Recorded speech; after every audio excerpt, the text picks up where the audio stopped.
Running round like dollars in the wind, bending over backwards just to let you in. I told you that one day ain't never enough. You tell me I hate you, I still call you up. If we don't got trust, we can never have love. I was putting in the hours, I was. But you were calling me a liar, liar, liar, liar, liar. Yeah, I've been putting in the hours, I was. And it's coming down to now and now and now and now and never. I was putting in the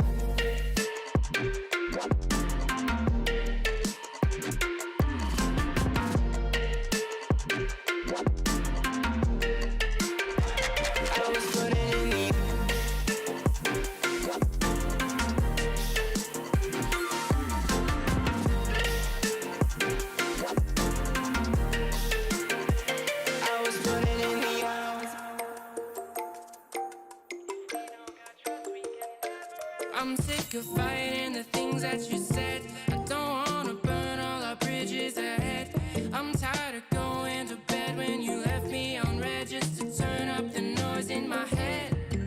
I told you that one day ain't never enough. You tell me I hate you, I still call you up. If we don't got trust, we can never have love. I was putting in the hours, I was. But you were calling me a liar, liar, liar, liar, liar. I've been putting in the hours, I was. And it's coming down to now and now and now and now and never. I was putting in the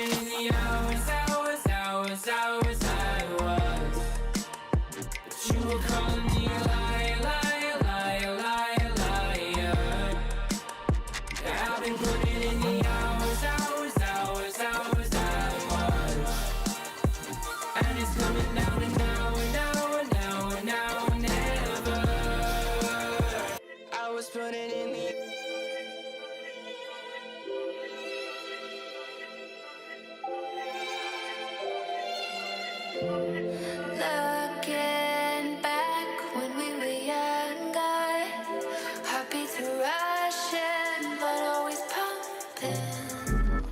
I drive away, leave it behind us, without a trace. Live for the day, dance in the moonlight.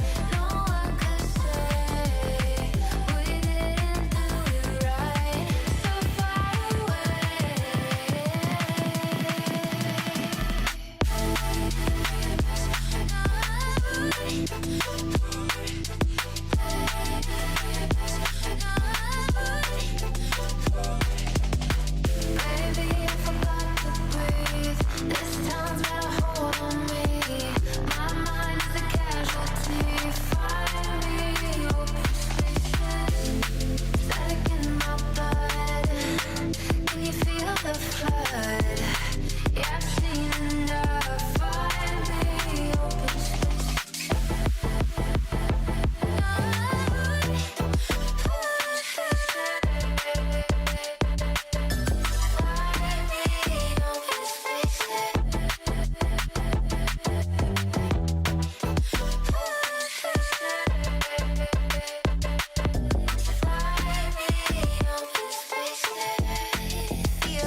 you said stay out of this bit, but I don't get tired of it. You told me I'd never be happy. I'm not sad at all. Maybe I'm a fool, following my dreams, but mama, you're gonna see me on every magazine.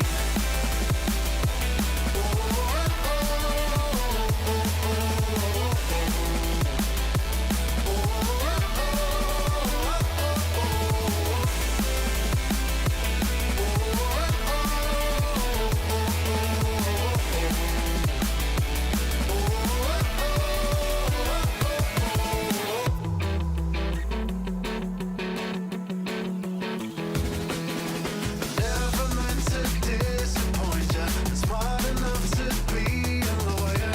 Don't you waste your time on me, 'cause I don't care at all. Maybe I'm a fool, following my dreams, but mama, you're gonna see me on every magazine.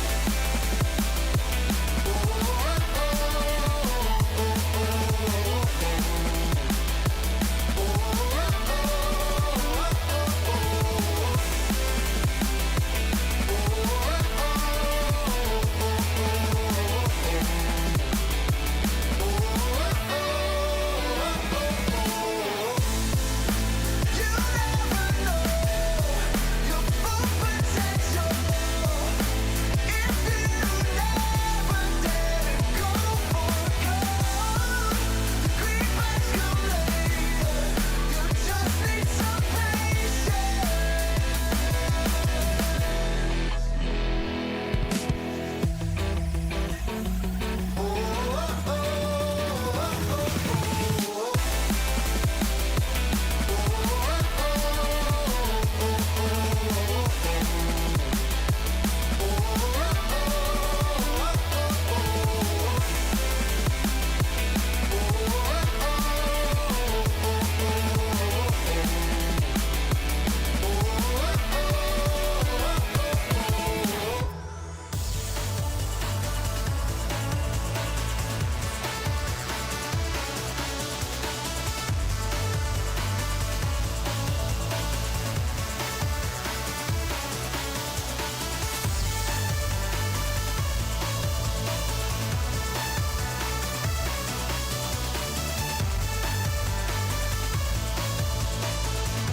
Well, ladies and gentlemen, Rocket League fans around the world, welcome to Championship Sunday of the NA 1v1 regional title here. We are having 6 gamers in the building. One will be crowned North American Regional Champion by the end of today's broadcast. We got some good looking fits here for Championship Sunday. I'm liking the white and blue, Mr. Bates. I'm liking that. What is this pattern you got going on, Fear? Don't worry about what's on this. It's just a nice pink and blue pattern. Don't look too closely. Okay. Johnny, you always, Johnny, on Championship Sunday on these shows, you oftentimes look like you just got off of like a safari with CJ or something. Yeah, we do like to do that. I am trying to just look and see what Fear's pattern. Yeah, now you brought attention to it, so now you got to bring it closer to the camera. Not to, so now you got to bring it closer to the camera. Now, I wasn't gonna look, but I think you put it like that. I think I got to take a closer look at that thing. Is that pineapple? It's some lobsters and some golf balls on tees, if that's. Ain't nothing wrong with that. That's the best answer you could have possibly given. That's incredible. Incredible. I'm so glad you kept chasing that, Johnny. I needed that answer in my life. Folks, if you're picking right now to start watching the Rocket League, you picked a great time to become a fan of the greatest esport in the world. We are moments away, it feels like, from the World Championship, even though it's really in September, folks. It is very closely approaching here in 2026. We've completed our 2v2 opens. This is the final 1v1 open left. Everyone's waiting on us to find out who the top 4 are going to be at the World Championship, playing for that title of 1v1 World Champion. Then we got the last chance qualifiers. If you and your friends want to compete at the World Championship, it's still technically possible. Scan the QR code on your screen, follow the link, sign up, fill out the show form, and then, be in the lobby and make sure you don't lose. Not losing is the hard part there. That's the one that that's the squeaky wheel that gets a lot of people. But if you can successfully make it through those last chance qualifiers, you can play for the title of Rocket League World Champion. That is coming up pretty quickly here. We've got quite the event today. Lots of prize money on the line, as well as a spot at that World Championship. That's the thing everybody really cares about. We're down to the top 6, so everyone's already secured $1,600, and with every win, you will be almost doubling, if not more so, doubling your prize pool here, with that top spot taking home $7,000 today, as well as getting themselves an extra $5K on top of it for making it to Worlds. We'll talk about that in just a second here. Here's the bracket for the World Championship. The winner qualifies to the World Championship with a match against NAS. That'll be a best of 7. The winner of the European versus North American 1v1 champions will play for the title of Grand World Champion there. The semifinal on the other side, South America versus Middle East, North Africa. Noboot will be taking on KV1. Now, the top 4. You've already secured yourself an extra prize pool for just being there. You get yourself $5,000 for showing up and losing 4 games. But if you win those games, you will quintuple the amount of money you are making at the World Championship, going up to $25,000. And if you hold the title of Rocket League World Champion in 2026, you'll earn an extra $50,000. That is the prize for the players that are in the competition today, but that's a long way ahead. They've got to make sure they get there. Only one player gets to advance Fear if they want to play at the World Championship. Yeah, it's a tough bracket. It's not easy to do, and we've seen that in a couple of the regions so far. EU and South America both sending new players. MENA and NA are the most likely to bring back their repeat players. Obviously, Nupo already has. We watched that yesterday when he secured it. Dia is still the favorite today, but I mean, it's not easy. I wouldn't be surprised if we ended up seeing 3 new people there on land. Imagine we get a new representative today. We'll find out. I love this moment in the tournament where we're like, by the end of today, we will know. But we don't know right now, folks. And if you want to be in the building, make sure you scan the QR code on your screen. You can be there when we, for the first time in Rocket League history, crown 3 different world champions. 1v1, 2v2, and 3v3. 3 completely different, each uniquely wonderful ways to play this great esport. Rocket League continues on here, and we've got 6 players left in our playoff bracket. It was a pretty crazy day. Yesterday we had 8. I had some really fun matches, had a few pretty strong sweeps, but also some surprising comebacks as well. Evo got work done up against AJ. Diaz successfully found his way past Zach. Wavy beat Bora, and Zapatos gave it his best against First Killer, but First Killer is so strong in this format. Let's talk about Bora and Wavy first here, Bates. I mean, the first few games, it really seemed like Bora was going to lock this one up, but Wavy, the experience paid off. The experience did pay off Wavy, because Bora, I think he is super talented as an individual player. And Fear, I mean, you got to give credit to the Fear mind, because Fear said it. He broke it down basically the whole matchup before it happened. Bora's really aggressive. He likes making his plays happen. And Wavy, he just hasn't really been doing too much. But he's been doing enough to win. And that's exactly how this series panned out. Wavy had a couple highlight goals. He doesn't bring it back down low, too slow, back down to the ground. But other than that, it was really Bora controlling possession. From his reset goals, he got double reset. Play that you'll see later on. I mean, maybe in the highlight package right here, he had a couple aerial things off the ceiling, had a couple great flicks as well.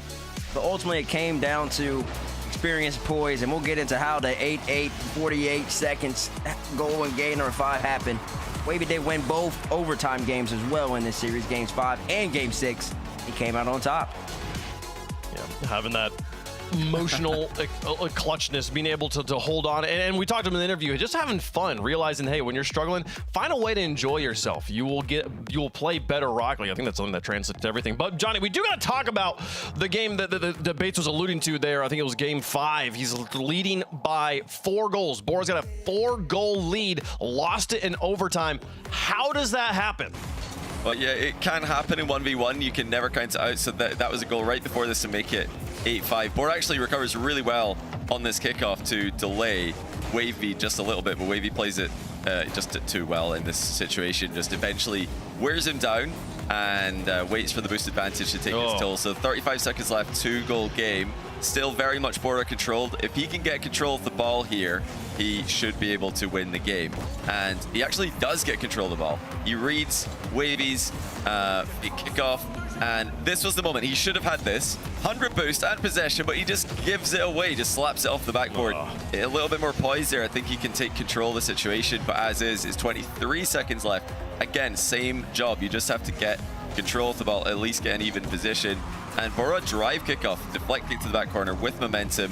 That's a great way to get into the midfield play, which is where we are right now. This time he doesn't have boost, but he makes the same mistake. He just plays it straight into Wavy on the backboard, and Wavy scores on the counter. So a couple of mistakes there from Bora in open play. It wasn't all kickoff goals. And then, like we saw earlier, Wavy did win the overtime.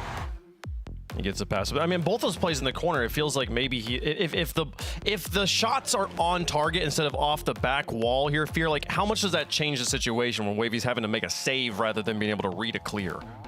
You know, it needs to be a really strong shot, to be fair. You know, even if a couple of those touches were on net, still easy save for Wavy, still easy counter. So, you know, probably the best idea was to not force the issue as much. Bora just trying to go constant speed. I mean, he needs to play the clock, play the scoreboard. It's not very often you get to do that in 1v1, but Bora had the position to do that, and he didn't. He just kept going all in. He stuck to his play style and did not pay off for him.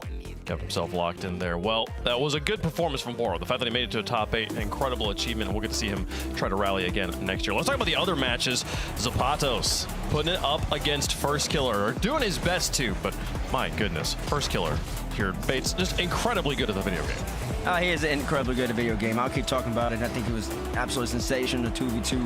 I think he's been really good in the 1v1 so far. And he even talks about it. I don't think he plays ones as much as he traditionally did way back in the day when he was making a name for himself. But he is so uber talented in all facets of the game. Even where Zapatos might be, candidly, honestly, I guess the better ones player in the sense that he plays ones and more. He knows how to challenge, etc., etc., etc. First Killer's just a better player. And with the experience behind his belt, I mean, he just really is that great, and he has a chance of going up against Diaz later on, potentially in a 1v1 representative. Well, we'll get to see First Killer play here pretty early on Championship Sunday. He got past Zapatos pretty cleanly there, and who knows, Zapatos came out of retirement for this tournament. Maybe he'll do it again in 2027 there. Let's talk about AJ and Evo. Kind of a similar story here, Johnny, but I mean, AJ made Evo work for this win.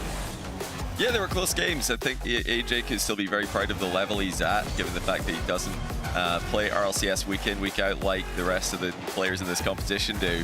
But for the most part, I think Evo, he expected AJ to play the way AJ did. And I think it would have been smarter for AJ to come in and surprise Evo, particularly with more aggression in the defensive end, more early challenges. That would have, I think, given him a chance to win one of the early games in this series.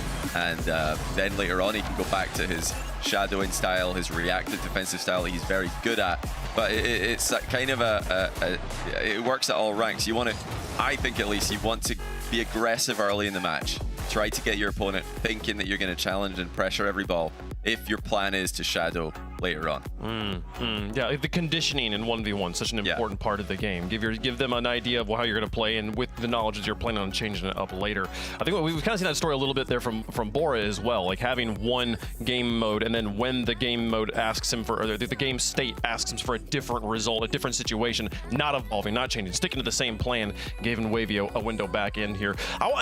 Talking with that mentality, Zach versus Diaz, a tale of kind of two halves here. Not really halves, kind of like 1/3 and then 2/3. Because my goodness, games 1 and 2, Zach running the score up on Diaz here, 9-5 in game 1, 8-2 in game number 2. Diaz scored 7 goals in those first 2 games, and then you get into games 3 and 4. Diaz scores 19 goals and then doesn't look back. He's beat him by 7 in game 5. He beats him by 4 in game 6.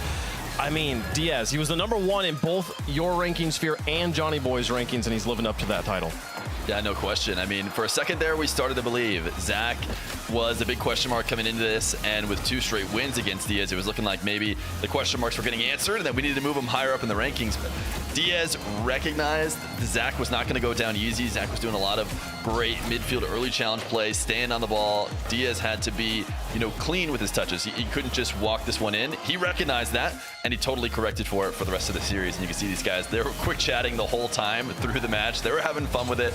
I think they both knew Diaz came in as the favorite, so Zach's not going to be too bummed. He's going to have a chance to try and go through the lower bracket, but Diaz figured out what he needs to do in those last 4 games, and he's in form right now to try and continue and win NA once again. I mean, the Messi jersey definitely gave him a little bit of a stats bump there. He was trying to channel the GOAT on that one. Quick follow up there. We were talking about where's Diaz number 1 in y'all's power rankings, Zach much lower. The first 2 games was, you were saying like maybe we need to raise him up in the rankings here. Given how the back 4 games went, do you feel like no, we still have a pretty solid understanding of Zach? We knew where he was at, or has he earned a little bit more respect given how the tournament's gone so far? Yeah, I think he probably has risen up a decent bit. He's got another tough game against First Killer, which is going to be unfortunate because that's our number 2, so there's a good chance Zach will fall down there. But I think Johnny and I had him at 7 or 8. I mean, he's already into 6, so he's already moved up at least a little bit. And if he played individually, AJ, Wavy, Evo, everybody, to see exactly where he lands, I actually do get a sense based on what I saw from him against Diaz that he would rise up, maybe move to like a 4-ish range. Yeah, unfortunately for him, he's got First Killer right away, so.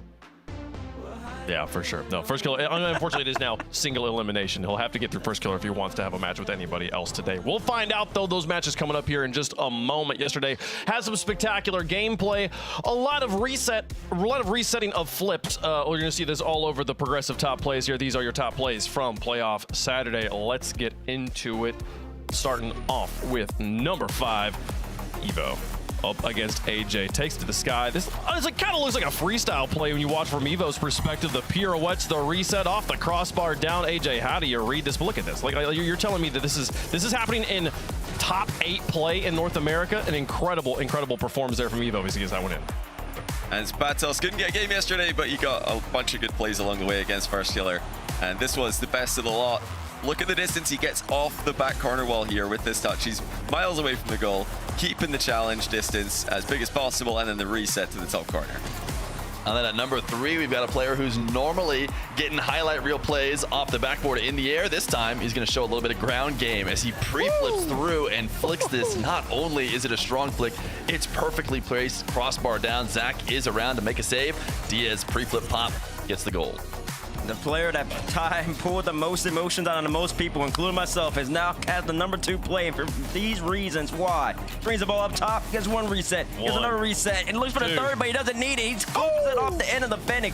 So much power generated, his ingenuity, his creativity, and his unpredictability. Kabora was just so sensational up in the sky. Wavy just never expected that. Nobody expected it. It was a great play. Incredible. You like that play? Let's do it on the other end of Utopia Dusk. We already saw 1 goal from this game against Diaz. There's 1, there's 2, off the crossbar and down. Zach can't find it. Diaz scored 11 goals in this game. He was just styling on Zach by the end of it, put it in the highlight reel. He saw what Bora did, said, hey, I can do that too. Incredible plays. Those are your top plays from the day. Maybe we'll get more today here on Championship Sunday. This is the bracket. We played through our upper bracket round 1 matches and our lower bracket round 1 matches yesterday. We're going to play through the quarterfinals here first, then the semifinals and the grand finals to close out Championship Sunday. Should be a good time for all to be had, and I want us to do a little bit of a build a bracket here. Okay, so we've got the bracket right now. Let's spoil it for everybody at home in a fun, creative way. We got 14 minutes till Wavy kicks it off against AJ here. We're gonna do this kind of blind style. I'm gonna assign each of you a match. You're gonna tell me what happens, and then the others, you just gotta deal with the results as they occur. So, Johnny, I'm gonna give this one to you first. First Killer and Zach. I feel like well, there's an obvious favorite. there is. Who do you got? I do want to say, like, I agree, first of all, with what Fear said earlier on. The other side of the bracket, I think Zach does make the semi-final. I think I'd take him over AJ or Wavy, but I can't pick him over First Killer. Put First Killer through. Okay. First Killer going to be going through here against Evo.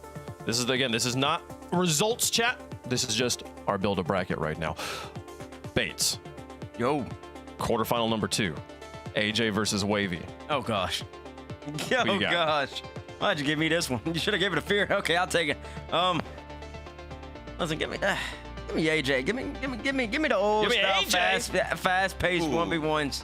The shadow defense, your turn, my turn style. Take a lot of shots. I don't know. I don't mind it. The games go by quickly. They're very exciting to watch. It's very fast-paced, neck and neck speed. And it'll be kind of interesting to see how Diaz will play, because that Diaz will probably control the pace. But why not? Why not have AJ win? So while we're living in our world here, this is this future where we're imagining here. Like, what is it that Wavy drops today? What's the situation here where, like, because obviously Wavy's got a lot of tools. He said he was going to be bringing the air game today. Does he not bring the air game? Like, what's kind of the quarter of the game that Wavy misses out on? Well, unless he just had a great night's sleep, I'm not seeing where the air game's gonna magically come from. If he wasn't confident with it in game and on Saturday, and he definitely wasn't confident with it on Friday either. So maybe, I don't know. Maybe he ate his Wheaties this morning, had a good breakfast, and the air game's magically gonna start reaching the levels that we've never seen before. But I haven't seen it yet. So okay, I like AJ. Yeah. But looking at this, if I had to imagine AJ winning, he is a very, high flying player, mechanical when he's playing his best. So I'm just imagining if this actually happens, AJ is on form, and sometimes that can be really tough to stop. He comes out first couple games, hits everything left and right. Wavy is looking like scared Wavy, which we've seen in this tournament so far, and then scared Wavy starts to panic, starts to get bad touches, cannot match AJ in the air, and we roll back the clock. It's not likely necessarily, but I think that's how it would happen if it was going to happen. Okay. I like it. I think that there is always a chance, folks, and we might be living in this reality here. Now, Fear, I'm going to keep coming to you here. Let's go to the bottom of the semifinals there. Evo and First Killer in the semifinals. Keep in mind, it is Championship Sunday. This is a spot where First Killer, it doesn't seem to matter what the format is, can struggle at this exact spot. Who you got? The thing about even First Killer struggles, it's Evo, and I think First Killer, he kind of has a mental edge against certain players, and Diaz has a benefit in this, and the fact that he didn't kind of come up through the North American ranks in terms of show matches and playing on USCST, he had a little bit more of a separate come up, and I think that helps him not having that mental block against First Killer. As good as Evo has gotten, as good as we've seen him play, he just doesn't have that. He doesn't have that against First Killer. First Killer has it over just about everybody else in this tournament from North America. I think I'd have to go with First Killer if it was First Killer. Okay. So First Killer gonna be playing for the title of North American Regional Champion 2 years back to back. He makes the full run. You heard it here. The greatest 1v1 experts in the world predicting it, folks. First Killer through to the grand finals. Johnny, who's he playing against? Does Diaz Johnny. make the run back? Do we have the same grand finals? Johnny got lucky. Or does AJ? I got lucky. What do you mean I got lucky? I mean, are you? I was gonna say, do we want to get this on a team base? Do we want to throw a No. You have it. This is on you, Johnny. I mean, you all know what I'm gonna say. I as much as I am, glad to see AJ still competing at this level, I think that Diaz is going to be way too much for him. AJ couldn't take a game off Evo yesterday. I think it would be a similar story against Diaz. So I'm going to say Diaz rematch against First Killer in the grand final. How many games? 4-0. 4-0. Come on. Yeah. But wait, this is an AJ that beat Wavy though. Are you keeping that in mind? Yeah, I don't think it matters. I think Diaz is going to be too aggressive whenever he kick off, and I don't think AJ is going to be able to slow him down. Oh, I do think that like while we're having fun out here, it is a testament to just how highly rated Diaz is in this tournament. That even if AJ were to make it past Wavy, Johnny's still convinced. And honestly, I don't think it's a terrible shout that Diaz could 4-0 AJ in that circumstance, which means, Bates, we have a rematch of 2025's North American 1v1 finals. Diaz was the representative from North America last year. Does he get the title again, or is it First Killer's time? That's a good question. Does anybody have the series score for that? What was the series score for that? I'm trying to find it. You said rematch of last year. They've played a bit more recently too, though. They played in the upper bracket semis of this bracket in a best of 5. Last year's yeah, was 4-1, if I remember correctly. Diaz. Yeah. No, it was 4-0. It was 4-0. Oh, God. It was 4-0. It was 4-0. Like your first kill an extra game. You did. He gave him an extra game just off his name. I guess Champ said didn't go well for him. I mean, it's a tough matchup for first killer. I'm not gonna lie, but I'm still gonna pick him anyways. Cause give me FK to take out Diaz here. Hey! And I don't know. There's something about. I don't know. I saw Diaz play at the international stage last year when he went up against Nobu, and it didn't go well for him. Yeah. Now I understand. I was a year ago, didn't have the experience, but even like in green room conversations, I was talking to my one's experts, Fear and Johnny. I was asking about Moxie. I was like, I haven't seen Moxie really improve his game necessarily. That gives me the confidence going up against if he went against Nobu again or played Zen for the first time. And that was before he lost to Zen, and Moxie lost. So yeah, Diaz, I think I'm not seeing the elevation that would give me the confidence. At first kill, I don't know. Let him come out of NA, give him a chance. Sometimes you need to see something new. Hey, he maybe can't win in threes, but he can win it once. You heard it here, folks. That bracket is co-signed by every expert on this panel right here. We all agree that is most likely the result that will happen. Hey, let's keep it going. Show me the world's bracket production. Let's future trip all the way to September here. Let's see. This is harsh for Pace, you know. He's put first killer. He just wants first killer to come fourth in another game, but like, this is hard. Like, why are you doing this to him? I want to see how far this goes. Bates. Nas versus first killer. Why are you putting Now, see, this is where it gets a little unreasonable for me to pick first killer. I'm not gonna lie, because I mean, did you see the way Nas looked? But you know what? Just because there's gonna be such a big gap, I don't know. Maybe first killer's coming off momentum in EWC. Give me first killer again. I'm gonna have an upset. He's got to get better than fourth in Dickies Arena at least one time. Bring us to the grand final. I remember first time Dickies Arena finished fourth, I believe, at FaZe. Nah, he's gonna make it to grand final 1v1. Give me first killer over Nas. 4-2. No, he's even gonna win on Neo Tokyo too. He's gonna win on Neo Tokyo against Nas in the 1v1 in Dickies Arena. I like it. Being the fourth killer curse. I like it. He's gonna take all take all the curses out. All right, and then on the other side, KV1 Nobu Johnny Boy. How fictional are we being right now? I mean, this is super tough. KV1 he's had a bit of a resurgence to win Sam. He's not been the top dog in ones in Sam for a long time. He's kind of had to watch Diaz, Swift more recently, Yan before that. Everybody else looking like the better players. So I was surprised to see him win this one. I think that's all he's going to get, though. I mean, we've already seen what Nightfall could do online. His level is scary. When he only dropped one game to Diaz, he only dropped one game to Moxie. That was game one. They were both close games. So, and once he got rolling, nobody could stop him. I think he's gonna win this one pretty handily. Okay, Nobu gonna be playing for the title of 1v1 world champion back-to-back. Fear, does he do it, or do we crown a North American 1v1 world champion? I don't even know. I'm not sure if I'm allowed to pass this to T-Bates, but I want to see how far this goes with T-Bates. I think you guys know my answer. I think you know Johnny's answer. I want to see if T-Bates will keep going with this. Bates? No, well, listen, you already know what I'm selling. I want to see if you're buying. Yeah, I want to see if you're buying, Fear. I just want to lay out the storyline. I'm going to let you make your decision. He's beating the fourth killer curse. He's taking out Diaz. He's beating Nas. He's in Dickies Arena playing in his grand final again. He even won 4-2 against Nas and Neo Tokyo. He beat the Neo Tokyo curse too. And he beat Nobu. You answer the question. I think Nupo doesn't lose a game. First killer. All the way there. He's just too good. I see him losing less games if this is his bracket. Oh my! It's a harsh reality we live in. He's just that good. The reigning champ has so much aura, folks. So we can't even on a North American pre-show predict that the North American champion in a fictional bracket will beat him. We'll find out though. We will find out when we get there. And first we gotta find out: does First Killer actually make that full run? Does Diaz get there? Does someone create an upset? Could AJ do it today of all days? We're gonna find out together, folks. If you enjoy watching Rocket League with family and friends, but they don't play the game, and you're like, I want to get you to watch the game, check out the RLCS crowd cam. Twitch.tv/RLEsports. It's got a sideline camera, kind of a new, a more familiar way, not a new, more familiar way of similar to watching a traditional sporting experience to watch Rocket League. Check it out. maybe another fun additional way to enjoy the greatest esport here. We've got 5 matches. AJ and Wavy going to kick things off. First Killer and Zach going to get it done as well. The winners of those advance. The winners advance again, and we crown a champion at the end of Championship Sunday. This is the one, folks. Let's get into that first matchup. The great underdog run here from AJ. Again, he doesn't matter how many years he has under his belt. He just does not go away. Back through to Championship Sunday again. And Wavy, though, did he wake up with an aerial game in his pocket? I'm excited, Johnny, to find out. I am too. I think this is a great start to the day for him. I'll be honest. I think he's going to get a lot of chances to have time on the ball against AJ, something that he didn't get much yesterday against Bora. Had Wavy struggling. Bora's very aggressive, loves to just send it.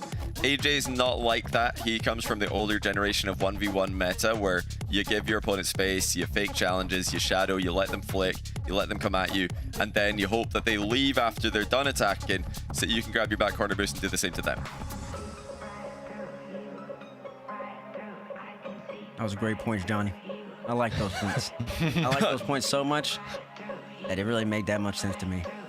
And also, I will say that in this particular matchup, I want to know how many emotes Wavy does. We need like an RLCS bingo. Is Wavy over under 5? It's 6 emotes throughout this series. 6?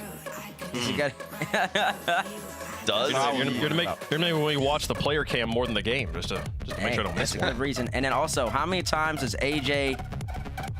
What does AJ like doing on the camera? I don't know. He used to play with the sun right behind him, and now he's moved or something.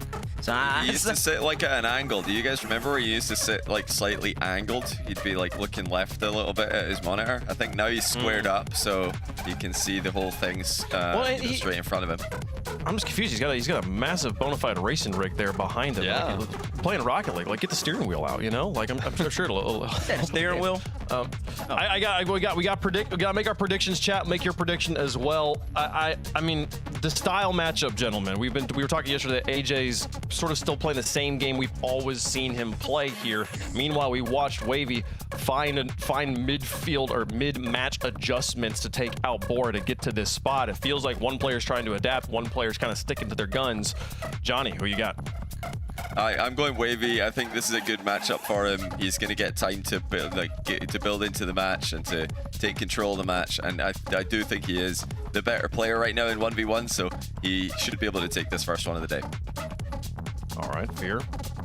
I think I have to go with Wavy as well. Wavy absolutely should be advancing to a top 4 here. He's also somebody who historically had a good matchup against Diaz. So if you're, for some reason rooting against the heavy favorite, you probably want Wavy to advance here because maybe he can take down Diaz. But definitely have Wavy here against AJ. Bates. I attribute this prediction to Fear because Fear, I was really testing out my ability to potentially make a career transition into a salesperson, and he didn't like what I was selling, and that really annoyed me. So just because you said that, I'm really gonna have to double down on my predictions now in my fantasy world. So give me AJ, give me the guy with the American flag as this thing, because I just got AJ playing traditional Rocket League, right? 1v1 Rocket League, fast pace, neck and neck speed, and he's gonna get the job done against Wavy right here. I'm confident. Hey, listen. That was the first pick we made in that build-up bracket. So I think it makes sense. It makes sense. I'm proud of you and respect of you picking it here. And I would love to see AJ continue through, though. I do think Wavy's got this one on lock. The fact that the man is still trying to have fun while playing here, I don't know. We'll see. You might look genius when it comes out the other side of this one. Wavy, he's the favorite on the desk. He's a slight favorite in chat, though. AJ's been playing this game for a long time. A lot of people like to see the A and the J. Can he make it all the way through, folks? It's a big match with a big Titan waiting on the other side of it. Who's going to take him on, folks? It's time for Wavy versus AJ to kick off Championship Sunday.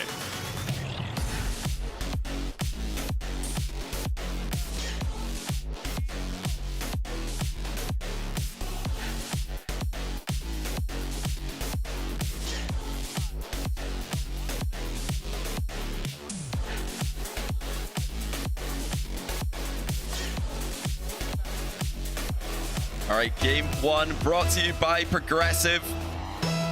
Wavy looking to start off his Championship Sunday the right way. He's not started off either of his days so far the way that he wanted. Ended up in the lower bracket in the group stage, and then upset loss to Zach. And yesterday really struggled against Bora. He had to wait a while before he could get going. But against AJ, he should be able to dictate the flow of the match, dictate where the match is played. And that is actually going to be an early goal for AJ. Wavy overextending here. He thought he could get a top shelf shot. Instead, it is just going to be AJ's ball.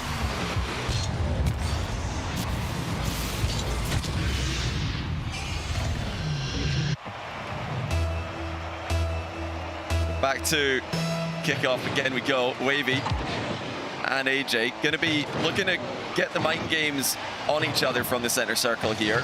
Do expect Wavy to come out on top with the kickoff game. For your information watching, we're just waiting on Stacks to connect here. He should be joining us momentarily, so you don't have to put up with too much of my voice. And well, here's the problem. I'm North American, so I'm a little slow to the party.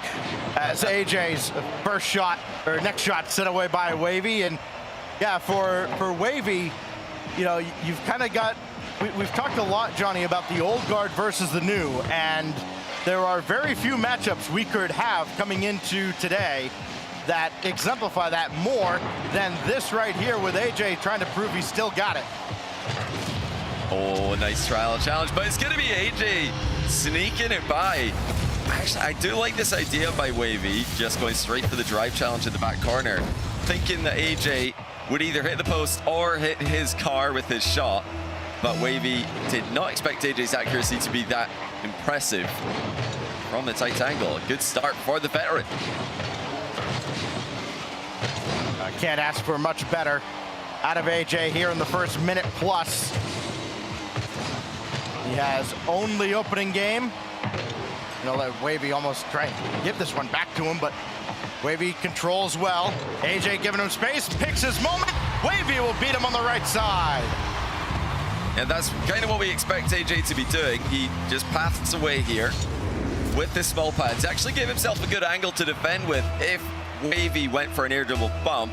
But we all know that Wavy can flick the ball as well as anyone in this tournament, so you've got to stay closer if you want to react to those. AJ does like to let his opponent flick the ball at him, though. He wants the flick to happen, and then he's going to make his move.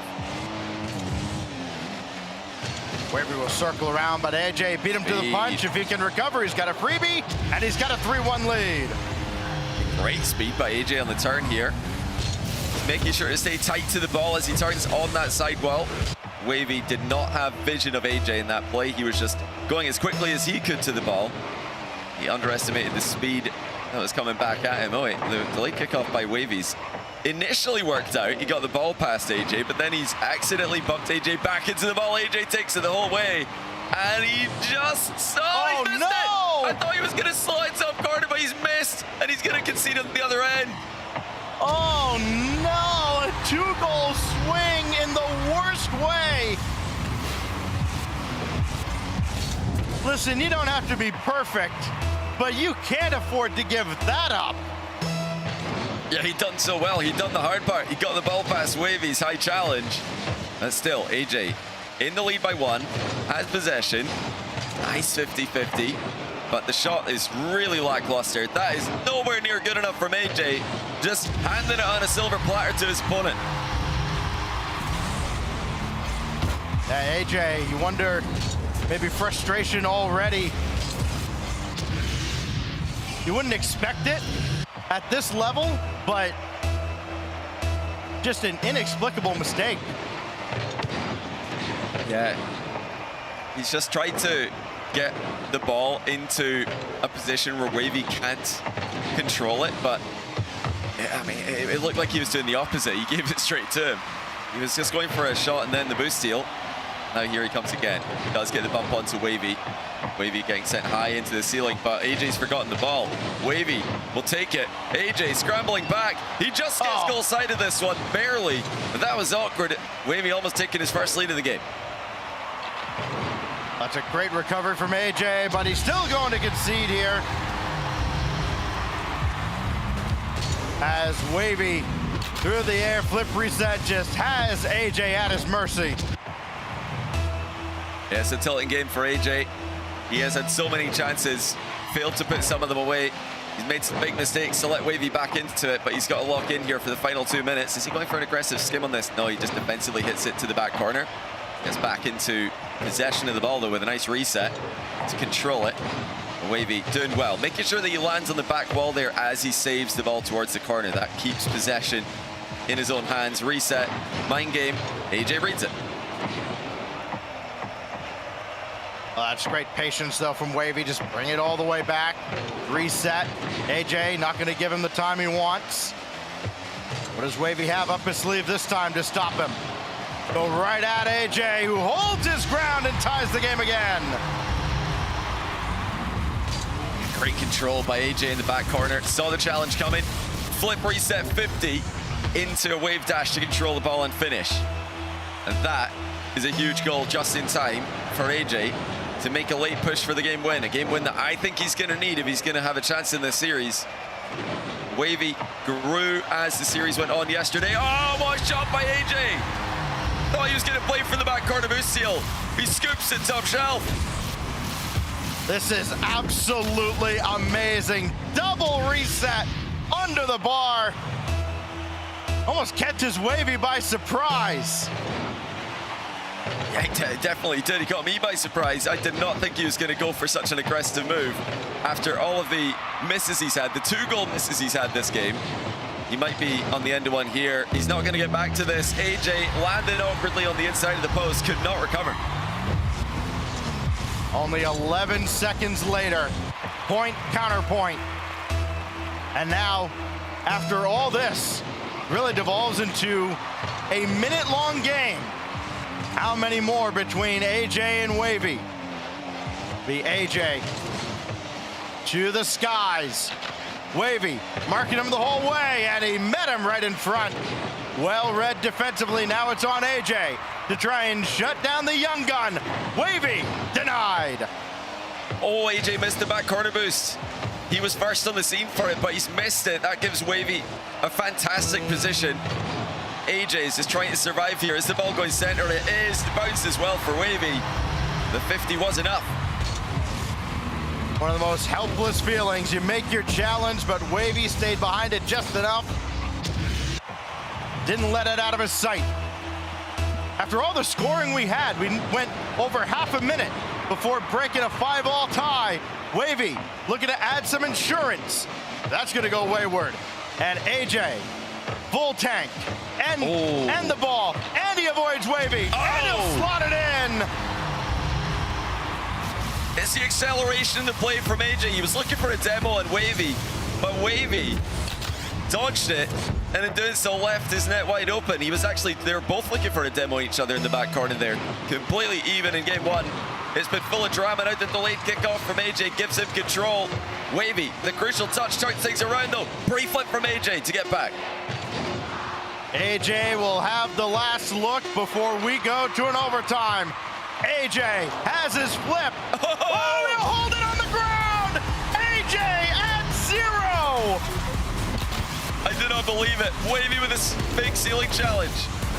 Really expected AJ to pull the trigger there, but AJ just completely cool as a cucumber, catching the ball and popping it into the open net. What a game. It was a bit of a game of throws for a minute there, mostly coming from AJ, but he clutches it at the end, and he does put pressure on Wavy, the favorite. AJ goes 7-6 in game one, had an explosive start, and Wavy dragged it all the way back. But AJ holds strong, 7 goals from 15 attempts. What a back and forth battle. If this is an omen of things to come, we're in for a wild day here in Sunday's 1v1s. Hey, that shot from AJ was a statement. To win it with no time on the clock, it's going to be so tilted for Wavy. He knows he had overtime there, or rather, he had overtime. If he just went for the ball, he gets faked out on the last play of the game. But I'm thinking back to those resets from AJ, the earlier flip resets that he got on Wavy, the outplays. That's why Wavy's getting faked out in 0 seconds. He's thinking about that incredible shot that AJ just hit to the roof of the net not too long ago. So credit to AJ to pull that out with no time left. It's truly unbelievable. We wondered what kind of emotions we would see out of Wavy. Well, the first, just a little bit of dismay. Straight on kickoff, that goes neutral, and Wavy will ultimately win the battle afterward and get the first look at AJ's net, and he'll score. Yeah, strong kickoff to start game 2 from Wavy. AJ was trying to stay with this one, but if you're going to stay with it, you have to play the ball there as it bounces up. He obviously misread the bounce on the wall, went a bit higher than he liked. Well, let's see if he can fix it going into the second kickoff of the game. It's going to be Wavy's again if he plays it quickly. AJ calls his bluff as Wavy didn't want to full send it at that ball. He was trying to control the play. AJ didn't let him. AJ will keep it close to the vest, and Wavy's having none of it. Still plenty of boost to challenge this and chase this down and take right over with possession. And trying to avoid that contact now. Wavy just can't quite catch up to, or AJ can't catch up to Wavy, but Wavy's got nothing in the tank, and AJ will nudge him out of the way to tie the game. You know, this is promising from AJ. I am loving the aggression from him in offense. This is going to put a ton of pressure on Wavy, who's been struggling so far in this tournament, struggling to produce his expected level. And AJ can capitalize on that by continuing to press when he's got boost advantages. Oh, what shot that is, the Wavy making the most of this possession, just like he did off the first kickoff in the game. Now Wavy with the flip reset. AJ out to meet him. Didn't do much wrong. Just good offense beats good defense. And Wavy will have the advantage here now. AJ does well to at least get some boost to challenge this, and he does so. But Wavy tried to beat him to the midfield boost. AJ able to grab it. And we can settle in here, but AJ's got to get on his horse and find a way to stop this aerial assault from Wavy. Bring it down to ground, and a very weak shot doesn't yield any results. Oh, AJ's a bit awkward in the back corner here. He's got to be careful. Wavy's trying to demo him on his landing here, but AJ gets away from him, and he does score the equalizer. Tense moments in the back corner, all the way to midfield. Wavy trying to demo AJ, but he didn't get close enough. Had to feel like he had them all sized up for the demo and just came up completely empty. Now Wavy. Oh, he has AJ in a very awkward spot. He's got to grab that corner boost, and now got to go to work. Wavy's flick denied by AJ. And AJ also defending that back corner boost. Immediate turnover to possession. Going as fast as possible to the ceiling. Both players, actually. Wavy has saved up about 50 boosts here. It's great management by him. AJ creating angles for himself. Really well done again with the 50-50s. Got to say, impressed early on here with AJ's ability to turn boost advantages into serious chances on net. AJ doesn't have any boost at all, and he's going to pay the price for it. Wavy will score. AJ kind of got caught in between, can I get the midfield boost or not? And by the time he realized it was way too late, as Wavy picks his opening. Yeah, Wavy again also threatening that bump. And AJ saw it, and he did flip to get away from the bump. But in doing so, he left the net open, so he's got to find the balance there. Wavy's getting very physical in the second game, and AJ's aware of that, but you can't leave the net open while you dodge the bump. Wavy's done it again, wasting no time off the flip reset, and AJ does not have the timing to stop him. Yeah, Wavy, he had a clean sight to the far post there. Knew that if he puts that on net fast enough, there's no way AJ can get back. Wavy's been clinical with his kickoff possessions. He's turning slight kickoff wins into serious chances to score. Something that all the best ones players in the world do. If you watch NAS play, if you watch the MENA Grand Final yesterday, any slight imbalance of the kickoff, the top players are turning that into a dangerous shot on target. AJ's picked his spot again, and listen, you lose some points because it hits the ground, but what a beautiful looking shot from a very tough angle. Oh, he's done so well there, getting up over the ball. Just had an idea of where Wavy was coming from. These guys have read each other's movement really well. Oh, delayed kickoff from AJ. Does he have the efficiency to get up for this? Puts it high. It's awkward for Wavy. He decided to mind game it. Stayed with the ball, though. There was no angle for AJ to go in. Wavy smartly recognized, had to go for the midfield boost. That's the gambit he's gone for. And if he can get onto this quickly, he's got another one to go up to. That's smart from Wavy in defense. Does not want to have to defend against AJ's aerial game in his half. He'd much rather challenge AJ early. This time his reward is a 2-goal advantage. Back to the kickoff we go. Wavy getting pushed back there, but still had control of the ball, and AJ's missed the back corner boost. It's Wavy's to steal. Possession does go to AJ for now, but you've got to think Wavy will be able to wrestle it off him after a couple of flicks back and forth here. Yeah, that little bump will do the trick. Yeah, but AJ did well not to get completely overwhelmed. And catch this, bring it to the corner. Did not go for the corner boost. Again, that very aggressive mentality from AJ. Send it right at Wavy, make him make a play to stop you. Unfortunately for AJ, Wavy has during this game, and he'll have a chance now to add to a 2-goal lead. Big wide turn, faked him out. AJ didn't bite. Yeah, Wavy kind of removing his angle there as he approached the goal. And the closer he got, the less AJ had to worry about. He was able to cover the fake and the flick with the same angle of approach and defense. It's the opposite of what you want to be doing there. Wavy would rather have options as he's dribbling towards AJ. He does now, boost advantage. AJ just trying to get goal side. That bump on the goal line was all Wavy needed. AJ had done well to keep Wavy from adding to his lead up to that point, but finally just ran out of gas. Corner kickoff, decent opportunity for Wavy to try and get back in it. He does win the corner from Wavy, but then look how much boost he had to burn just to get back to the ball, as Wavy's able to boost up, and he should just be able to kill off this final 20+ seconds. Yeah, Wavy's been more efficient. He's definitely outplayed AJ in that regard. Like you mentioned, a lot of the times that we're seeing AJ grab back corner boosts or mid boosts, it seems like it's all disappearing as Wavy will just get right back into the game with that extra efficiency. You know, he's fast enough, there's no doubt about that. He's got to be more efficient in these midfield exchanges. Well, perhaps to the surprise of nobody, these two, who looked so good at different points on Friday and throughout the weekend as a whole, are level through 2 games here in our opening match. And not a whole lot of emotion coming out of Wavy there. Maybe a little bit of relief, but also you can tell he is locked in here in our first best of 7 of the day.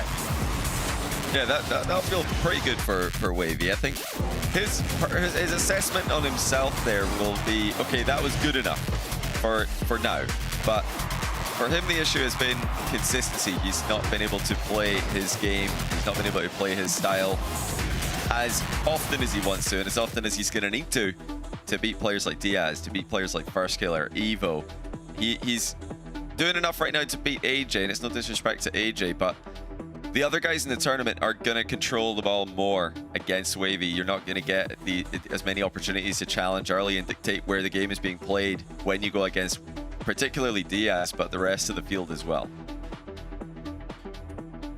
You've also got a couple of guys here who are kind of the epitome of competition. I mean, they've got that competitive drive, and I think there is a sense, as much as you try to take all the external factors out of competition at this level, there is that sense of, well, everybody else thinks it's these 2 other guys that are going to be in the final. And I imagine, especially with Wavy, probably feeling some kind of way about that. Definitely. Well, immediately right there in third game, AJ is looking to boom the ball around. It looks like he's trying to increase the pace even more. I was wondering if he'd lean back more to being more efficient in these midfield back and forths. It looks like the opposite as Wavy cracks the crossbar. Yeah, I've seen AJ do this before. He will just try to take things up to the fastest possible gear that he's got. He is going to be trying to race around the pitch and just getting the ball moving. He doesn't like this nitty-gritty back and forth play where the ball's slowing down and Wavy's able to bump him. He's trying to create space with the speed that we know he's capable of. Wavy's done a great job of turning the midfield advantage into instant offense. be able to branch off for the opposite corner boost as both go get deep boost on the blue side. AJ looking for the bump, and he'll take out Wavy to tie the game. What a switch up by AJ. Ground to air dribble, flip reset, gets Wavy into the air, and then he just bumps him with the reset. That's a great demo. Mid-air by AJ. Would love to see him go back to that later on in this game, but in between then and now, you can expect to see clean reset, outplays maybe a mind game, wave dash, shot low. He's got obviously great repertoire in the air. Well, AJ all the way to the other side to let Wavy start another attack. Flip reset, shot sent away. Can AJ get the corner? No, doesn't need it as that's on target and in. Yeah, another landing that Wavy is looking for. He got stuck on the post as AJ made the save there. But really, I'm surprised that Wavy went for the shot. The reset looked a bit awkward. The air dribble overall looked a bit awkward for him. Now Wavy does get the demo in the back corner, and AJ is going to choose the near spawn. This puts him right underneath the ball, but he at least stops it initially. Yeah, it's too awkward. I mean, it was kind of picking your poison there. You spawned far post, and AJ's got an open net. You spawn near post, and you're directly under the play. I mean, that couldn't have gone any worse for AJ. He faked on the kickoff, then still got beat to the boost and demoed, and got put in that spot. Goes straight up here with the head-on kickoff. AJ full tank. Wavy full on his own as well, and he makes the stop again. Huge save by Wavy there. As expected, AJ switched up his aerial game. Last time it was air dribble, reset, demo. This time with a low shot. Wavy going for a similar idea, both at the other end of the pitch. Both players, though, have predicted that and made the stop defensively, but Wavy going for the long game here. Multiple boost steals, multiple attacks. Backwall demo attempted. Now the shot in reverse goes in. What a play by Wavy. Well, again, give AJ credit for trying to make a lot out of nothing. He tried to get in Wavy's way, force him to make another move, maybe force him away from the ball, but Wavy does just enough to trickle that across the line. And now the second round of kickoffs. And AJ does well to at least control that for a moment, at least make Wavy drive a long way into his territory. That meant AJ could conserve a lot of boost. Oh, no way. Still got the boost. That's insane. AJ will think that he should have had a demo there. It was so close, but Wavy stayed alive, got the boost, got the ball. That's going to feel horrible for AJ. If he got that demo, it was surely going to be a goal. It's another case where you feel like AJ's almost done everything right. Oh, Wavy couldn't get around on a shot, though, but boy, AJ's in such a tough spot now. Completely out boosted. Wavy can turn on this, hop right over, and a 4-2 lead. Yeah, it's well played by Wavy. Again, a difficult position for AJ. Losing it out on the race to the back corner boost. Also missed it before that battle in the midfield. So yeah, slight mistakes here from AJ. He's trying to keep the pace up, but in doing so, missing boosts every now and then, just getting the lineups wrong every now and then as well. I don't mind that immediate shot there. He's hoping to catch Wavy out pre-jumping. That's going to back Wavy down. Now expect to see the reset to the top shelf here. Oh, it's going to be a aerial bump instead. Oh, with a huge gap in between himself and the ball. I am not surprised to see that one failing. Yeah, Wavy's had a good read on it too, and now he knows AJ has virtually nothing in the tank. There's the demo. Where's he spawning? Near side again. Wavy holds all the cards, but AJ's done well to recover and keep this manageable. Wavy immediate shot, just barely doesn't catch AJ out of position. He's always threatening that bump in the back corner. It's won him a possession, just the drive into the back corner, taking the ball away with him. AJ tried to return the favor, but could not get the ball out of the corner. Now here comes Wavy. AJ forced back with no boost. Just over a minute to go. It's been AJ struggling defensively for the most part here. Can he get back to this? No, he's been tripped on his takeoff. Wavy again with a physical play. He might have a window here. AJ just rolls one through. these games much lower scoring than game one. This is, I think, having a lot to do with Wavy having a lot more possession, and AJ just hasn't taken advantage of the very few quality opportunities he's been afforded. Yeah, definitely the case. Wavy there did make a bit of a mistake though in defense. He'd done the hard part, got back into the game, and then just gave the ball away. So he's still got to be very careful here. He gives the ball away to a 100 boost AJ. We know that AJ can put unstoppable shots on target. We saw that in game one. Sometimes there's just nothing you could do against this guy, and all the top players in this tournament, if they peak in offense. No offense right now for AJ. It's all Wavy. Boost steal, shot. Now AJ just trying to get out to the midfield. Oh, he has done. He's got the ball past Wavy. It's got a top corner. I mean, one of the constants here has been, Wavy gets one shot on, and then he just controls the boost the entire rest of the rally, and you think, okay, he's inevitably going to score. AJ finally finds an opening and just kind of lobs one just under the corner of the frame, and all of a sudden, we're all tied up here, down to 10 seconds.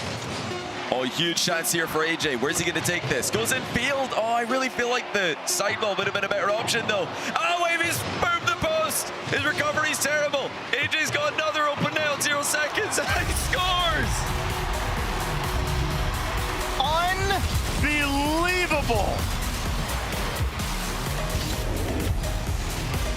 The only solace here is you don't see the open miss in the goal replay at the end.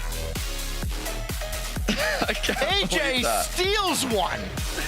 I cannot believe that. AJ had, I thought, a free wall play, and instead he cuts in field, gets completely dunked on. But Wavy missed the shot. I'm not sure how open it was from Wavy's POV. We'll have to take another look at it, but it looked like he had so much time to score that one. He might not have known that, of course, from our view. We can see AJ wasn't in the area, but yeah, both players seriously had big chances at the end of that game that they've let go. Wavy has done a great job over the last couple of games of limiting AJ's chances. He had 15 looks at Wavy's net in game one. Only 9 shots registering in game 3, but it's enough to get 5 of them through.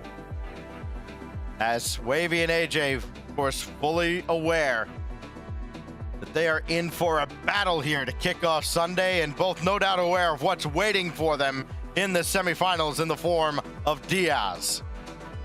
Oh yeah, don't think about that right now. That's not a good thought at the moment for AJ and Wavy. The way this game is going, it does just look like the 4th place match for me. Whoever wins this is going to seriously need to elevate their gameplay if they're going to beat Diaz.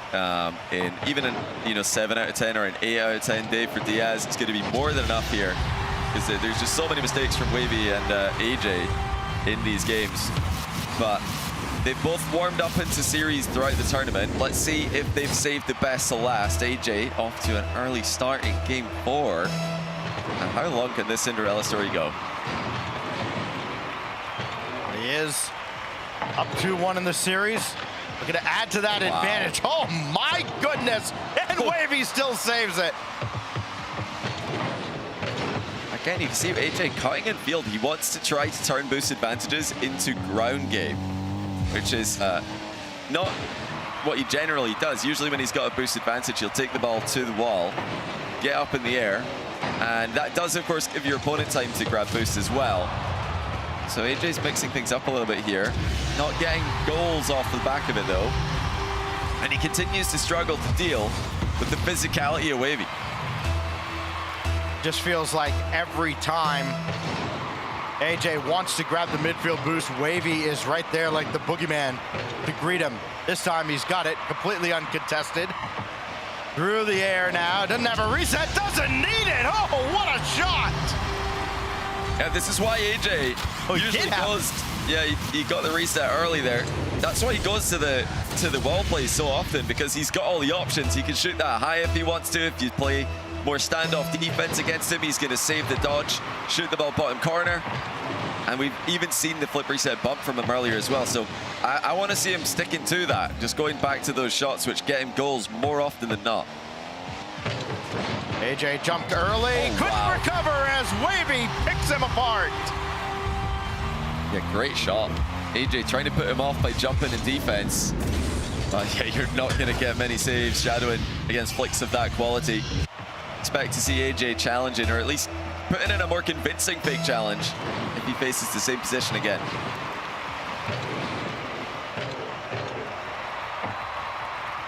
Wavy again. Reset shot and just beat him. AJ just kind of lulled to sleep there. Again, AJ just playing standoff defense. This is what he generally does. He lets his opponent take shots at him. He lets his opponent flick the ball towards himself. But like you said earlier, offense does beat defense in Rocket League, and especially true in 1v1 if the offense is able to produce quality, the likes of which we're seeing from Wavy. Wavy doesn't have a lot in the tank, but neither did AJ. He's got a full tank now. And the battle for every boost pad down the field won by AJ. Still Wavy giving him no space, able to compensate for not having any boost. And now Wavy trying to gain the upper hand here as he'll recover. AJ does well at least to get back the advantage. Try to roll one through this time, and Wavy's having none of it. AJ tried for a wall bump as well, but Wavy sees it a mile away. It was another try of the same shot there in the air dribble just passed from AJ. He's already scored this game with the wave dash, the mind game into wave dash to the bottom corner. I think he's got to go high if he wants a goal, or back to that bump. I mean, I don't think he's gone for too many bumps. He could certainly surprise Wavy with more air dribble bumps, in my opinion. And he's really only gone for the air dribble bump a couple of times. It was in game 2 when he went for the first one, and it worked. As Wavy able to recover on the near post. AJ had gone to that again later on in that game and did not have anywhere near the same level of success. We just really haven't seen it since. You know, there's some signs still that Wavy's not comfortable in the match. He's just not comfortable in this tournament, because some of these touches that he's making to control the ball and set up air dribbles, I mean, he had the ball for free in the back corner a moment ago and he just gave it away. But this time he's going to get out straight through midfield. AJ not providing a lot of resistance. So a 2-goal advantage for Wavy. AJ jumping before boosting. It's much harder to get momentum with boost in the air than it is on the ground. He didn't have enough of it there. He also initially missed the corner boost on that exchange. He'll miss the shot here. He had to rush it a little bit. Maybe didn't have to rush it as much as he did, but still live off of pennies, but he'll have to dash back, and that gives Wavy the advantage, and he's not going to relinquish it at all. Up 3 now with a minute and a half. AJ's, I mean, he's trying to put pressure on. He was thinking about half flipping into a challenge there, but bailed after realizing it wasn't going to work. I think he just has to actually go for the ball at some point. If he's trying to play for fake challenges, I think the best fake challenge is to actually challenge. One time, just go full send it. But obviously that's not his style. He wants to wait for punches and counter them. I mean, he's faking challenges again, but when you fake every challenge, none of the fakes are very convincing. And AJ's in trouble again. No, if everything's a fake, it's no longer a fake. Wavy trying to go underneath, and AJ is there to at least keep this within reach. Down to a minute. Try to get to kickoff goals at this, or kickoff opportunities at this point. And it's not going to happen. Well, it will happen, but it will happen with Wavy scoring to go up 4, and AJ wants to go next. Yeah, AJ needed to get that ball up the sidewall there. It did not happen. It's bounced mid. And like you mentioned, forfeit from AJ. He had honestly plenty of time left in this game to try for a comeback, but he wants to just get into the next game. Doesn't feel like he's got sufficient control of the kickoff game for the comeback to be realistic. But that's more of a mental forfeit there from AJ. We saw Wavy come back with a similar scoreline, similar time remaining yesterday against Bora. So yeah, that's borderline for me. The momentum of the game was going more and more towards Wavy, but I've said this before, and I'm going to say it again. I wish AJ played the next kickoff. Like, check and see if you at least get possession. If Wavy gets possession on the next kickoff, then sure, you can forfeit in good conscience. Well, had the game played out to more of a natural conclusion, Wavy might have gone over his 6-goal limit here in this series. But yeah, 3 times out of the 4 games, 6 goals for Wavy. He's only won 2 of those games. 2 games he's lost. AJ has really literally stole game 3 away from him. But game 1 taken at 0 seconds. And now we go to a pivotal game 5 between Wavy and AJ. Diaz waiting in the wings after another lower quarterfinal to follow after this. We go to the quickly becoming iconic Parc de Paris for game 5. Wavy trying to get 2 on the trot here to go on match point against AJ, who has given him all he can ask for and then some, and he gets one on the kickoff. Yeah, straight away, standard kickoff. AJ didn't want to dodge here. He's afraid of where the ball was going to go, but he probably wishes in hindsight that he did, because Wavy just walked the ball in for 1-0. Like looking at the face cams between games, it's very clear that Wavy is feeling tense at the moment. He's letting out a lot of deep breaths, trying to ease the pressure on himself here. If he did manage to do it with the deep breaths before the game, 2 early goals will certainly help in game 5. That's great from Wavy, recognizing where the ball is going to be going if AJ does manage to save it. Quick shot that he can't react to. Race to the corner boost, this time won by AJ. He hasn't won many races to any given boost pad against Wavy.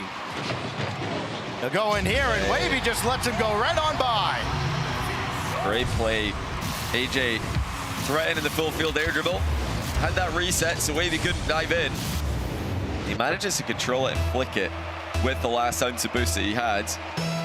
So far, we've got to always keep track of what AJ's doing in the air. We've seen there the mind game. He's gone for the reset into the catch, so he's faked out the reset being used. Will he use it next time to try to surprise Wavy? Will Wavy be surprised? One of the little chess matches these guys are currently playing. Well, Wavy had gone up the sidewall thinking about it, but saw AJ had him beat. AJ will opt for Wavy's corner boost, but this goes back towards AJ's half, and he has to dump that off to the corner, but concede the corner boost. Wavy can't turn around on this, so AJ will buy himself just the amount of time he needs. This will roll a little wide, and AJ able to screen Wavy away for a moment, but Wavy has full control. Oh, and AJ missed the corner again. He's missed. Wavy's missed the open net. Both players feeling the nerves. Tie series game 5.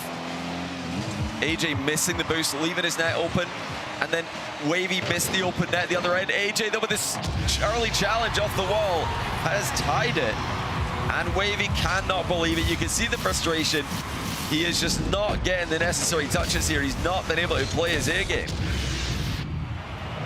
Thank you very much to all. 90 plus gone by.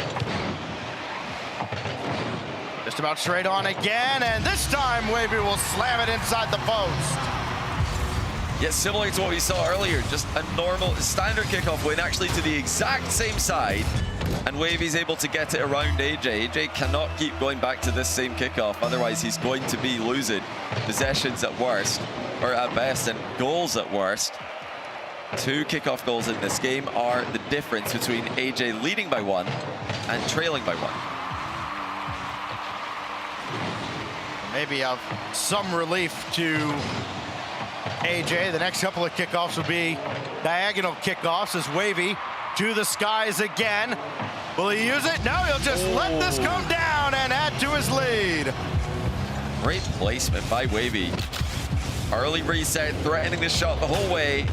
AJ jumped top left from his POV, but the ball was going bottom right, so Wavy's disguised that until the very last second. this goes where nobody was, so Wavy can win the race to the corner. AJ's got to get a touch on this. He does. But will he get the corner boost? No, but Wavy also missed it. Somebody please take that orb. All right, there we go. It's on AJ now. And his shot will be easily sent away. Just let that get way too far away from him. How did he not get the demo? It was close. I think Wavy got tripped up on the previous play. He was trying to trip up AJ, and he ended up getting tripped as he played for that boost steal that neither player got. Oh, what a catch. AJ can't get back to this immediately, but he will have an advantage in the position. Wavy still has boost though, so AJ's got to be careful, and he does get the follow-through demo. Haven't seen too many of those from AJ. Full pitch air dribble coming up immediately afterwards. Wavy's trying to put him off with the ceiling challenge. It looks like he has done just that.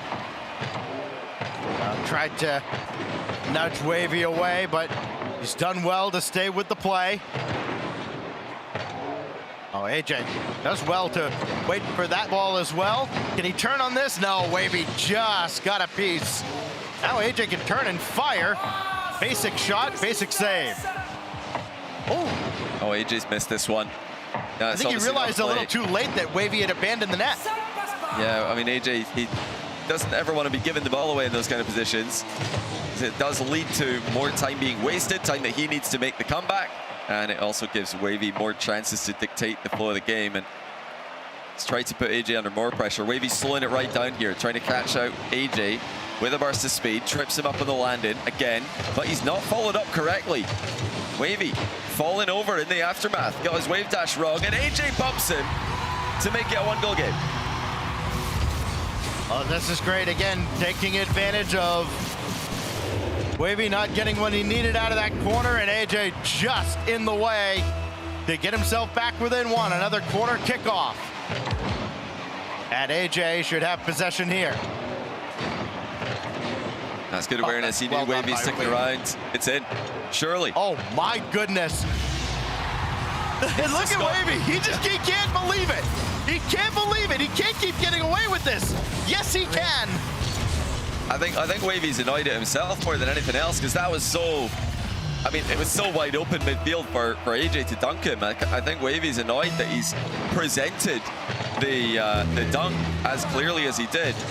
Oh, both players are fighting for this mid boost. AJ's got it. He's going to have a goal lead off the back.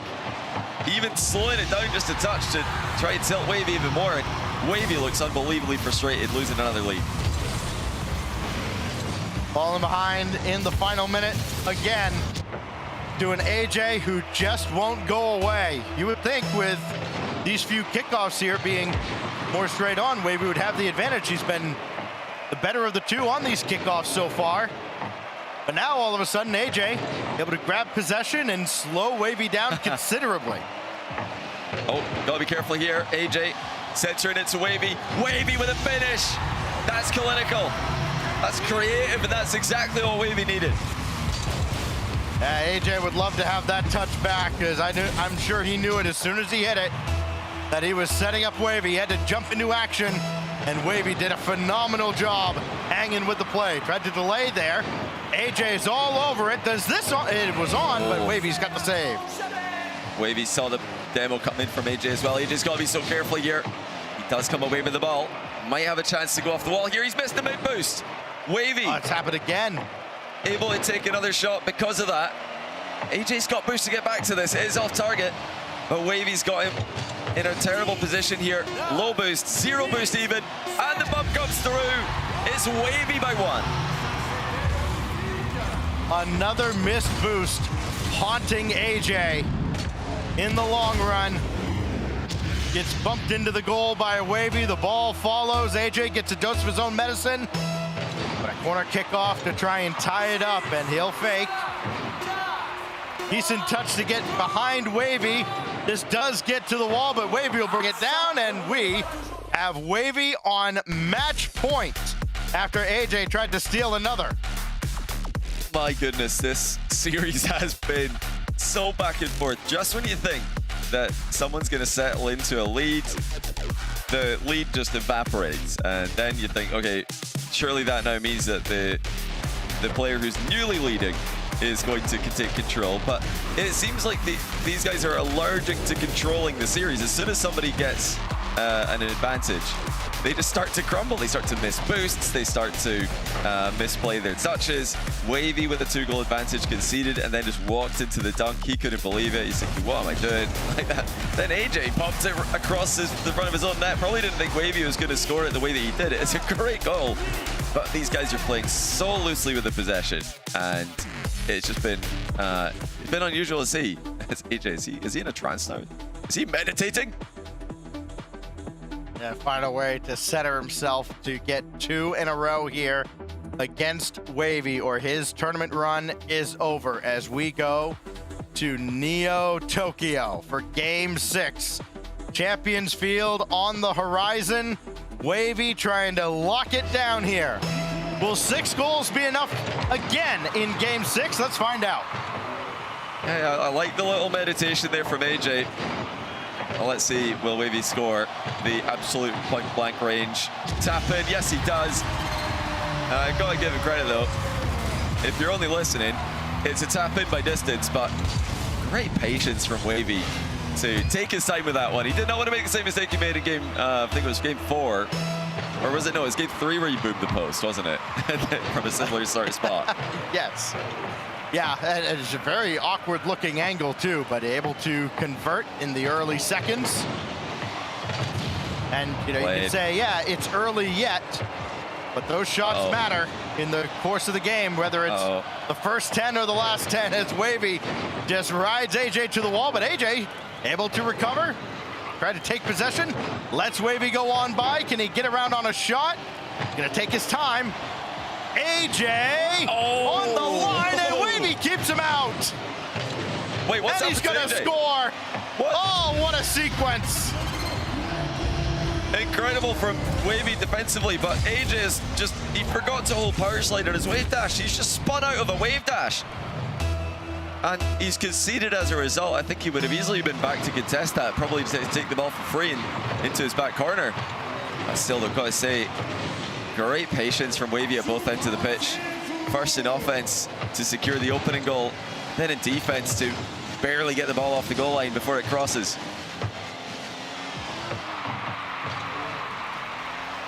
Well, AJ conserved a lot of boost there. Still, Wavy with a massive win.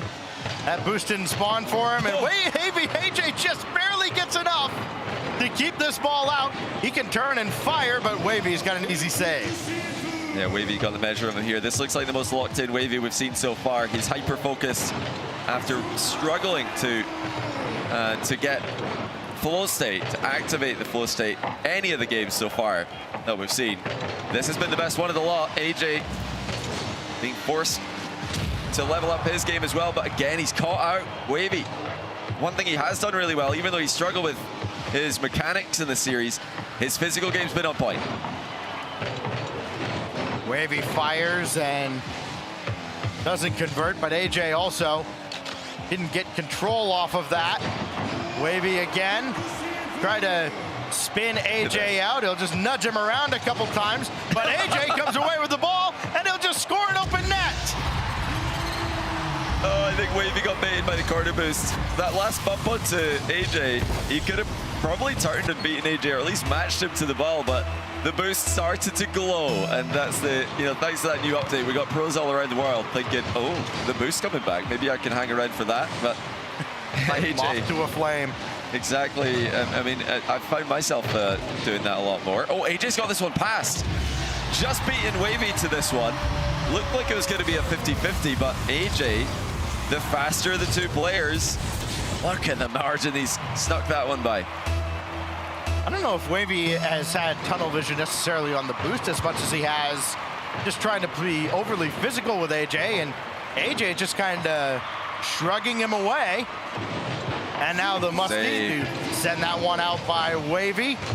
AJ again with the boost. Wavy will get back to this though and bring it all the way to the corner. More importantly, got the corner boost with AJ buzzing all around him. Again, they're looking for that demo. Wavy's so good at spotting opportunities for that. AJ cannot spawn in the way. Look at the timing from Wavy. The split second that AJ lands, Wavy's there to demo him. And, you know, if he gets that wrong, AJ's escaping. If he lands, or if he goes too far forward, AJ's just going to land on top of him. Excellent timing. Oh, the mind game, AJ. Faking out Wavy to tie the game. Unreal. He just won't go away. Wavy's been nowhere near on any of these goals that have gone into his net.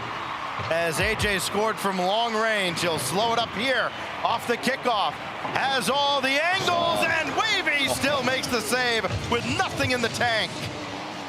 That was a fantastic shot as well from AJ. Trying to surprise Wavy with that one. Now here he comes from distance. He's way out on the takeoff here. Wavy identifies that, closes the gap. So AJ started that from so deep in his own half. Now looking to cut in field. What a AJ read. with boost in defense, staying with him the whole way. Now he's boostless though. Well, Wavy's missed the boost in mid. That did briefly give AJ an open net. Now Wavy trying to trip him up again. Has he overextended for it though? Not quite, as he defends the boost. Just AJ couldn't get around on the shot. Big break for Wavy. Looking to wrestle back control of game 6. Coming up on the final minute. AJ's got to pick his spot, and he has. And more importantly, able to grab his own corner boost as Wavy opts for midfield as well. Can he get down quickly? No. And AJ takes control again, just a flick on. And not an easy rebound for AJ to work with. Will take the shot, and Wavy's out to meet him again. It's good defense from Wavy. He wasn't entirely sure how much boost AJ had there, so he decided to dive. And here comes AJ with the reset. Delays the shot. Wavy never blinked there, just kept his eye on the play. Trips on the post in defense as he loops around, but AJ couldn't punish him. And AJ's really extended here for offense. He's going to get a goal off it. Oh, no, he doesn't go for it. Decided instead to play for the mind game. Possession will be his as a result. Here comes Wavy again, though, in the back corner. So many demos being threatened. That's a great job by AJ avoiding that demo. Wavy will bump him away again. And again, he turns away from the demo. Can still take possession. Down to the final countdown of game 6. AJ surely needs the next goal to prolong his tournament life, and he'll hold the possession. One reset. That's all he's getting. We go to overtime. Wavy nearly able to keep it up. He's had most of the kickoff wins this series, but game 6 has been pretty good for AJ in that regard. That ball came back off the sidewall with a bit too much heat on it though. AJ couldn't play it. It's a great touch by Wavy. He's got the beat, and now he's just got an open net. So much time, and he does not miss. Wavy comes through with the win in 6. It was a nervous performance, but he stays alive. Phenomenal stuff from Wavy as he fends off Father Time himself, AJ, trying to make a deep run in the North American 1v1. I mean, listen, it wasn't perfect, it wasn't pretty, but you also can't deny AJ can still go here at this level. Gave it an honest run, but it is Wavy who gets a crack at Diaz with the chance to play spoiler later on today in the semis. Yeah, great, honestly great run from AJ. You can be proud of this. He's done so well in the group stage, and he's competed in the playoffs, but yeah, the meta game's gone past him, I think, and Wavy showed that today. Even on an off day for him mechanically, he was too much for AJ. More quarterfinals coming up after the break. Keith, I want to try an experiment. All right. To help you unbecome your parents, I want you to try a game called Rocket League. Ooh, is it a puzzle like my crossword? No, picture soccer Okay. with a car. What do I hang my feet outside the window? No, not your car. But you said think of. It's a video game. Oh, okay, I get it. Where's the cartridge? No, it's an online thing. Is there a joystick? Not like the ones you're thinking of. But I need to get some quarters, right? No. I gotta blow in the cartridge. Again, no cartridge, but you'll need a username. Username, huh? How about Keith_9914? The bathroom code? That's the only number I can kind of remember easily, so.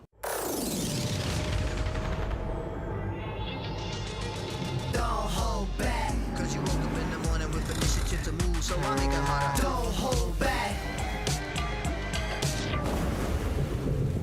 Galvanize. Trajectory and balance look good.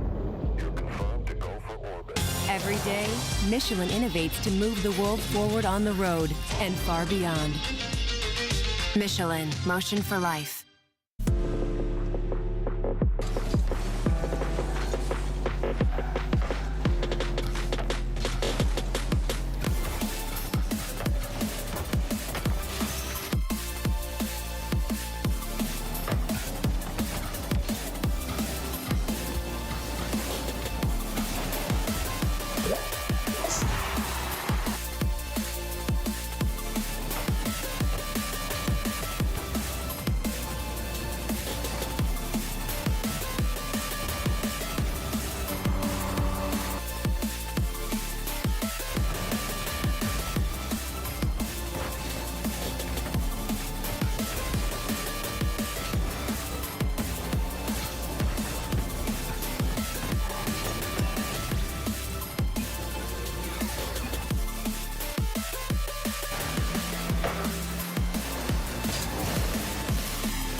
Pressure's starting to build, though. Oh! He landed the bump, but saved it and Just Meinzer looking to finish. Oh, what a demo. Oh! Stizzy, downfield, down to Jack. Open net. He doesn't have to hit it. Big shot, pass. Oh! Up high, not over. 0 seconds. It's too light. On the ground. Harvey Ports. That is how you take an opportunity, Ruas. Nudge the exotic out of the way to open the door.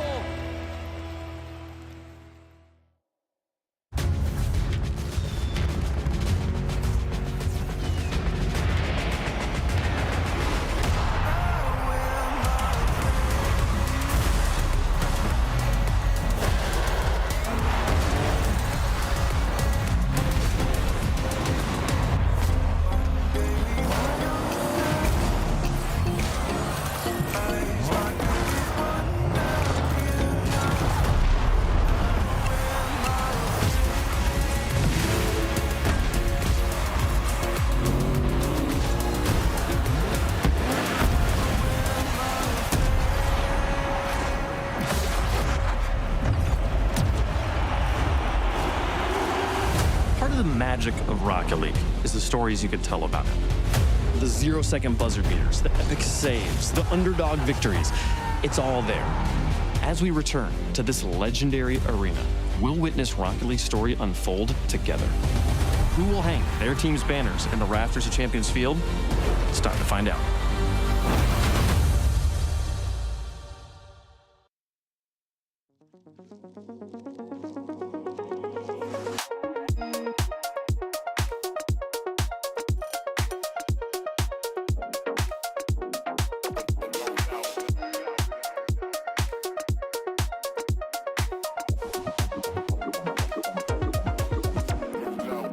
I like it when my chords move chromatically.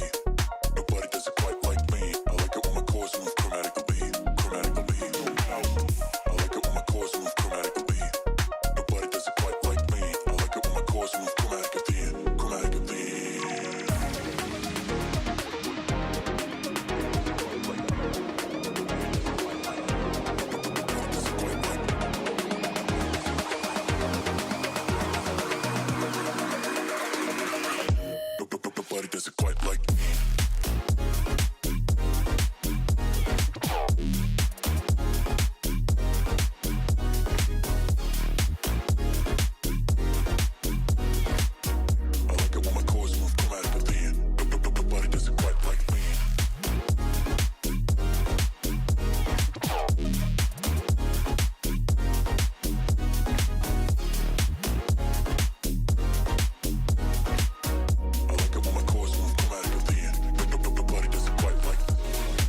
A spectacular start to Championship Sunday. 6 games, 4 of them decided by 1 goal or less. Had 2 buzzer beaters in there, but ultimately, Wavy proves the analysts correct and gets the win for Chad here. I'm joined by him again. Congratulations on the win, sir. A big one there. How did you feel? What goes through your mind when those buzzer beaters are going in games 1 and 3? No, that was so tragic. Like, game 1, that's more of just a good play by AJ. Like, it's a good fake. I didn't mean to get faked, obviously. It's a good fake. I have to give it to him. The game 3 one, I just missed an open net. Like, I don't know how, like, I honestly don't know how my inputs didn't lead to a goal there. I might have to watch that back. Maybe it was, like, so intense that I just, like, messed something up. But that felt like I should have scored. I just didn't. But I'm happy I got the win, but definitely too stressful. Okay. Well, how would you describe playing against AJ? Like, what has kept him competitive in Rocket League for so long? He's just fast and he plays with like confidence. That's how I'd say, because he can just like he just does something and follows through a lot of the time. That makes sense, and it's very hard to read consistently. Sometimes he gets predictable. I think like in the latter half of the series, I was taking advantage of that. I was like bumping him like 17 times like per minute. And I was kind of like getting the ball. So despite the games being close, especially at the end, I feel like I kind of started dominating. But to go back to AJ, I think he plays extremely confident, very fast. And he also has mechanics, which people probably underrate because he's like kind of unk now, but yeah. Hey, his inputs are leading to goals. That is what gets him all the way there. Okay, now you promised me today we were going to see the aerial game. And I'm not saying we didn't see it, but I feel like we could have seen it more. Like, are we saving it for the finals? Like, where's this aerial game we're talking about? I think I'm probably going to be the most in the air playing Diaz out of anyone in the world. So, honestly, we might see some aerial game. I thought, like... Okay. I know what you said, like, how I didn't... It's not like I didn't go in the air, but I do agree that I probably could have gone in the air more often. Like, especially in that game 6, I was taking the ball on the ground, like, almost all of my opportunities. To be fair, though, against AJ specifically, it was working very well. But against someone like Diaz, you probably need to add a little bit more variation in if you want to score more often. Okay. Well, my next question was going to be, what's it going to take to get past him? You've beat him before, but you've got Diaz in front of you here. I don't want you basically answered it there. I'm excited to watch the aerial game, sir. I don't want to take any more of your time. Congratulations on the win. Good luck against Diaz. All right, thank you. All right, always a pleasure talking to Wavy here. Humble in victory, but also confident moving forward in the bracket here, Bates. And he got the win. He did what he needed to do against AJ. Listen, one thing about Wavy, he's going to be all smiles, great vibes, and I appreciate that about him. I'm glad he's happy about his victories. He's earned them. He's getting the job done, mano a mano, him versus AJ. You got to tip your cap. And saying that, Wavy, you still got to be a little bit better. I expect more of a player out of your caliber. he even talked about it in Game 6. I just was really just keeping the ball on the ground. It wasn't just Game 6, Wavy. It was actually a lot of the games where you're keeping the ball on the ground. Yeah, I get it was working against AJ. But when he's going up against Diaz, he is going to have to be just a little bit more precise, a little bit more efficient, and a little bit more just proactive on the offensive end to give himself chances. Otherwise, it might get ugly in that set. What do you think, Stas? I mean, the frustration was there. Definitely, you could hear Wavy talk about it with Wavy P. And what Wavy did a great job of, though, as the series went on, he did recover well. You know, mentally, ones is so taxing because there is only one person to blame when things go wrong. You don't have a teammate to back you up at all. And Wavy recognized that, and that was the Wavy we expected to see as the series went on. It's the Wavy we got, and he finally overcame his 0-second overtime demons on Neo Tokyo, getting the overtime winner, putting AJ away. Now he can look forward to Diaz. He only scored 6 goals in all of these games, though, guys. I mean, sometimes we're used to seeing these ones. You can see 8, 9, 10 goals in a game. Wavy played a very controlled style and kept games very low scoring. And I mean, he did find a strategy that worked against AJ. He was describing him in an interview saying, like, while he's got the skills and while he's really good at making quick decisions and forcing you to counter that decision, he found him to be a little bit predictable, and the ground game was what was countering what AJ was offering. So, I mean, it makes sense that he wouldn't take it to the air in a situation where he doesn't need it if he can figure it out on the ground there. But he says he's going to bring out more of the air game against Diaz. My question, Bates, like, will Diaz give him the space in the air to be able to get the ball ball up there. Wavy's gonna have to go get the ball. That's what he keeps talking about, being up in the air. Against Bora, Wavy didn't have the ball. Against AJ, Wavy didn't have the ball. Like, Wavy is scoring off of other people making mistakes. And Diaz will have the ball. So Wavy has to go and possess the ball. Like I said, he has to be proactive. He has to be aggressive. He has to go and actually get the ball to give himself chances. It's not going to be easy. We'll see if he can do it, but he's got a little bit of time because we've got one more match to get through before we get to our semifinals here. AJ versus Wavy. Fantastic way to start the day, but AJ does make an exit in top 6 here from our North American 1v1 Regional Open. Let's get into the next one. Another player going home. Every match going to be an elimination match heading forward here. Zach trying to prove the doubters wrong, trying to continue the streak here against the 2025 North American runner-up First Killer, trying to get that title. Again, he was so close last year. This year, the road is laid out in front of him to make it back to those grand finals here, Stacks. Yeah, and for, Zach, it's an opportunity to play spoiler. This is, for First Killer, this almost feels like almost annoying that, like, I have to actually go through all of this just to get this matchup with Diaz that I want. Evo, of course, waiting for the winner here. This is going to be kind of a big mental test, I think, for First Killer. Taking care of business where on paper you would expect him to against everybody who, he has to know he's got a target on his back all throughout this tournament. It's not gonna be easy either because, looking at Zach's style and it's the way he is approaching 1v1, he hasn't necessarily had a history in ones, nowhere near to the extent of First Killer, but Zach is a great individual player, and I do think that we saw it yesterday against Diaz, where he took the first 2 games, and I don't really necessarily think it's because Zach is a great in the 1v1 game mode. I think it's more so because he's just a great at the video game. Yep. But then once Diaz locked in, he showed you that Diaz is also great at the video game, and he's also really great at 1v1s. Probably the best NA1s player currently at the moment. So taking that into account, that's what differentiated 2 players. So it'll be interesting in this matchup how Zach approaches this one. Well, chat, let us know who you think is going to win. We'll make our picks on the desk as well. Stacks, it'd be an upset, but it doesn't seem out of the question. You got Zach here, or you're taking FK? No, it doesn't seem out of the question at all. I think here's what you can say about Zach. He retired after Worlds last year, then came back mid-season here, and he's making this deep a run in the 1v1s. I think any questions we've had about his mental toughness have been answered to this point. I still think Zach is going to take First Killer here. Ooh, okay. The call for Zach. Bates. First Killer all day. First Killer all day. I was Bates. looking at the camera. I wasn't making any facial emotions or expressions. I just thought it was going to be one of those Stacks monologues, and he goes, but I'm still going First Killer anyways, because Stacks I don't go for cheap pops like you do. Come on. Cheap pop, yeah, trust me. Stacks, I know you're not talking. One thing about you got a quick one right off the top of your tongue. Wait, what's your prediction? I'm sorry. I got First Killer here as well. I think it probably goes to 6. How many games you giving Zach on this one, First Killer? Or not First Killer, Bates. No, listen, I appreciate it. You compare me to greatness. I looked at the name tag underneath it. I'm just reading what's on the screen. I'd say probably like 4-1. 4-1, I would say. I think First Killer is really good, man. And he's better at Stacks, how many games do you think First Killer gets? 3. 3. He's going I think this 7. goes all the way. Yeah. Wait, question. That's a call. That's a hotter take than Zach beating First Killer, that he beats him on Champions Field. Wait, I got a question. We'll see. Question for you. Yo, Question for you. You gotta go fast. So is First Killer up 3-2 and he loses Neo Tokyo and Champs Field, or is he down 2-3? He wins Neo Tokyo and he loses on Champs Field.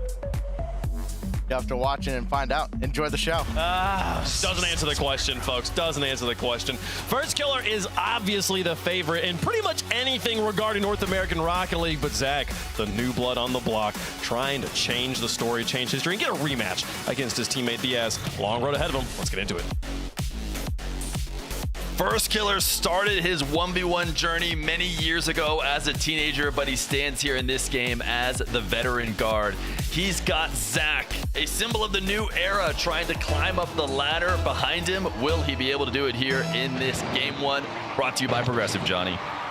I'm excited to see, because Zach, for me, he's been the surprise package in this tournament so far. A lot of the names we are seeing, in fact, all the rest of the names that we're seeing are the players that we thought would be your top 4 coming in.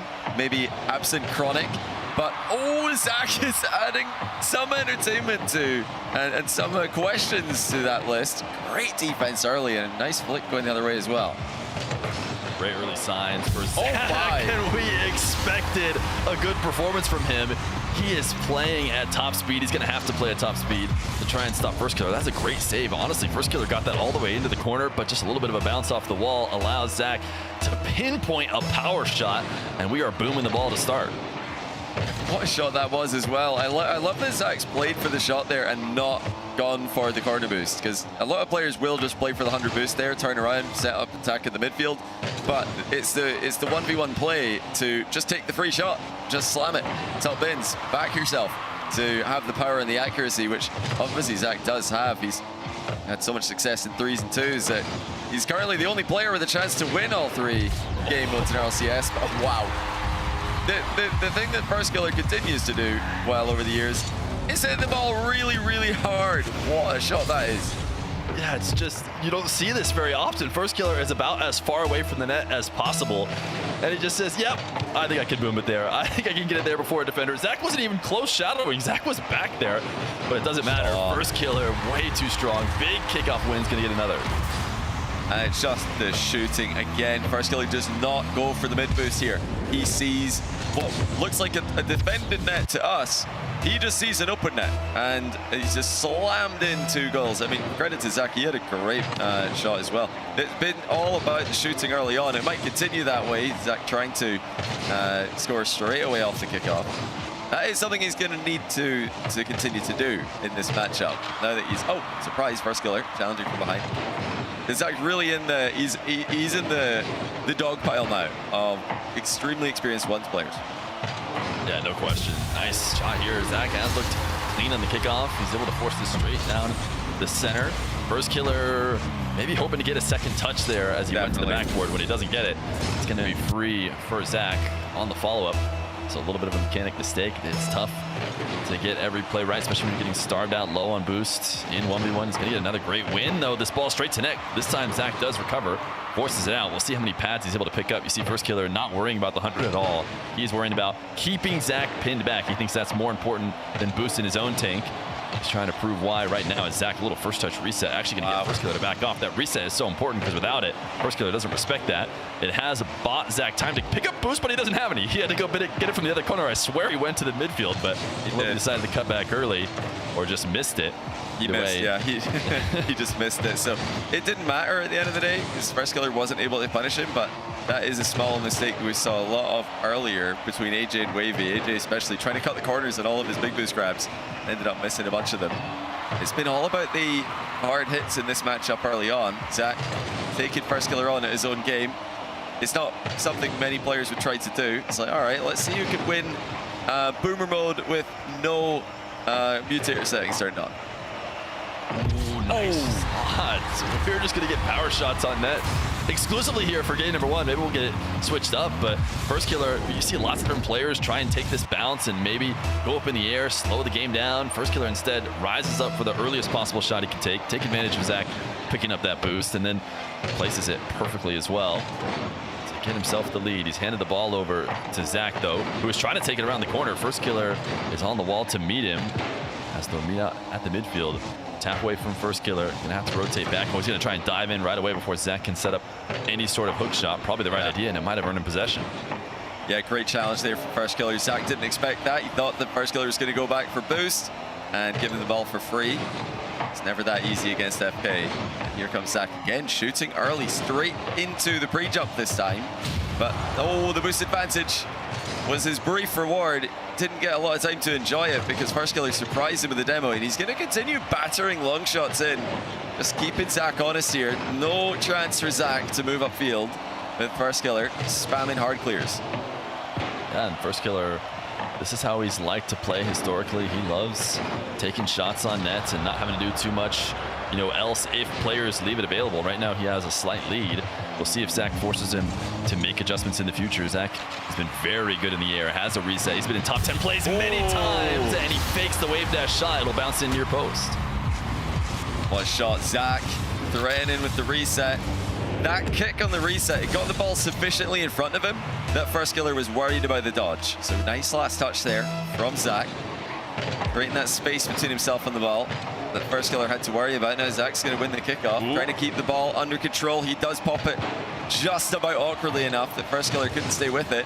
And the 50-50 is good for Zach as well. Has to be careful from First Killer trying to demo him here. He does accelerate into a sidewall play, but yeah, maybe I think he overdid it there. Maybe a bit too scared of the demo. Yeah, he really sent the ball to the side wall. First Killer, he's shooting off of this side wall right now. You don't see that very often.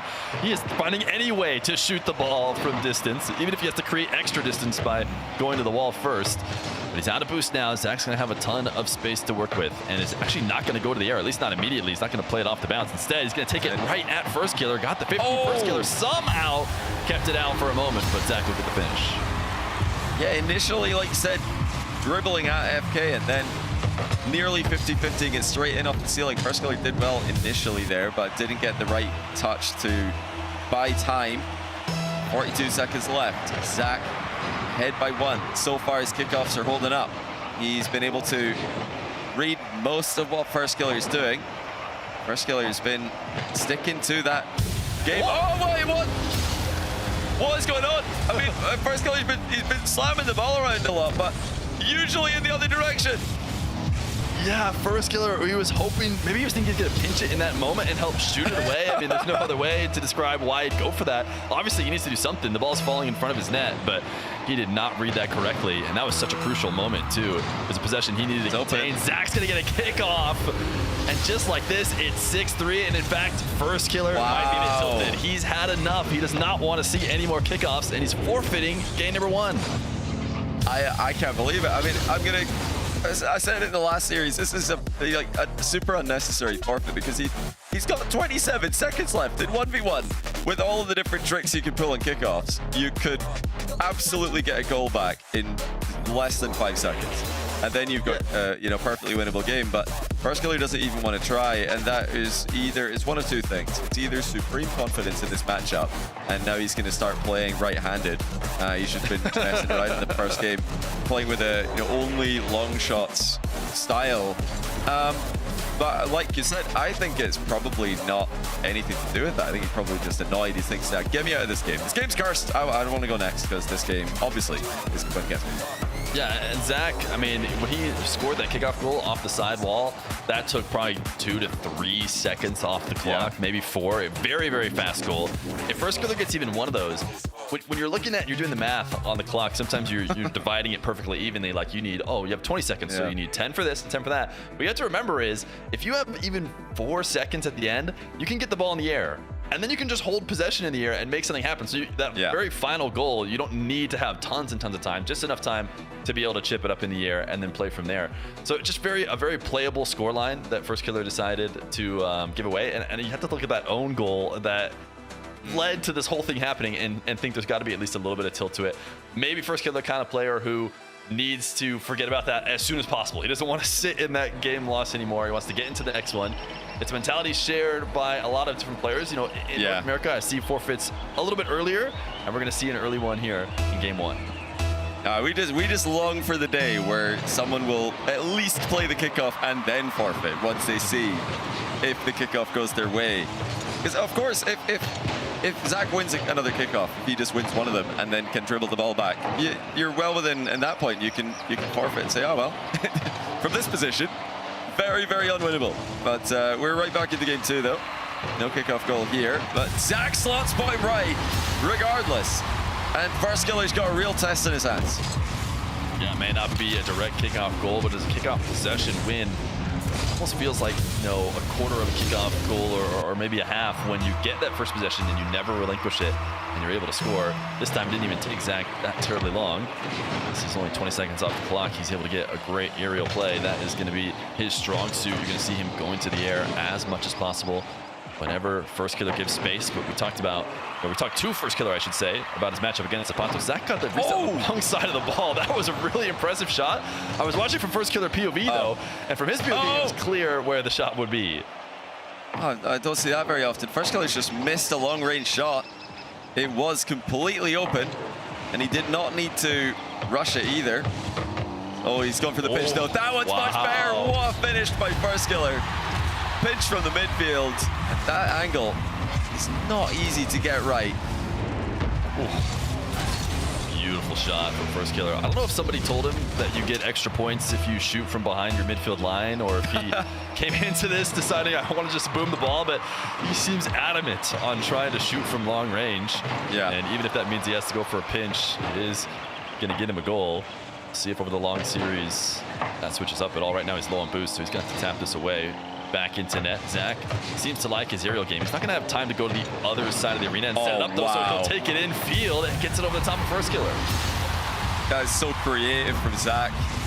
Just baiting First Killer's challenge in with what looked like a fake. I mean, he's delayed his dodge so long there with the outplay. I love the angle dribble as well to start that off. You know, a lot of little things that Zach's doing here show that he's been putting the time into preparing for 1v1.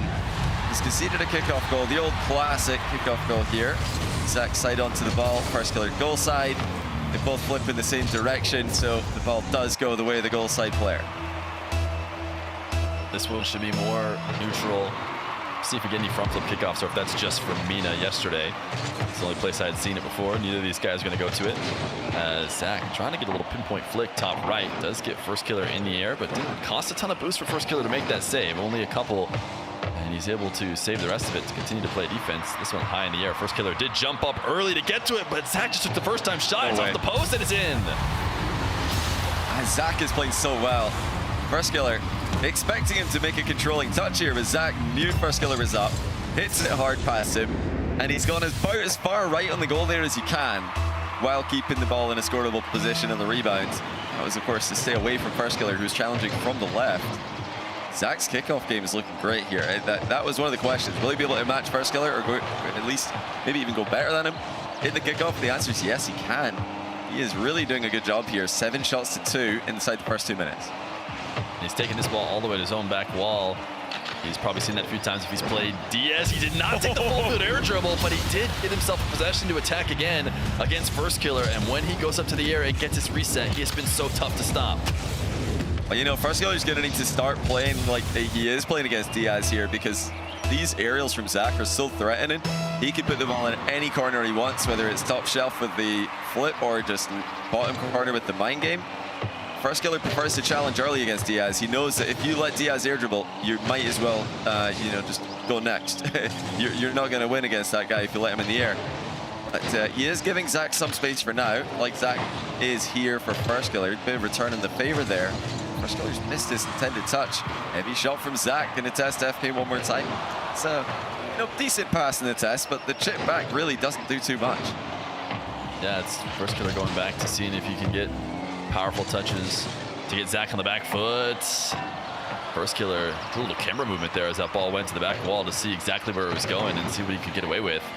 He does let it bounce away. 16 boost now. Is going to let Zach get a catch. And Zach 50s once and is hoping to keep First Killer pinned back. Absolutely nothing for him now. First Killer does at least chase down the ball and switch it around. Although he's trying to get a demo, so he's not going to grab any boost early because Zach stays out ahead of him. And then reads First Killer's dive challenge. Zach is going to have a freebie, I think.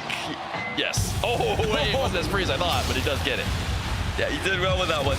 Just waiting barely long enough to beat First Killer to the punch and still not have to pre-jump the bounce. Honestly, before that, First Killer got a bit unlucky, though. He accidentally bumped Zach into a possession after beating into the ball. And then he didn't get a demo that must have been a couple pixels away from landing. So First Killer can feel a bit scammed in this game with how he's been going. But he's not making his plays either. That's completely open top shelf. First Killer's shot is not good enough. Follow-up shot also lackluster. And now Zach has 100 boost to defend with. Great fake challenge. First Killer did not see that one coming, and it's 6-2. First Killer did not do a great job of protecting this ball. He gets rolling out almost ahead of it and then has no way to turn around. Even if he dashed, he wouldn't have found his way back to that ball. He needs to keep that much more in his control. Another thing I've noticed from First Killer too is he's fallen too far in love. That's a good bump. It's going to be a follow-up goal. but he's falling too much in love with his heavy touches. You know, when taking shots from long distance to try and beat Zach is one thing, but a lot of these setup touches seem to be too heavy as well. He's letting too much distance close between the two of them, and then he's unable to actually make an outplay. So when he isn't going to shoot, he does need to control the ball just a bit more. He's trying to get a little hook shot here. Should get a boost steal, and Zach might get a goal though. Yeah, again, Zach is just able to avoid the demos. He's keeping control of his back corner boosts. And that one actually used as bait as First Killer lunges in for it, thinking that that's what the play is. Zach just shooting from distance, wide open net. Still, First Killer has time. He forfeited last game, down by 3 with 25 seconds left, give or take. Now he's trailing by 4 as we get inside the final minute. Zach is frustrating him here. He's late 50, buying himself a lot of time. Well, First Killer did get a demo there, though. Yeah, Zach wanted the demo as well. They were both going for it. First Killer made the winner. Nice flick from First Killer. Does get Zach into net. Now can he convert? Zach's already up before First Killer is, so he commits his First Killer back down to the ground. Nice late flick. This is a great shot by First Killer. That's such a good play. He's gonna have a good chance at the comeback here. Just like last game, he's absolutely got plenty time to make this happen. First Killer trying to lock in here, like Diaz had to yesterday against Zach, who's been the surprise package of this tournament. But First Killer, kickoff goal, 2-goal game. And this is what we were talking about last game. Imagine this was 25 seconds left, 2 goals. He's obviously going to play it. Could have had this in game 1. Yeah, definitely. We'll see if Zach makes any adjustments to try and reduce the volatility of the kickoff. He goes wave dash kickoff, which does reduce it slightly, but still nothing like a fake or maybe a drive kickoff that could buy even more time for himself. He does make a diving save. First Killer up early, has no choice to kind of be aggressive with his defensive style now. He has gotten the midfield 100, but couldn't get back towards the ball. These two guys jostling in the corner. First Killer feels like he has to leave, but he doesn't really have a choice. He has to stay on ball. And a couple strong touches from Zach have it into the blue back wall, and that might just be enough. Dunk. Not enough time left for First Killer. Zach is going to confirm the Game 2 win. Yeah, good pressure at the end of the game here. Zach will even get another goal off of this, just to frustrate First Killer even further. Wow, what a performance so far. All credit to Zach for the early games he's winning against Diaz yesterday and now First Killer today.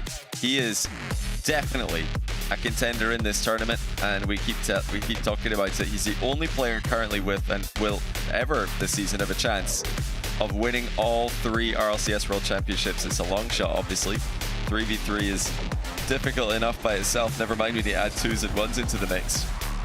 But this is the one that we're the most surprised by. We didn't think he was going to be this impressive coming into this weekend, and here he is. Yeah, you know, you see a lot of ones played since we only have this one tournament here in the RLCS. A lot of ones is played at community tournaments or show matches here and there. Zach not really participating in those coming into this, although he did play the ranked ladder. He got up high. I even reached out to him, like, do you want to get some matches, maybe prepare against people? And he declined. He said, no, I think I'd rather, you know, stay and just prepare for RLCS outside of, you know, the normal system. Maybe that's helped him. Maybe, you know, not giving looks to everybody else on how he's going to be playing ones, how, you know, what you need to actually respect his game has maybe helped him here. And he's definitely playing at the top level. It's clear now that he's in the mix with these top 4 guys, even if he doesn't end up getting top 4 if First Killer comes back like Diaz did yesterday. But he's got me believing. He's got me believing. Had me believing yesterday against the favorite. He's got me believing again that he could take down the number 2 guy in NA right now. Absolutely. I think Zach can definitely take this. First Killer has got to seriously improve his gameplay.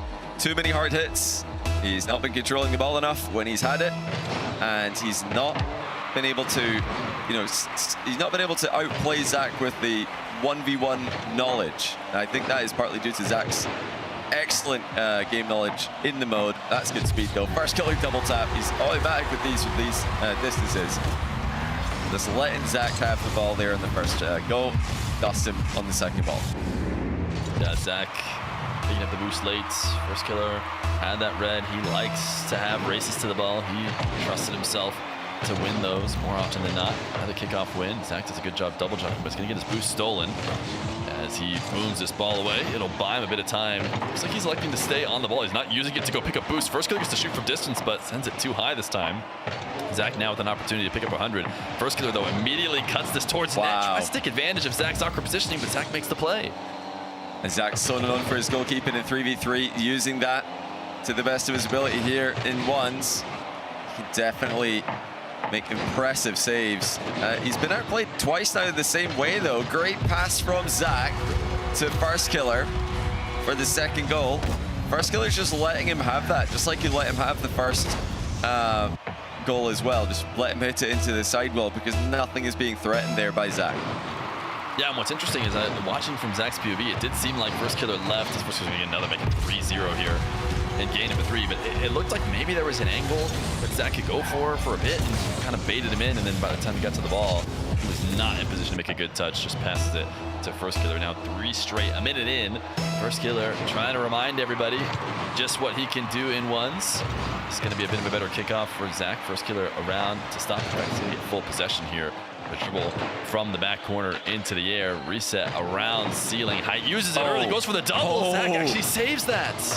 What save by Zach. Reset double attempted by First Killer. He was going quick at that one as well. Not a lot of time to react in defense. First Killer really leveling up his possession game here. From these kickoff wins, he's been able to dictate where most of the game is played. Oh, Zach's caught him though. First Killer overextended in the back corner, just like that. 1 goal is back. That First Killer thought Zach had to take it up the side wall. Surely no way he's going to cut it back in field, so he's just prepping to challenge him over there. But Zach says, I'm just going to dodge you if I know where you're headed. I'm going to try and avoid that. Brings it in field. Zach should be able to pick up this 100 boost. So First Killer hoping to get as big a clear as possible to buy himself a moment to recover. He's going to elect to go midfield 100 as Zach gets set up. First Killer kind of defending off from the side as he tries to jump and stop this aerial. Zach just going straight towards that. First Killer makes it back. I wasn't sure where he was, but he falls back down on the save. Yeah, great save there by First Killer. And he's going to be rewarded with another goal as well. First Killer with his best game yet, just like Diaz yesterday, showing that he's got another gear to go to when he's tested. Zach just a little bit too far underneath that ball as he was trying to keep it more in the blue half. He knew he was done for after he had popped that not only straight up but slightly back into his own half. First Killer up at ceiling height, able to intercept this one. He's going to try and start the boost starvation. Zach's managed to hold on to a decent amount, including a wall dash here. Helps him keep speed. Double jump shot. He's not going to let First Killer get down from this wall, or at least he should try not to let him get down from this wall easy. First Killer does. Gets the demo and now has some space. Yeah, he's going to have the ball again. First Killer accelerating the play. Thought Zach was going to turn his back on him there. Zach did initially stay facing him.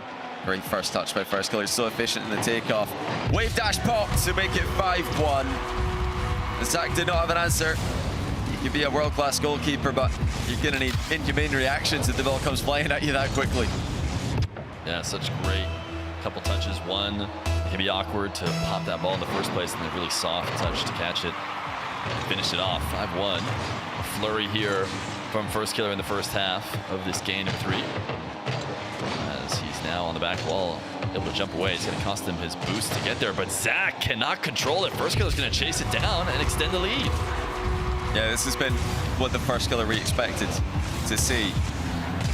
Zach, for the most part this series, has done pretty well keeping toe-to-toe with him in the 1v1 meta game. He's not letting First Killer dominate with demos or dominate with kickoffs. But this game, Zach's been a bit outpaced, and he's still got time to fix that. Oh, he's going to do well here. Make it 2. But this would be a seriously impressive comeback against First Killer now that we know First Killer is leveled up. Yeah, Zach has done well to not fall for a trap that lots of non-ones players will, which is being too interested in picking up that 100 boost. He's very clearly recognized when First Killer is making a mistake for going for that, and there's just an opportunity to bring the ball to net. He's going to get his second goal as he tries to flick this one away. Able to grab the midfield 100. This ball floating in the air. Zach would hope to get 2 touches in a row, and he's going to try and do that, but it's still a bit awkward to actually control it. And now First Killer has the ball rolling. Zach's going to back off. He doesn't get to play passive for much longer, with a minute 30 left to go, down 4. He can get away with shadowing for a bit. He might be forced to start diving in if it stays this distance. Yeah, has to go for it here. And he does! Zach with a reset dunk. It looked like the heavy touch might have given the ball away to First Killer, but what an adaptation by Zach. Crushing the 50, back within 3. Onto the diagonal. Can he get a first possession? Delay kickoff. Interesting, flipping into the ball. Trying to get something out of this. He's got to boom it away, though. First Killer making sure to take a trip across all the 100 boost so that Zach's going to have to play off pads. He's going to have an opportunity to take First Killers here. This First Killer loses the bounce on his dribble.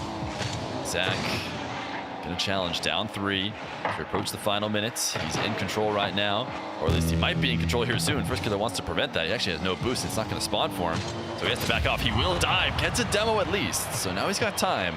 This ball's going to roll for him. We'll see how he tries to get something started. He's going to avoid going to the wall, but he baited First Killer in. First Killer's expecting a wall to air dribble, and Zach just takes the shot.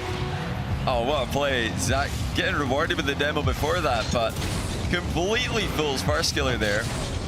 Zach was threatening that air dribble off the wall. Spotted an open and instead to go more direct. He's got a lot of time to work with here. What a comeback this would be from a huge deficit against one of the greatest ones players to ever play the game in First Killer.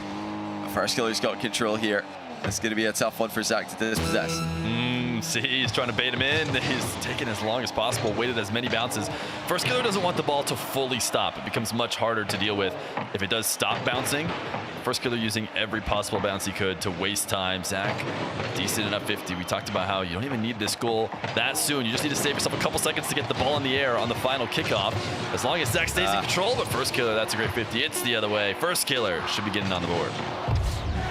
Yeah, Zach tried it at the end there. Nice comeback attempt, but First Killer was too solid with the defense. Staying with them at every step there. Getting his first game win on the board. And much like the Diaz-Zach series yesterday, we have got a competitive match, ladies and gentlemen. Zach is at this level with the tournament favorites. He's pushing them to the limit. He's got to, I think, just add a tiny bit more kickoff variety to his rotation, and then he'll be just fine in this matchup. But yeah, this game is heavily First Killer favored early, thanks to First Killer's kickoff wins. Up to Zach now to maybe add some fakes. You mentioned the drive kickoffs as well. I would love to see that. Otherwise, it will just be more First Killer dictating where the game's played. Yeah, it ultimately comes down to those first couple minutes in this game. Not only was his kickoff maybe not there, but he also had a couple missed touches that, you know, we don't see from either one of these guys very often. And you add that to the rest that was going wrong, you're suddenly looking at a big deficit, and you have to claw it back for the rest of the game, which he did. Ultimately couldn't bring it all the way back, but not the worst sign ever. The fact that, you know, the most domination came in early parts of the game, so Zach already looking like he was playing a bit of a better game and maybe could get himself, you know, a few match points here against First Killer. If you could take game number 4, you might need him. You might need that many chances against a guy as good as he is. But knows what he's getting, you know, what information is he getting from that phone? He's always on it every time. he's looking away. Getting any info. Is he getting kickoff strategies or something, or who knows? But we're gonna get back into here to game number 4, Utopia Coliseum. Big moment. What did he just learn? Will he use it here on the field? Now, will we get Zach possessions early? That's the big question. He's definitely in with a chance in this one. Nice little bump onto First Killer to secure the first possession of the game. He's got all the options in the world for what to do with this one. He's going to fake the long-range air dribble, then actually fake bringing the ball back down. Lots of layers of mind games here by Zach early, and he's got an open net as a result. First Killer's absolutely lost control there. Yeah, First Killer trying to, you know, get up and beat Zach. I think he's expecting Zach to race him to the ball. As soon as he recognized Zach was not racing him to the ball, he realized he was in trouble. Wanted to get the softest possible touch he could. Went for that reset touch, but still handed it away. So First Killer, not the best read on the play, but he'll make up for it quickly with a kickoff. Yeah, Zach's been, you know, losing quite a lot to this side. This one, the ball does go a bit further, but it's still something First Killer can work with.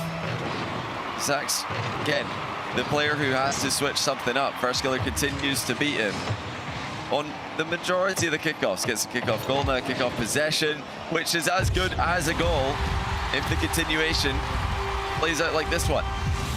Yeah, Zach went all the way to his own back corner boost and wanted to be immediately involved in the play. You know, sometimes you can surprise players who just assume, no way you're going to go for that challenge. You're going to fake that, right? But this time, First Killer seemed to be able to tell that one was legit. Zach truly was going to try and drive half the field and challenge. So First Killer will snipe it around him. And that heavy first touch is going to allow Zach to immediately dive on him if he could have kept it somehow more in his control. Zach would be less confident as he dives in to try and take it away. He's not going to get the midfield 100. And that's going to force him to leave. But again, see, that's a heavy touch right there. He makes up for it by getting a demo, but he didn't have to pinch that off his wall and push it away out of his control. But that's what First Killer has been defaulting to. Now he's going to slow down. This catch pushes it out to the midfield, high bouncing ball. Again, plays it over the top of Zach, but it's into the corner. It's not going to be a free shot. Zach should find his way back to net. No reset there for First Killer. Zach is maybe convinced that he does have it though, so he'll let him get back up into another air dribble. Slow air dribble shot is saved, and Zach keeps it out. Yeah, no boost for Zach though. He's got to be careful in this follow-up play. Looking to stay on the ball, but that did leave him briefly open to be demoed. First Killer didn't make the move in that direction in time, but if flipping near your opponent when you got no boost, very dangerous thing to do. Now First Killer stealing reset. Doesn't get under the ball at all. First Killer getting dunked on. And now Zach for the open net.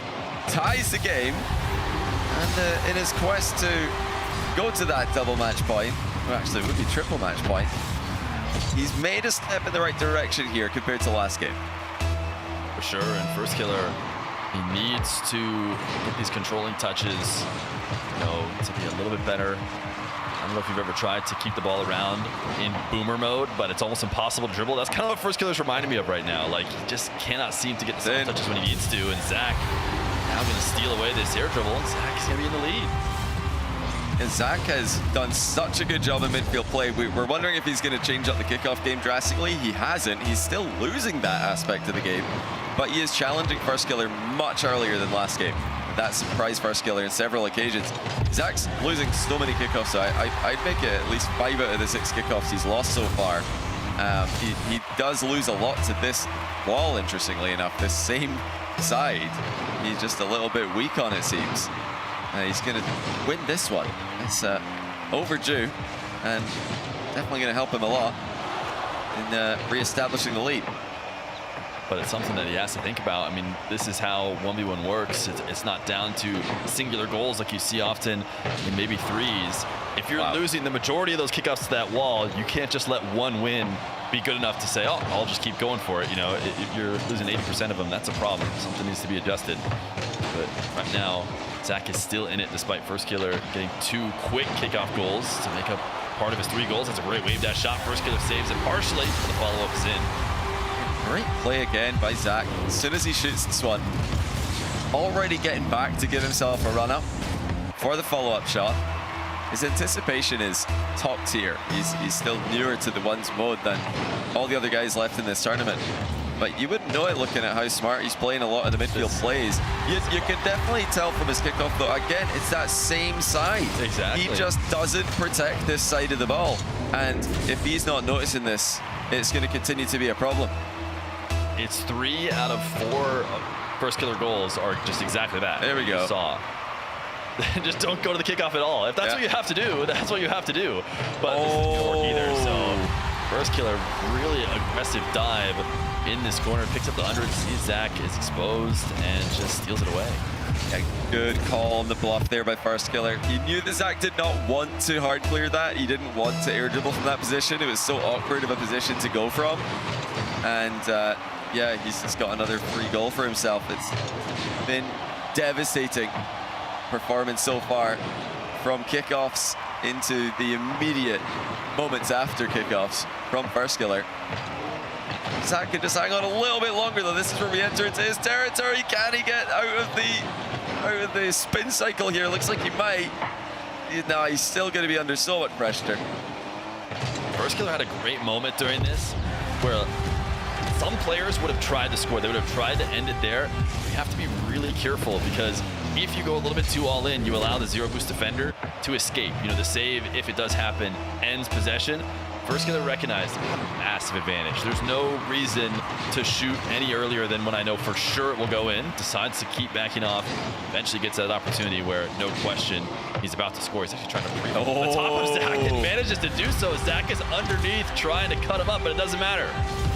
Yeah, what a move by First Killer, just flipping over the top of Zach, shrugging off the bump, and converting a 7th goal in what is turning into a dominant display of possession and control.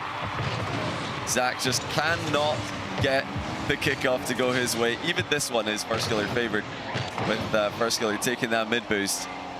And yeah, Zach's just not had the, I just don't think he's had the tricks that he would need to get First Killer out of this flow state that he's clearly in. Okay, that's one. I thought First Killer might be able to save this one, but after dodging the bump, he couldn't get goal side of the ball. He waited this out. Oh, he got bumped slightly. Yeah, wow, I didn't notice that either. He got slightly bumped at the end of that. Zach caught him with the tail end of his car. But this has got to be a really frustrating game if you're Zach. I've seen it from players, especially when they stream before, when they cannot get first possessions off kickoffs. Because every time Zach does get a good possession, as he gets one here, he's converting. You know, if he gets even a little bit of space, he's done really well to convert.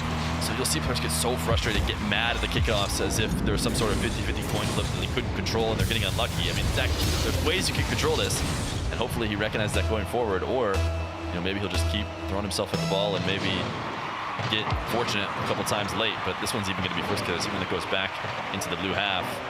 He's going to have possession with under a minute, trying to switch the field here on the sidewall, see if he could bait Zach in. Zach did not.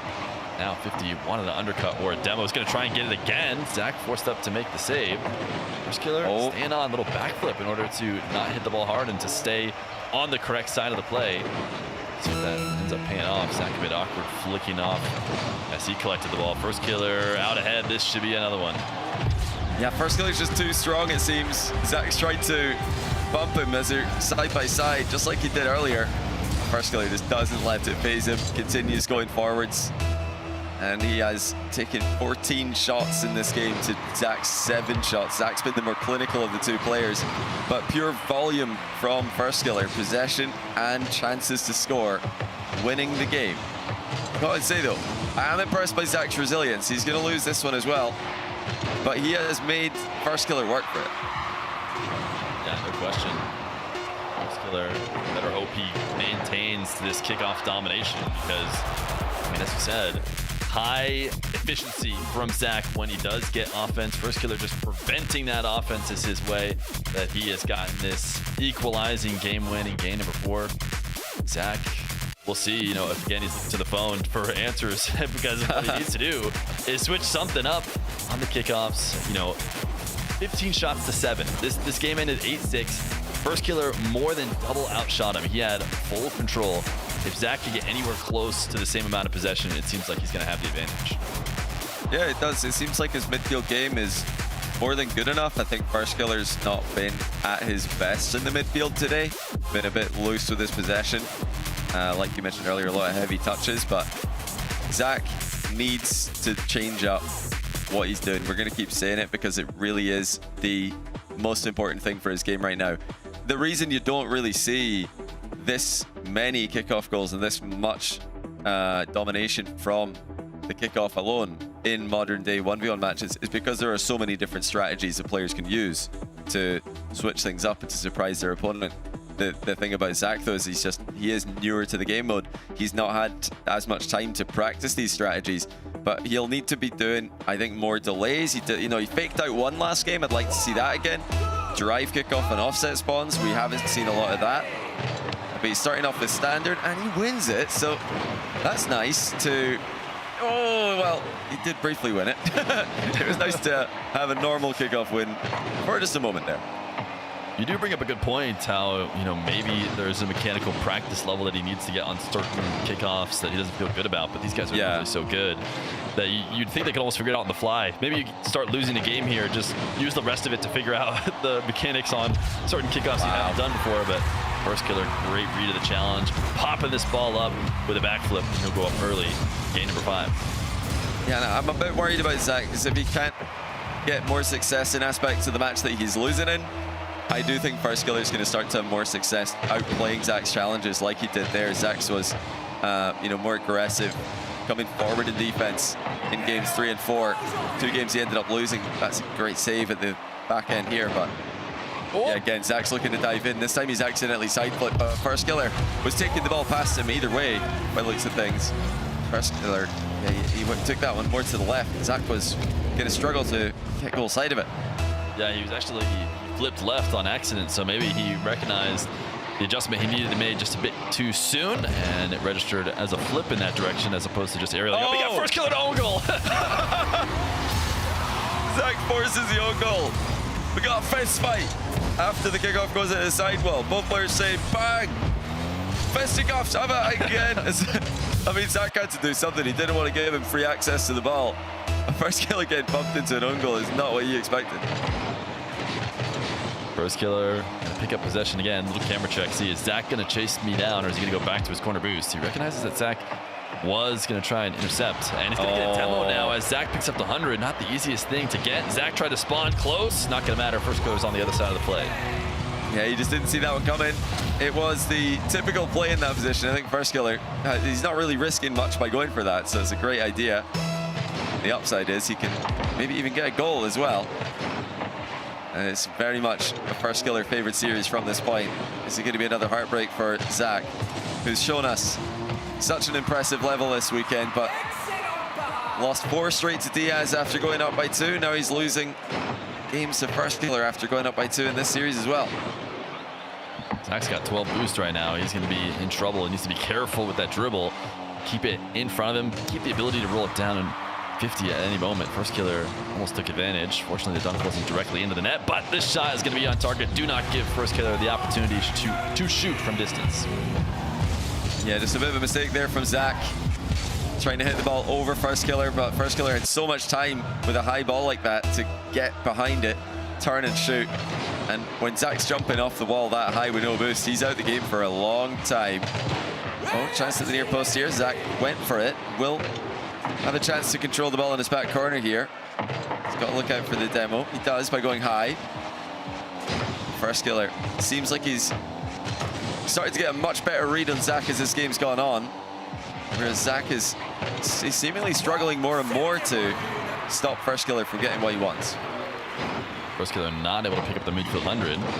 On his way back, though. And now has popped the ball out and away.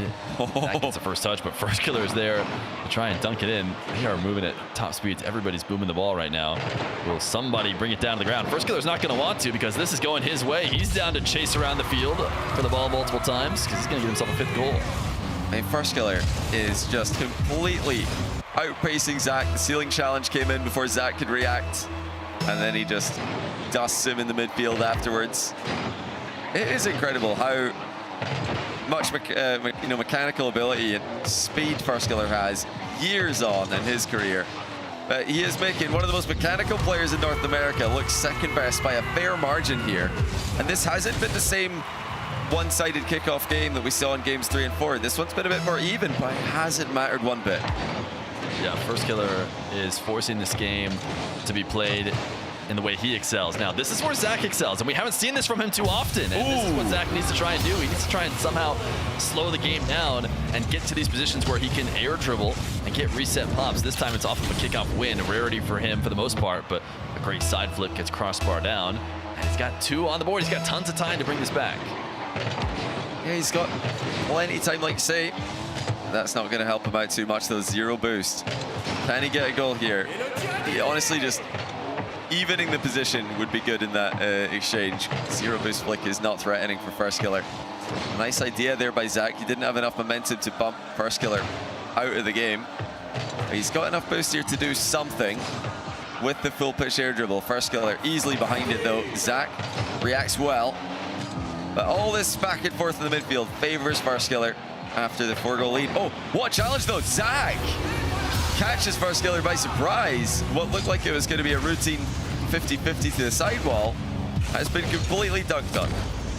Yeah, he got out ahead of First Killer, who was trying to attack from the sidewall.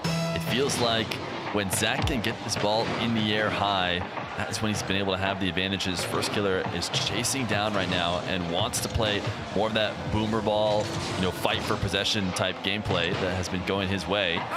Zach now going to launch this one and is going to stick around close, make sure First Killer doesn't get possession. Although he's backing off now, he's going to allow First Killer to gain control. I'm not sure he necessarily needs to do that, but ultimately he's going to be turned out right because First Killer just hands it right back to him. And he's back to his favorite positions in the air. He's played well. This time he uses the reset. First Killer faked him out like he was going to jump, but went back down to the ground and took the freebie. Yeah, just a bit of a misplay there by Zach, and you can see the desperation as he went for that. He's not had enough chances in these games to feel comfortable with the comeback in the time remaining. You've got, got to go at some point. You have to make the play, and he decided that was the moment. Look at First Killer faking boost grabs. He's missed the long shot though, after wiggling to bait Zach out of position. Zach needs a goal here, and he's not going to get one. Absolutely shut down as First Killer goes up by 5, and Zach calls next. Yeah, First Killer, he has had enough of playing in the blue half at all. Every time he gets a chance, he is booming the ball out to the orange net, whether Zach gets a save or not, or even if it's slightly off target. That's where he wants to play the game right now. He wants to play it over there, and even when Zach gets a possession there to maybe carry, before he lets Zach have even a moment, he says, nope, I'd rather dive. I'd rather keep this away. Maybe I'll be able to steal the ball away as well. That's what he does. He gets himself a goal. So this is snowballing a little bit for First Killer, as he maybe isn't quite dominating like he did before on the kickoffs, but he's able to play his game. He is forcing the issue here against Zach. Yeah, it's curious to know how much Zach's head is still in this. It's so brutal to be losing games consecutively like this, but also the manner in which he's losing. He'll feel like he's just been watching First Killer for the most part in these games and hoping that First Killer makes mistakes, which is not something you want to be relying on. As First Killer is such a reliable player, such a consistent player in 1v1. But yeah, it's been a pretty, I think a pretty good display of what does make First Killer so great. So efficient, so consistent with his touches, so fast around the pitch as well. Even with the newest generation of Mechanical Ones players coming up against him, they can't keep up. He's just making everybody look like they're a gear below.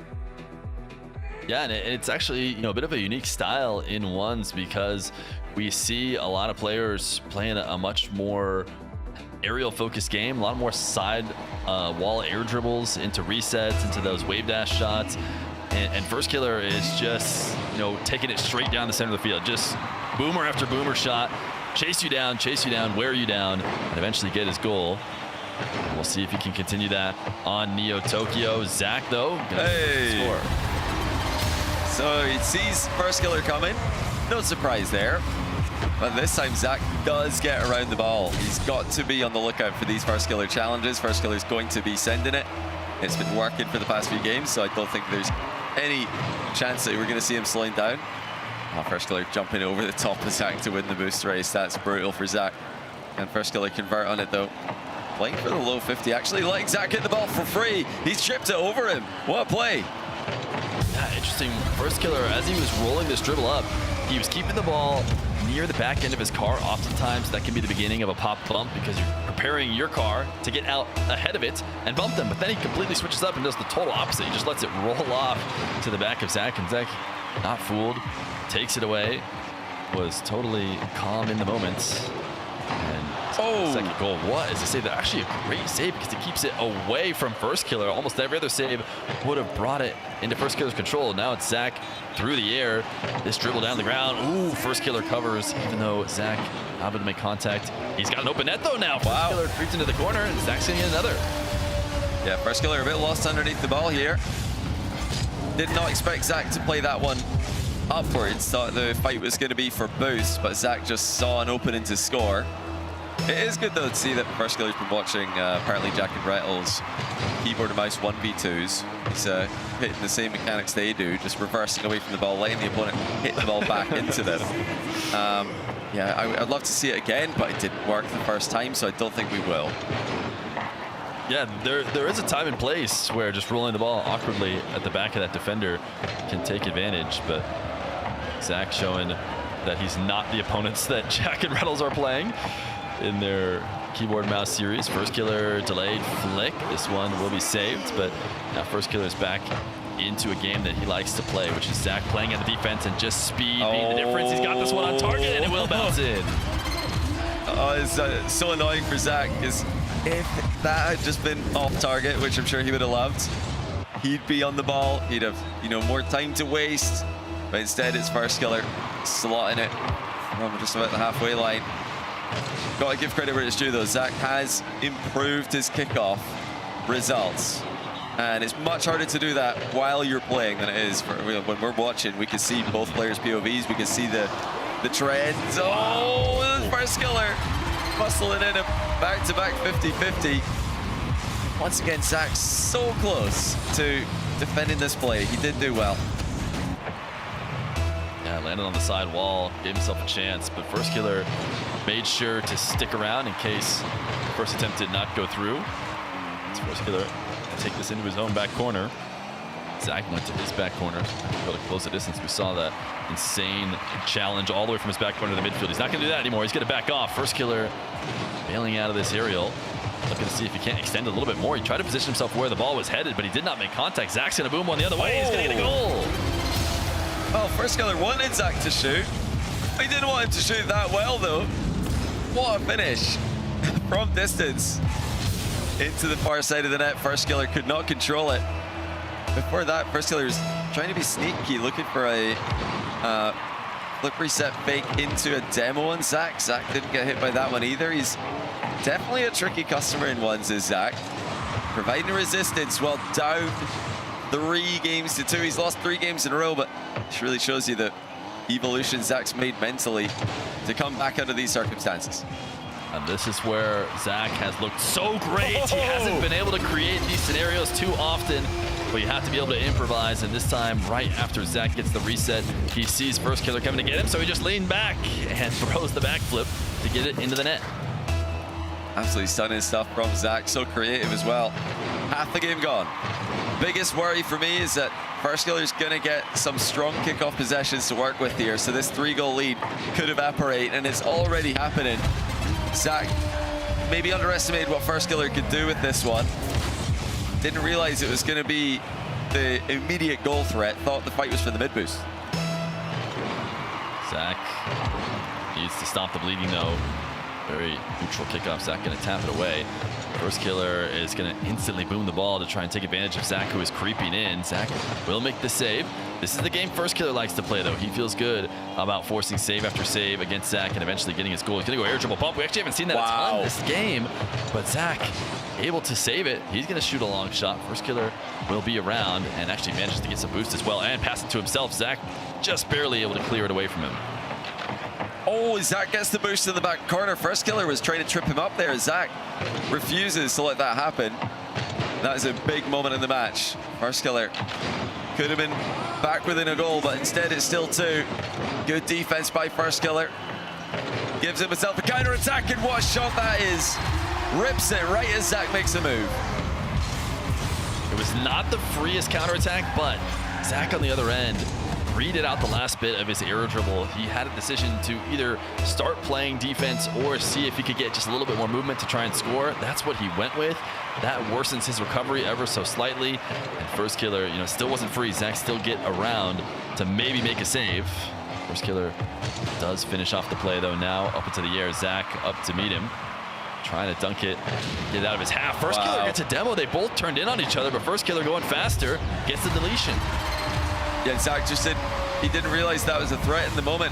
He saw where First Killer was, but he's thinking First Killer's going to go for the boost, maybe go for the ball. He forgot that the demo's the most dangerous thing to be looking out for. First Killer just landing in a slightly better position. The flip gave him supersonic, and now he could move ahead here with a strong kickoff. He's got Zach backwards, looking for another bump on him. Zach dodges it. Did not take the immediate shot, but he's got a chance with the dribble. First Killer's going to save the first try. Zach with the boost steal. Attack continues, but it's awkward for Zach to generate a shot here. He's going to try and pick up another one. First Killer manages to get the 100 and dodge the demo, get control of possession, at least for a moment. Zach trying to take it away, get the demo. First Killer slams it to the back wall, and that's going to allow Zach to easily control it. or at least control it easier than it could have been. First Killer had a really great opportunity there. Zach wall dashing back is not going to be enough. First Killer makes it 6-5. Yeah, even though First Killers missed the open net initially, that touch, what a perfect outcome it was. Zach was trying to get the back corner boost and then get back to his net, but did not expect First Killer to play it so perfectly into a strikeable position. But Zach's won the race to the mid boost. The demo's available for him and he gets it. Can he get the ball on target quickly enough? First Killer's going to spawn in the way of him. Still, boost advantage for Zach. The back corner is spawning momentarily. Who's going to get it? No one. The ball's going to be an open play. First Killer's going to hit this. This is what First Killer wants to do. He is so good at sniping these. This isn't the freest thing ever, especially when he has 6 boosts after this 50. He has to reposition, pick up pads, and still find the power shot to keep it away from Zach as Zach tries to cut off the angle. First Killer makes it seem like a foregone conclusion, though. Huge moment now. Zach delays the kickoff and what might be his final kickoff of his 1v1 tournament. This one into the corner. He needs to start booming the ball. First Killer's just chasing it down. He knows every last touch he gets wastes an additional second, and he's done enough. First Killer is going to win 4 straight in order to advance past Zach and into the semifinals. Yeah, overall a great tournament for Zach. I think he's looked like a top 4 player. He's looked like a good match for Diaz and First Killer, the 2 tournament favorites, especially early in these series. Unfortunately for him, some lack of experience in 1v1 showing its ugly head later on in these games. He's tried a delayed kickoff at the end there. I think the delayed kickoff was delayed about 2 or 3 games too late, in my opinion. He should have been maybe doing that one a bit earlier, but full credit to First Killer. What a lock-in that is. Just like Diaz winning 4 straight against Zach. Yeah, it's got to be, frustrating for it to happen that same exact way. Zach has a great start, but this is just the start of our day. We've got a lot more Rocket League 1v1. We got the semifinals and finals coming up next. Okay, the plumber's fixing that burst pipe. We should be all set. Good thing you're protected 24/7 with your home and auto bundle from Progressive. Oh, I'm sorry. I'm just trying to figure out the right caption to post about this. Maybe something like, I have protection, just need a lifeguard. What about that emoji with a shocked face? Or maybe flooded with emotion. That's too much. Try Tuesdays are cray. Technically, you don't have to post everything that happens online. I totally believe you. Life is meaningless without affirmation, am I right?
magic of Rocket League is the stories you can tell about it.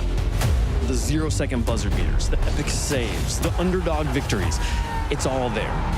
As we return to this legendary arena, we'll witness Rocket League's story unfold together. Who will hang their team's banners in the rafters of Champions Field? It's time to find out.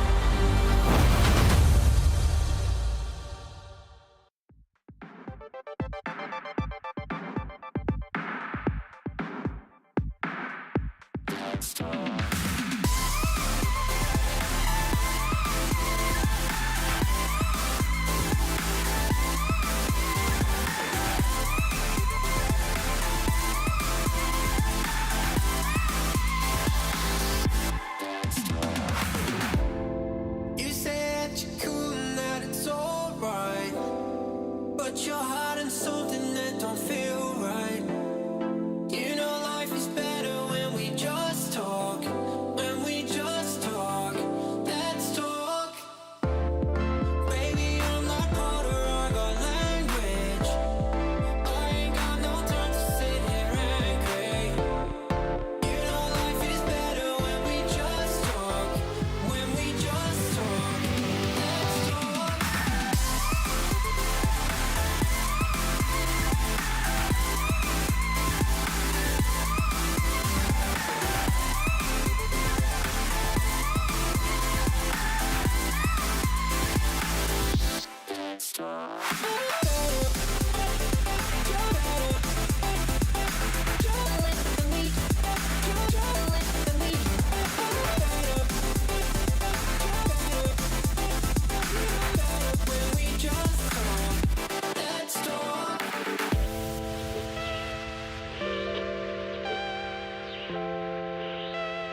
Down to our top 4 here in North America. And Zach, 2 series in a row made it look like he was it. He was going to take out the reigning grand finalists from the last season, but after game 2, both against Diaz and against First Killer here, just getting the favorites wake up here. First Killer back through. He's going to match up against Evo here, Fear, and he's looking hot. Yeah, First Killer is looking like he's playing his game in those last 4 games. He's able to dictate what he wanted to see. He's going to see maybe a similar-ish player in Evo, someone who's a little bit more prepared in 1v1, but First Killer wants to be North America's representative. I think if you look at the history of ones, it'd be nice to see a little 1v1 champ tag for First Killer. He's deserved it over the course of a history of 1v1 play, as he had an own goal there early on. You could see getting frustrated by Zach, but if there was frustration, it was gone by the later half of the series because he started to take control. I mean, but Johnny, like, what was, but while let's quickly talk about Zach here as he makes his exit from the tournament in top 6. Like, what was it he's doing in these first 2 games that both Diaz and First Killer were struggling with? I think that they've both underestimated him a little bit because they didn't expect him to be so, good in the midfield game. But yeah, First Killer had to, make some adjustments. He had to start controlling the ball a little bit more, realizing that Zach is countering him very well. And just like Wavy against AJ, getting very physical as well. First Killer was dominating the physical game. So he was able to find some weaknesses. The kickoff also, he found a weakness in kickoff, just kept prodding it. And Zach, just like, other players who are not as well-versed in 1v1 over the years, just didn't have enough backups to go to. And yeah, he's starting to get a bit frustrated. Both players actually getting frustrated at times on the camera. I think I saw First Killer mouthing, "Oh my freaking goodness," earlier on, which is, really impressive that Zach's able to get him that frustrated early. It is a testament to how strong the competition is here. That both players, that one player could even be winning this harshly and still feeling frustrated by their competition. Zach, a fantastic improvement from his 2025 performance. He tweeted after the series ended that he feels like he's obviously sold against Diaz and First Killer, but he's very proud of his performance this year overall. He's looking forward to next year there. First Killer advances here. He has a matchup with Evo, which is a rematch from our 2025 semifinals. First Killer took it down there. Can he get it done again? We'll have to wait and see, because it's time to get the reigning North American 1v1 champ on the field. Wavy got work done early against his opponent today, against AJ, and now he's got Diaz in front of him. Fear, this is the big one. Yeah, this is the big one. This is the one that Wavy's going to have to change how he's been playing. I think even we talked to him in the interviews.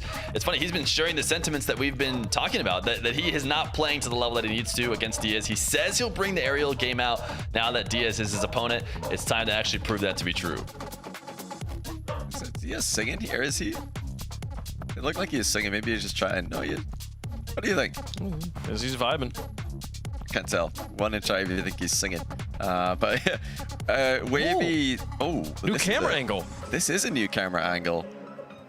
Fascinating. Is this the way he's gonna unlock his additional gameplay? Maybe unlock some more frames per second. This is side on Wavy. Yeah. I mean, not to like dramatically overthink a camera movement, but there's a chance that like putting the camera off to the side, he's not gonna be like, when it's over your monitor, right? If you're like, you can constantly see the camera. There's maybe in the back of your mind, he's like thinking about the broadcast. Move it over to the side. Just look at the game directly in front of you. Maybe easier to forget you're on RLCS and just play the way you play in ranked. The problem with this angle, though, it's a very like camera on the desk pointed up angle. I'm not sure if I'm gonna get to see his emotes. If he starts hitting some crazy emotes for the fans, it's gonna be tougher to see them. I'm not gonna get to see the full thing. New emotes. Now he's got this side-on emote repertoire ready to go. So I think we might be seeing some new emotes there from Wavy, if he has anything to emote about, anything to celebrate about. It also looked like a much nicer camera, which could be. I don't know. There's a new technology now where you can use your phone as a webcam. There's a chance it's not a different camera. It's just a separate camera that he can then pick up and move around. Imagine that. I'm theory crafting and dreaming. A man can dream, chat. Okay, let's get into our predictions, chat. Who do you think is going to win? Is it going to be Diaz? Does Wavy cause the upset? Let us know. Fear, who you got? To me, based on what we've seen from Wavy, historically, he's had over the course of many, many years, early on in Diaz's career, he had a decent matchup. The Wavy we see right now should not have a good matchup with Diaz. Diaz should absolutely be winning this. He should be going to the finals. I have Diaz here. Okay, Johnny? Yeah, similar sentiment. I think Wavy, he used to cause Diaz problems, then Diaz started to dominate the matchup, and now in this tournament, Diaz looks like he's on, you know, for him, a pretty good level, and Wavy is not. He has yet to play his game all 3 days. He has not looked like himself, so I don't think this is going to be close. I'm hoping for Wavy that it is, 'cause I do love Wavy. Great personality, great player, but he's got to step it up. Getting to chat with Wavy both today and yesterday. He's just one of the most down-to-earth, real players. He does seem to have a very level head about himself, and his mentality of like, let's go out and let's have fun playing a video game, a novel concept in esports. But it did get him to this point in the tournament. I don't think it takes him further, though. We have had very few desk sweeps this weekend. Diaz just looks on another level. Has given us no reason to doubt him at any point. I have Diaz as well. We'll give him the full curse. How many Virtus Pro fans have shown up here? Not enough to sway it away from Diaz and the skill he has brought so far. This is clearly his match to lose. Does Wavy finally bring out the aerial game we've been talking about, that he's been promising us? He said this is the match he would do it in, and if he does, we might see him play for the title, North American 1v1 regional champion. He would knock out the reigning champ to do it, folks. Does Diaz play for it back-to-back? Does Wavy get the opportunity to hold the trophy? Let's find out. Wavy versus Diaz. Another opportunity, here it is, to play spoiler for Wavy. He said he needs to be better. He needs to do more in the air. He needs to be more variable. He's got to be on his game to take down the reigning regional champion in Diaz. Game 1, brought to you by Progressive as we kick off our first semifinal. Kicking off the first semifinal, of course, you got Stacks and Mr. Bates on the microphone, and you got the desk with a complete sweep in favor of Diaz, and Diaz is already showing you why. Opens up the score, and after 4 seconds right off the kickoff.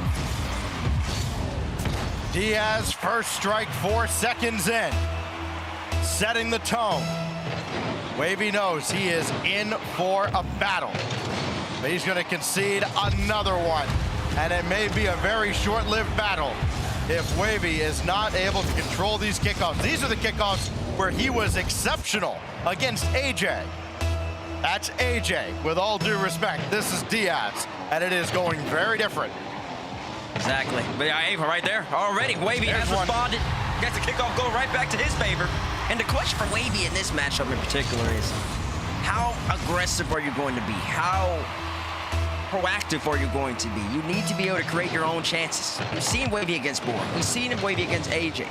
He got both wins. I can't say they were the prettiest. He was kind of just letting both of those players make mistakes. And in Diaz, he's not going to make many mistakes. He's going to push the envelope. Wavy is on you to respond. All right, Diaz, talk about a player going to the air with the backside of the Fennec. 3-1 lead as Wavy had him lined up. Good offense beats good defense, as we've said many, many times here in the ones finals. Here's Diaz again. Wavy at least out to meet him very quickly. Diaz full tank of boost, but Wavy on the ball, under the bar, and back within 1. Oh, it's lovely, Stacks. That's what I like to see. Wavy immediately. He just conceded. 10 seconds ago, Diaz brought up to the sky, got a reset goal. This time, Wavy jumped before Diaz even popped it up to the sky. Got a great challenge, led to him getting possession, and then he also just took a nice, good flick right underneath the crossbar. Those are the type of opportunities you want to see from Wavy. That's how he's going to be successful in this series. Diaz thought about the corner boost and said he'll just roll the ball to the wall, take midfield. That gives Wavy possession to the ceiling, and Diaz is all over it. And he's got an open net and a 2-goal lead again. I mean, I don't mind it. I don't mind it from Wavy. It's a decent idea. The execution was a little lackluster, but the idea was there. He's gonna be a little better, but even then, is he even having the wherewithal and the confidence to go for a play like that early on? Test out Diaz's defense, also see how your aerial game is connecting in his game number 1. We haven't really been seeing much Wavy aerial game. It bodes well for Wavy in the future. Wavy had to go. Diaz cut him off again. Now Wavy on the other side. He'll get another habit. And Wavy back within 1. But first you don't succeed, keep on trying. He just avoids Diaz contact. Back within 1, but can he make any meaningful progress? That's one to kick off right there. And so far, Stacks, you talked about Wavy losing out on the kickoffs. He's about 2-2 even. Diaz just has 2 goals this name. Oh, Wavy bumped Diaz, but he has the bad flip. Oh, no! He put the green pads in the chat. Oh, brother. Well, it happens. There's still, hey, you'd rather have it happen with 3.5 minutes to make up for it. In game 1, too, at that. Yeah. I wouldn't happen in game 5 or game 6. Oh, he has lost another kickoff again. So fast. It's a double whammy, Stacks. He played it well. He got the bump. He had a bad flip. Diaz scored an open net, and then he gets hit with the kickoff right after. That's a 3-goal swing. We're talking about a potential 4-4. Now it's 6-3 in Diaz's favor, and Diaz has the ball again. Oh, gosh. Oh, good. He saved it. He's got the save, and more importantly, onto the ball very quickly. Rolls it ahead of Diaz. Back within 2. Listen, Wavy played a lot of low-scoring games in his quarterfinal with AJ. 6 was his upper limit. He will need significantly more than that, considering Diaz is already there with still 3 minutes left, and the scoring's not going to stop. High off the backboard, easy clear by Wavy, but he won't have any boost to work with. That's going to go just a little high, and Diaz opting to turn for the ball, not the boost. Now Wavy's got a full tank, so too does Diaz. Wavy out of the corner. He'll send Diaz all the way across. That boost will spawn in a couple seconds here as Wavy will go down to ground. He can't afford to wait long for it. So Diaz goes right over top of Wavy. He got the midfield boost and it didn't matter. He did, and the aggressiveness is there from Wavy, but right here I think he's got to just trust in the fact that he's got to feel naturally that Diaz can't have that much boost. So Diaz has limited options there. It's either he's going to bring it in close, 50-50, which really wouldn't be that smart because then that would put Diaz in an isolated position with no momentum. So Diaz is probably just going to toss the ball away. Wavy can just secure the boost and then secure possession after Diaz tosses that ball away, but instead he opts to challenge. Diaz gets a freebie right here. And now Wavy has a lot of work to do. 2 minutes or so left. Does get a good 50 right here, Stacks. And now he's only down by 2. Love it when a 50 just goes directly or indirectly into the other net. Unlucky for Diaz. 2:14 to go. He's seen his lead shrink to 2 again. As Wavy delays on the straightaway kickoff. Diaz with possession, no boost, no problem. He'll be able to bring it all the way back to his own corner, and that's the biggest difference, I think, one of many that Wavy is experiencing. Doesn't matter how much boost his opponent has on the other side in this game. Diaz can control with so little. There's a demo. Full boost from midfield, but Diaz is already back into the play. That's a great 50 by Wavy to stay with the play and get within 1. Wavy's playing his best ball so far. Closes the distance, gets the demo. Diaz immediately challenges them early. Wavy just plays it low 50-50. That's easy for Wavy. Easy, simple. Now he's got to play well off the kickoff. Off a corner kickoff, and it will fall to Wavy. He has to bring it back to his own wall, but boy, that's, or rather towards Diaz's net. I'm colorblind, okay? Here's Diaz. He'll go to work. Listen, you can see this coming from a mile away. Wavy, the save, trying to take a piece out of Diaz, but he'll run back and quickly turn on this ball. Diaz around Wavy and a 2-goal lead again. And Wavy's got to make sure he at least gets in there to make sure Diaz doesn't burn a bunch of time off the clock. I mean, it's like a boxer.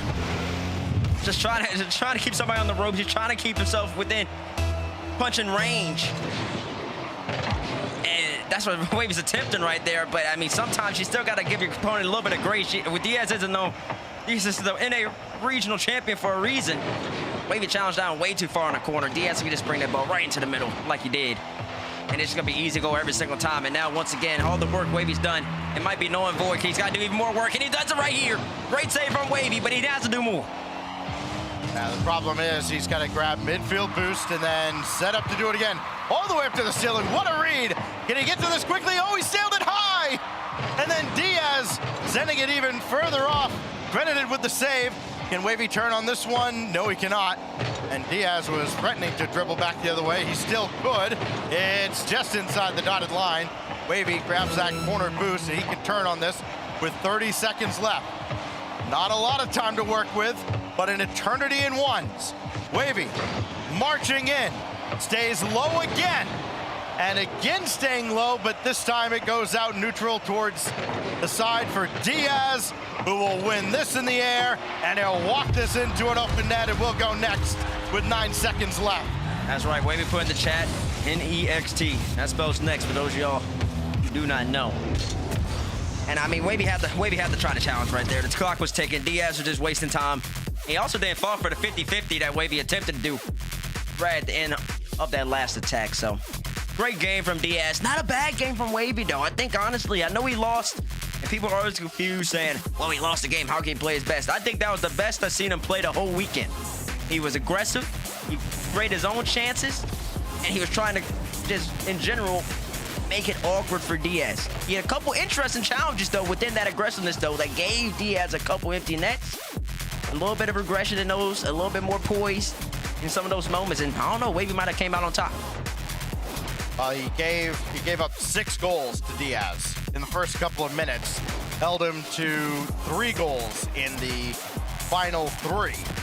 You know, again, it's not how you start, it's how you finish, or something like that. The problem is Diaz finished exceptionally well early on in the game. So that's something that Wavy now has to kind of unpack as we get into game 2. And I think you're right, though, Bates. He did play the best game, certainly the best game we've seen him play today. That's right. And while he loses by 3 goals here with 9 seconds left, he's also against the reigning regional champion. You know, very much accepted #1 player in the bracket.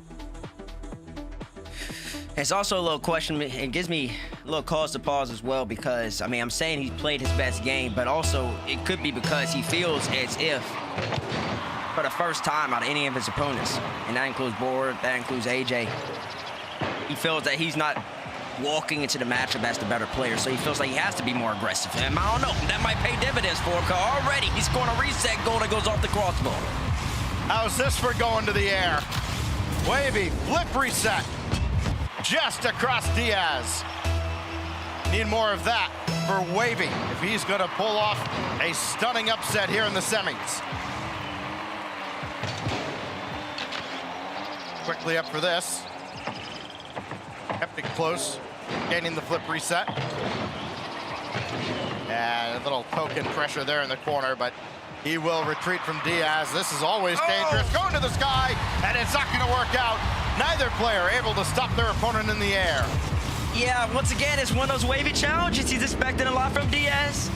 He thought Diaz would keep it close, so he immediately committed. Rather than taking a diagonal approach back to net off the ceiling, he went horizontal. Tried to close that distance, but Diaz had no intention of keeping the ball close himself, and Diaz scores again. Right off the kickoff. I gotta start keeping track of these. That's 1 for Diaz in this game. And so far, it's a lot for Diaz and not too many for Wavy. Well, now they're dead straight on here for the 4th kickoff. And it'll be Wavy going with the delay, and Diaz just plowed right through. And he's gonna almost get another goal from it. Didn't miss by much. Catches a piece of Wavy's shot. This comes all the way back to the orange half, and Wavy's not gonna get there in time as Diaz extends his lead. That bumped it all day. Where did Wavy go? Oh, he tried to land. He started breakdancing rather than putting his 4 tires back on the pitch. Wavy, you gotta put them back all 4 on if you're gonna want to get back to that play. Good bump from Diaz. It was also a good save as well to take Wavy's counterattack, put it up high over the backboard with speed, and give himself a chance to then come and bump Wavy. But then once again, Wavy right here stacks a low 50-50 on Diaz. That's just that. And so far, Wavy's got at least 2 or 3 of these type of goals where Diaz jumps up early, Wavy knows it's coming, gets a great little 50 and just puts it in. He's talked about being variable, but the low 50's gotten him 3 goals already in this very young series. It's got him back within 1 here in game 2. Quick turn on this, but not quick enough as Diaz was all over him.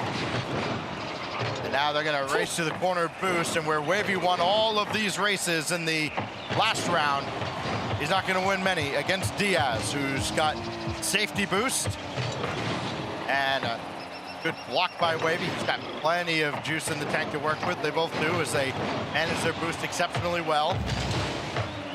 Diaz doesn't look like he's on pace necessarily to score 11,000 goals as he did in game 1, but he will add one here if Wavy doesn't get there, and he does catch up. Wavy got there just in the nick of time. Now, yeah, it is 1v1 stacks. All it takes is about a 1-minute flurry, and 3 goals turns into 10 real quick. Diaz tries to go low. He cognizant of that because already Diaz is setting up the fact that he can go for the reset, and if Wavy doesn't jump, Diaz is going to bring it all the way back to the ground. Do a nice wave dash just right here once again, 2 times in a row. He almost gets away with one Wavy dig. If that bounced just out, Diaz would have been in trouble. Wavy was paused over there at the corner boost, hoping it would spawn. It was starting to, but he had to abandon right as that boost spawned behind him. Left him nothing in the tank to challenge. It nearly stayed out, but only just. Oh, Diaz, tough angle, can't convert. Wavy will still have some in the tank to work with. He'll throw this downfield, grab the midfield boost. No boost concerns for either player as they work back towards neutral. It's Diaz on possession. Diaz trying to walk it right in, and Wavy's having none of it. Oh, but Diaz is throwing the boost, and he's got a bump on Wavy. It's just an insta goal. It's an insta goal. Diaz is basically playing NASCAR out here. He's just driving around the pitch, taking all the boosts, putting Wavy in awkward positions. Diaz got bumped, and he stopped his momentum in the air. That's called taking contact, Stacks. Oh, gosh. That's what you're supposed to do. You know, I know a guy. I know a guy who knows how to take contact as well. Here's Diaz. Again, looking for more. Maybe looking for an early knockout blow. He'll turn on this. It's still wide open. 6-2 with 2:03 to go. Listen, there's still a lot of game left, but Diaz is really opening up game 2. Stacks, you just had the jinx Wavy, didn't you? Well, you know, he's only got 3 goals so far. It's not looking like he's going to put up 10 or 11. Already he's got 6. We still have 2 minutes left to play. And hey, he had can't 6 get on the ball. A minute sooner in game 1. Oh, it takes it a flurry, though. Wavy's trying so hard to just get some type of possession, but Diaz is being so bothersome. Every single time Wavy gets the ball, he has to work. Like, even in this moment, so much boost is utilized just to bring this ball back across, but Wavy does it well. Lands really quickly, immediately jumps back up with to get speed, catches Diaz off guard, and Wavy from out of nowhere gets his 3rd goal. I love that from Wavy. Back within 3, we're under the corner kickoffs. This is where players can really shine. Diaz just faked him. Have a go at net. Why not? Throw the ball at the net, hope something good happens. If it's good enough for first killer, it's certainly good enough for Diaz. Oh, man, that's a lovely shot right there. That's a beauty. Diaz is going on the right-hand side. Wavy's coming back down the midline. Most people, they usually shoot that near post. Diaz opts for the far post. Utilizes Wavy's momentum against him. He's no way he's stretching back to get back to that ball in that situation. Good shot by him, but Diaz might have just made a mistake, and he did. Kind of lost possession coming off the ceiling. Wavy instantly capitalizes. Still bound by 3, but he's got a chance. Yeah, maybe a little overconfident, if anybody could be such. As it opened the door just a little bit. Wavy will have the midfield boost and possession. But he's got Diaz with a full tank on the other side and can serve quite a bit of boost to turn around and make this save as well. Diaz back the other way, that wave dash to try and get ahead. He'll bring it all the way back and play a more patient game now and make Wavy come at him, who needs to with a 3-goal deficit. Pinch, nowhere near the mark. That was kind of the Hail Mary throw for Wavy. Here's Diaz, try to put him away. But Wavy stays alive, throw downfield. He's ahead of Diaz with 35 seconds to go. I've seen this before. These players right here, man, y'all don't know how to sit on leads. Why is Diaz going from reset musty up by 3? Is he just that confident? Listen, we're about to don't bring up the Aaron. Don't bring up the Aaron. All right, let's see what Wavy can do right here. 30 seconds left. Not a whole lot. I don't know what that was. Give that guy a map. Where is Wavy going? He just left the net empty. And he left the ball. So why does he turn away? Wavy, I thought the new camera angle was going to give you some new powers, but you know how you switch it back. I don't like the way you're going right there. Still got a chance, though. He has to make it happen right here, those stacks. He tried to run ahead for the bump on Diaz, and Diaz just stayed grounded, let him fly on by. It'll be down to 13. The pinch is wide. That would have given him at least a glimmer of hope, but Diaz will clear it away and take a 2-0 lead here over Wavy, halfway to another 1v1 NA final. Halfway indeed. Wavy's typed NEXT in chat again. For those y'all don't know, that spells next. And we will not be playing the last 2 seconds of this game. Diaz takes game number 2. You're very welcome. You just have to educate the youth sometimes. Y'all should practice that in chat. NEXT means next. It's something we only see in 1v1. That's the only game mode where people have the opportunity, the ability to go on to the next game. Looking at the stats, Diaz has 15 shots. Wavy has 7. Again. I don't know what Diaz was doing on the camera. I think he's listening to music. He's vibing out. He's having a good time. And also, we don't know where Wavy was going on the 8th goal. It was a head scratcher of a sequence for sure. As you know, again, Wavy was still very much alive, but it's just the power of Diaz, man. I mean, Wavy, to his credit, he battled back. They're down 3 goals, down 4 goals at one point. Certainly had his opportunities. Yeah, you can turn things around very quickly, as we've touched on many times 100%. here on the one scene.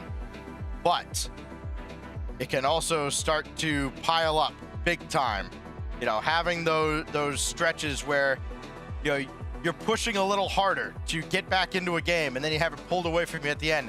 That also has to be exhausting mentally. As, you know, maybe Diaz is texting Zach. Is that what he's doing? Maybe they've just been texting back and forth their entire runs. Well, Zach's run ended this last match. So, and also, here, Zach, this is how you do it. Well, it's interesting you mentioned Zach, but Zach was up 2-0 in the series. First killer came out hot. Oh no, it's not looking good early. Diaz wins another kickoff right here, Stacks. Insta flick. Wavy should be equal to this, and he just messes up his flick. He wanted to put it over the crossbar, didn't kiss it like he needed to, and he put it into his own net. Call that unlucky. Could get it back here, though. He does. Wavy ties the game very quickly, just ahead of Diaz. It's a great recovery. He ends up vertical, still able to slam his front down, get a little forward momentum, dive ahead, high up the game.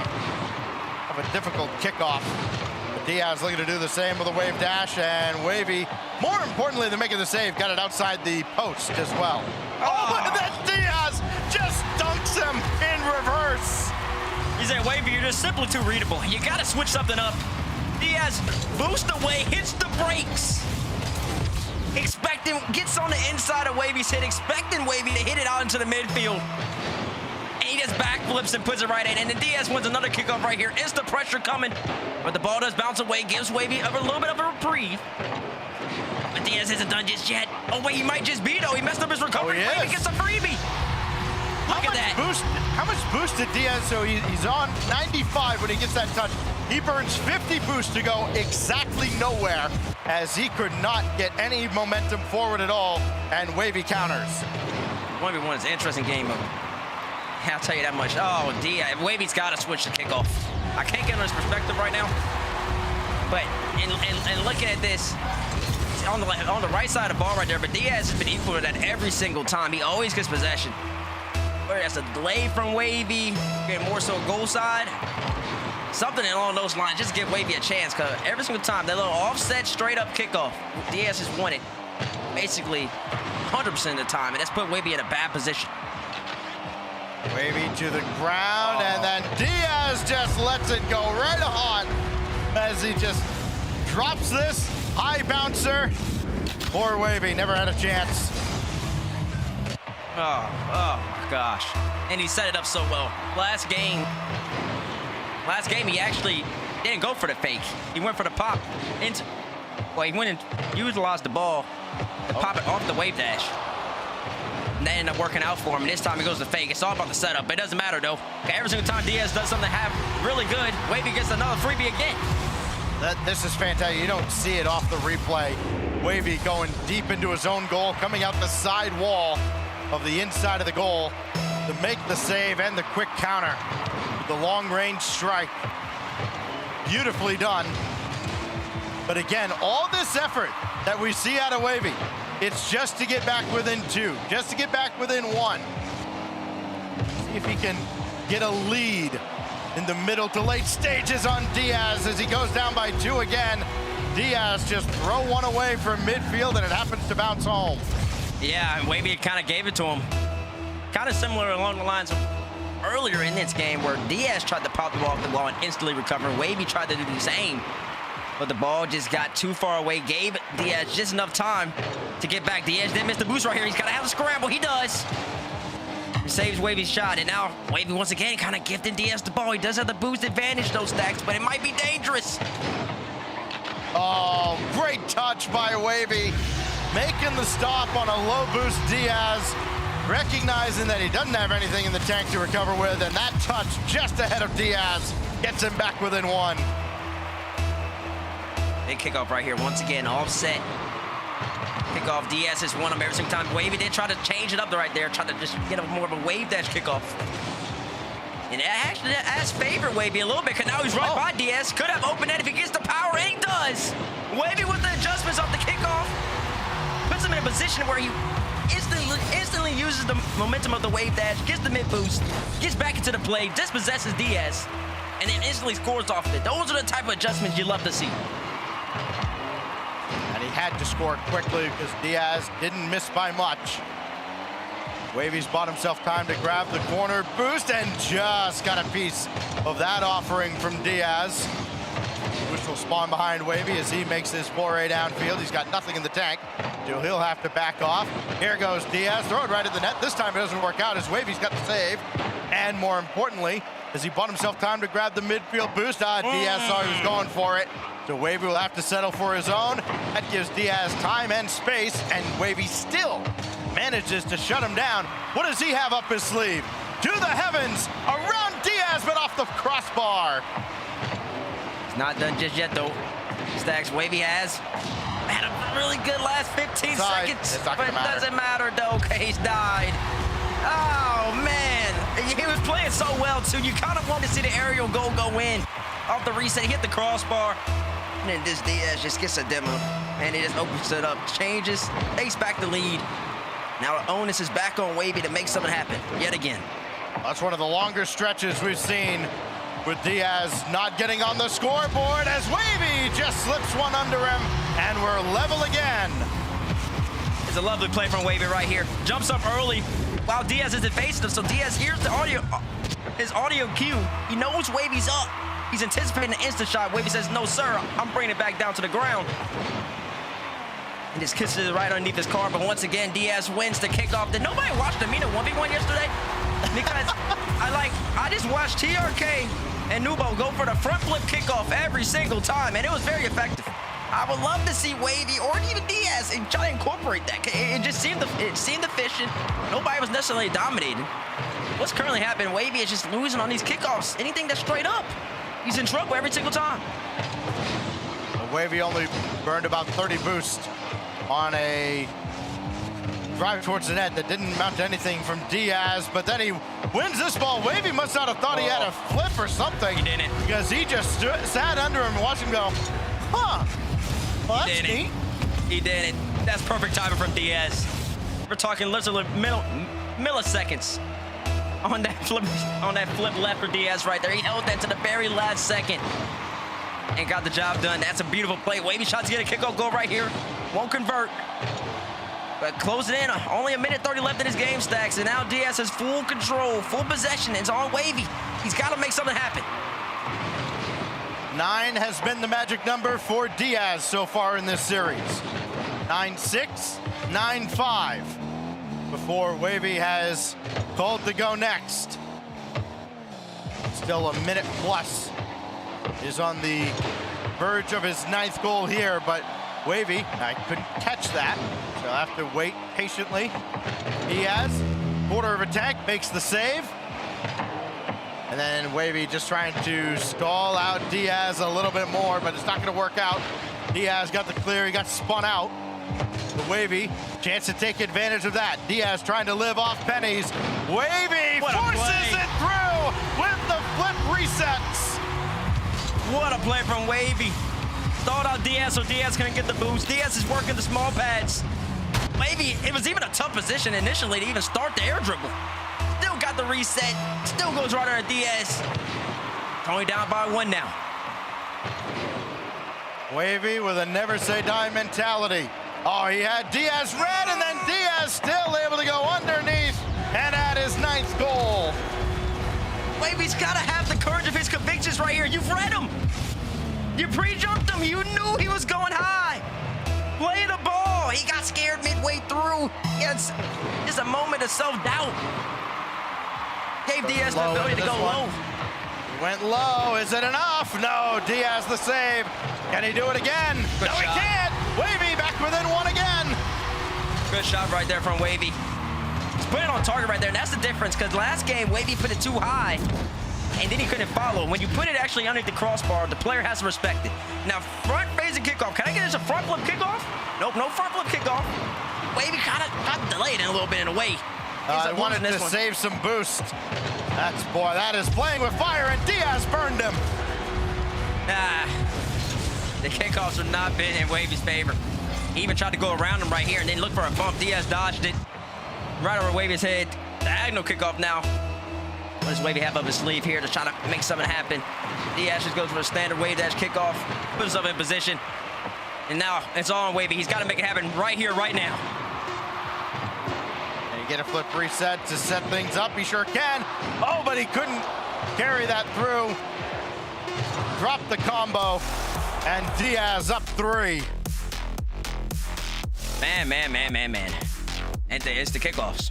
It's the kickoff. He's losing so many of them. That was his best game again. Wavy had a great game 3. He's losing too many kickoffs. He's giving Diaz too much possession. And every single time he generates some level of attack, I mean, he made it, what is it, 8-7 or 9-8? Diaz instantly scores again right off the kickoff. It's every single time. Wavy's got to find a way to just neutralize Diaz's kickoff and give himself a chance to be competitive in this series. If not, if he can't win the kickoff in 1, she ain't going to win the series. Wavy has not led past any kind of early sides. He might not have led at any point in one of these. I think he led in game 2 very, very briefly. But he has been looking up at Diaz constantly in the series. And now he is looking way up a mountain, down 3-0 to the region's 1v1 representative from a year ago. Looking to run it back to Worlds. I figure out what Diaz is singing. He's got to be singing something. He is full vibes. Regardless, as we go to Utopia for game 4. Will it be a sweep in our first semifinal? Let's find out. Diaz wants to kick off again on the offset kickoff. Here we go. Right back to what Diaz likes. It goes for 1 reset. Brings it back low. Wavy misses out the ball. Diaz is going to be able to score. 9 seconds in. Diaz gets kickoff control. Wins possession. Wavy has the challenge. He has to respect every single thing Diaz is doing. Diaz says, actually, I don't even need to shoot. Opts not to. Waits for Wavy to make a misplay. Diaz scores. It's been rinse and repeat all series. I mean, Wavy was just expecting Diaz to finally use his flip, and all Diaz did was bring it down to ground. Wavy just goes right on by, and then Wavy ends up on Diaz's back wall. Diaz will go into his net, 2-0 over 20 seconds in. Wavy trying to get aggressive, way too aggressive right there. That's not necessarily a one's challenge. She was up in the Diaz's corner chasing him up the back wall. If you're chasing somebody up the back wall with no teammate, that means that the net's wide open. That's just simple logic. Maybe put in an awkward position right there, and now Diaz is just once again taking his time, bringing it all the way back into the corner. And here we go, we're getting back corner Barry, and we're only 30 seconds into the game, Stacks. Yeah, there's no shot clock. Diaz, though, dropped it. Wavy couldn't catch. He'll have the midfield boost, give Diaz a look, and then Diaz says, all right, look at what I can do. Try to go over top of Wavy, but he's there to meet him. That's what he should have done. That one fateful challenge late in game 3. Got the demo here on Diaz, and he'll finally get on the board. Diaz with an errant touch right here, tried to get back in, but then accidentally kept the ball in the play for Wavy, and in doing that, then he had to try to get back to the ball, and he ran into Wavy in the process. So unfortunate for Diaz, great for Wavy. Wavy gets very around that ball on that kickoff just to push it right there on the Diaz's side, secure the mid boost. Both these players still trying to fill each other out. I can't say Wavy's not out of this series. He just takes a couple of breaks, but he's got to be perfect here on out. Wavy playing a little bit differently too as he just ranges across for the save. Beat Diaz to the boost, but it doesn't matter. He'll just come back with 30. Spawn in. Diaz again, Wavy to the ceiling of the goal to make the inside-out save, and looking for the midfield boost. It'll spawn for him, and that means he can pressure Diaz, who has boost himself. Another turn for Wavy, but he's going to lose possession, and it looks like he's kind of drove right on by that. Diaz wins this, and he'll win another goal. He is going to win another goal, and Diaz just wasting every single second now. He says he wants out of the series. This was done and dusted. I don't know why Wavy's in the corner being that aggressive with that little amount of boost in his tank. At the moment he loses a 50 or any type of challenge, he's just stuck in the corner. He's never going to get back. Maybe he thought Diaz didn't have boost. I don't know. Maybe does win this kickoff right here. Diaz is going to get back, though. But listen, Diaz is out the woodworks just yet. He should close his distance. He does. And he might even get a goal out of it. Nope, shoots it high. Bumps out Wavy. He's going to bring it back to his corner. Wait, he might have own goal. Oh, no way. Nope. Very nearly, but he certainly laid the foundation for Wavy to get back in, and Diaz still the save. He's got to get very quickly out of the goal. He does from the ceiling, and now Diaz quickly on, and Wavy out to the corner.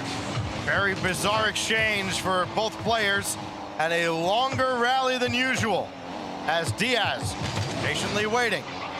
Wavy, the flick trying to go over him. Diaz had already retreated, and Wavy wins that corner boost. Diaz undeterred, and that's the thing. Against a lot of players, they lose that corner boost race. You know, they're going to back off. Diaz goes right at you. And maybe he recognizes that Wavy's just going to try and slow play, and Diaz is not giving him any time for it. This is comical. This man brought the ball back all the way to go cross map. Oh, this disrespect. Oh, what a save. You better save that, Wavy. Don't let him disrespect you like that. I mean, disrespect. It's a smart play. She just said, we need players to manage the time more.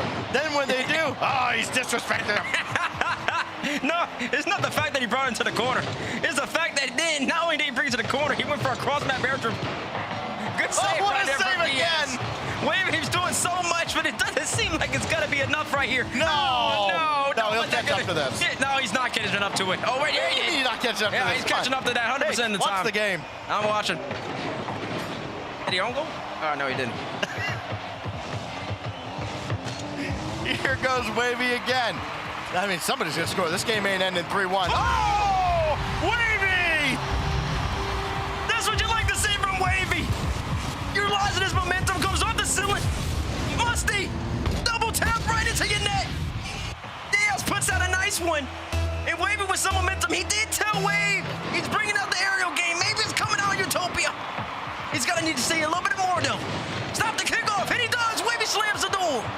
Wavy's done a real good job of preserving boost off the kickoff so he can make plays like that, but then Diaz arrows through him in the air. It's the kickoff, man. It all starts with the kickoff. Wavy has to protect the first Diaz shot. He saves it, but he has no boost after that. Diaz has already taken the corner.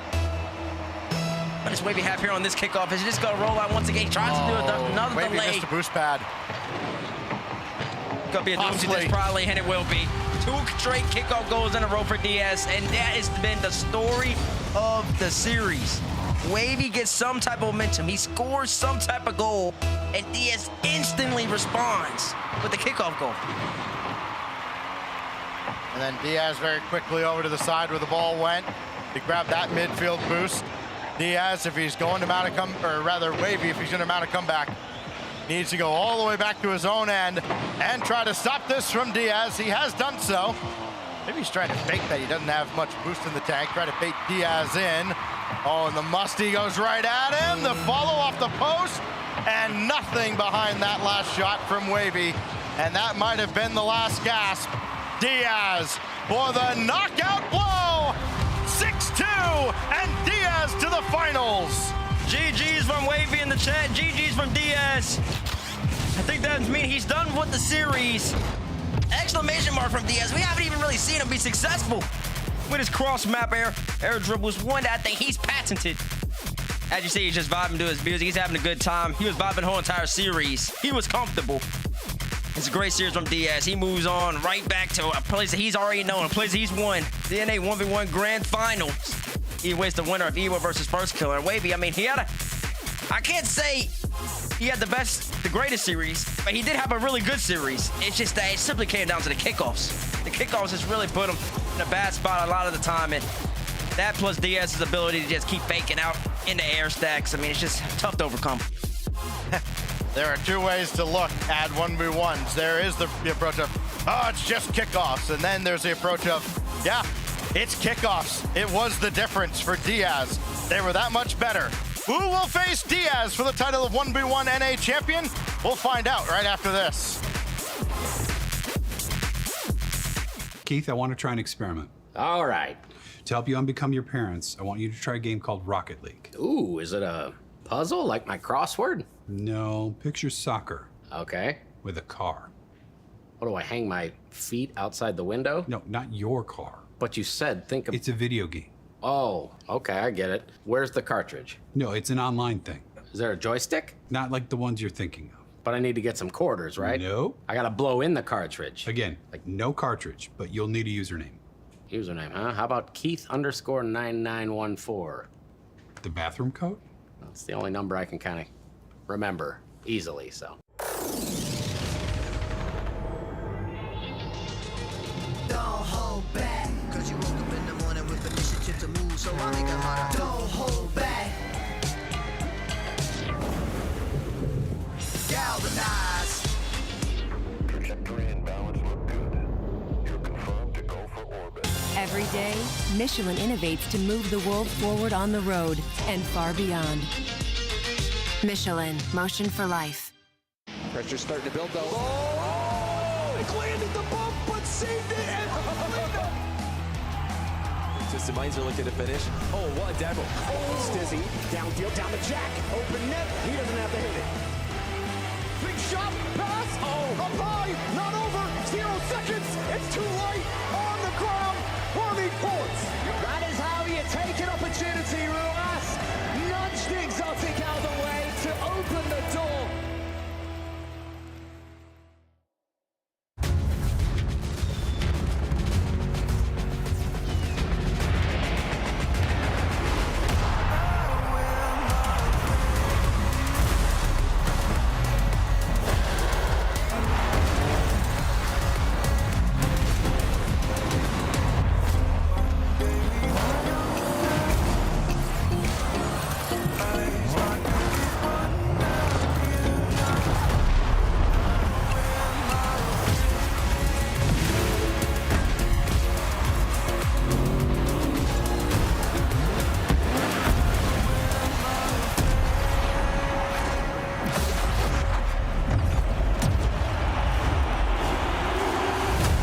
Magic of Rocket League is the stories you could tell about it.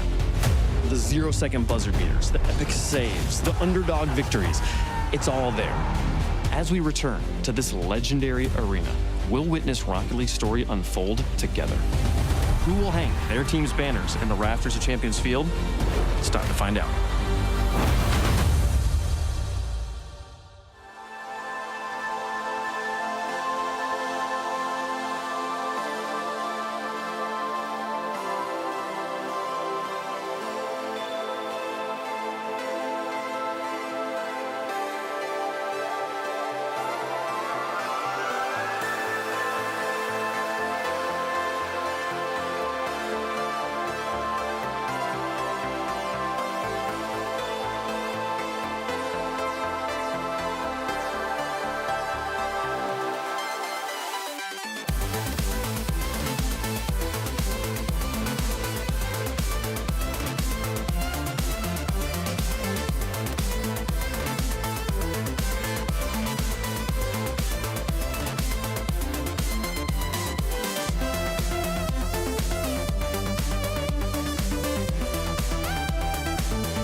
He's dropped 2 games in the bracket, and he is 1 win away from being back-to-back North American 1v1 regional champion. Diaz takes care of Wavy in 4, outscoring him. I think it was like 13 goals margin up by 3 every single game there, sir. Congratulations, you've made it back to the finals. I gotta ask, were you singing like the whole match? Are you listening to music while you play, or are you talking to somebody? Yeah, I was listening to music while I was playing. What do you listen to? What keeps you in the zone? Some Spanish songs and Maroon 5. Okay. That's a blend, Maroon 5 and Spanish songs. I love that, though. That's cool. Hearing the people, do you have to listen to the game sound? Is it not more important in ones to be able to hear like when the opponent's boosting or in the air, or is like do you play with the game on mute? I listen to game sound, but like that doesn't affect that as much because like in ones you know where the opponent is the most of the time. Gotcha. Okay. Well, you completed an incredible accomplishment of making it back to the 1v1 grand finals 2 years in a row, trying to defend your title here.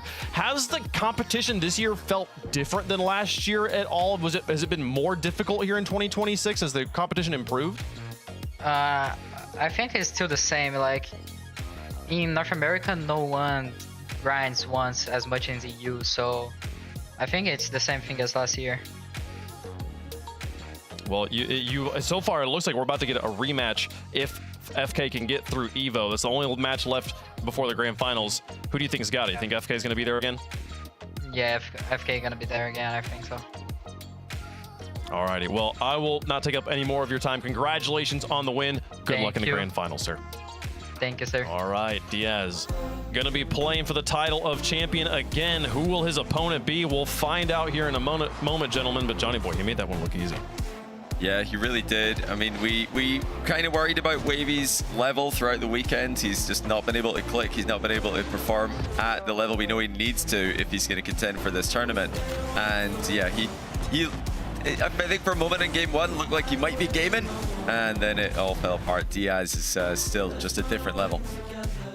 You know, Wavy did pick it up, I think, in that series. You wouldn't have known it from watching how the series ended with a 6-2 to Diaz, but you know, to get the same offensive output that he had against AJ, against a much tougher opponent here in Diaz, I think speaks to how Wavy did kind of bring his A game.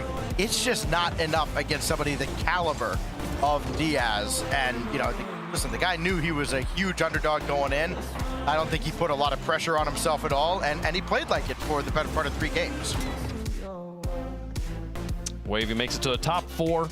We've only had 2 1v1 tournaments here in RLCS for North America so far, but that is his best result ever, and it is very difficult to not give him the respect he's due. Making it to a top 4 in a dominant region like this, an impressive performance, but that is the end of his tournament. And we are 1 match away, Johnny, from a rematch of last year. The more things change, the more these players develop, the more sometimes it seems like it just stays the same. First Killer 1 match away from having his revenge tour here and a possibility of getting the run back on Diaz. Yeah, and in this case, staying the same is impressive because First Killer's been this same dominant force in North America for such a long time, which is it's so hard to do. I don't think we can understate how impressive it is that he's still able to do this, and by dominating so many mechanical players as much as he does. But yeah, Evo also still very consistent throughout the tournament. He is coming from the upper bracket again, just like he did last year. First Killer coming from the lower bracket, just like he did last year. So it really is very, very similar that we've landed in this as a semifinal. Yeah, let's get into it, folks. And you're talking about the path they went through to get to this point. They played each other at this point in the tournament in 2025.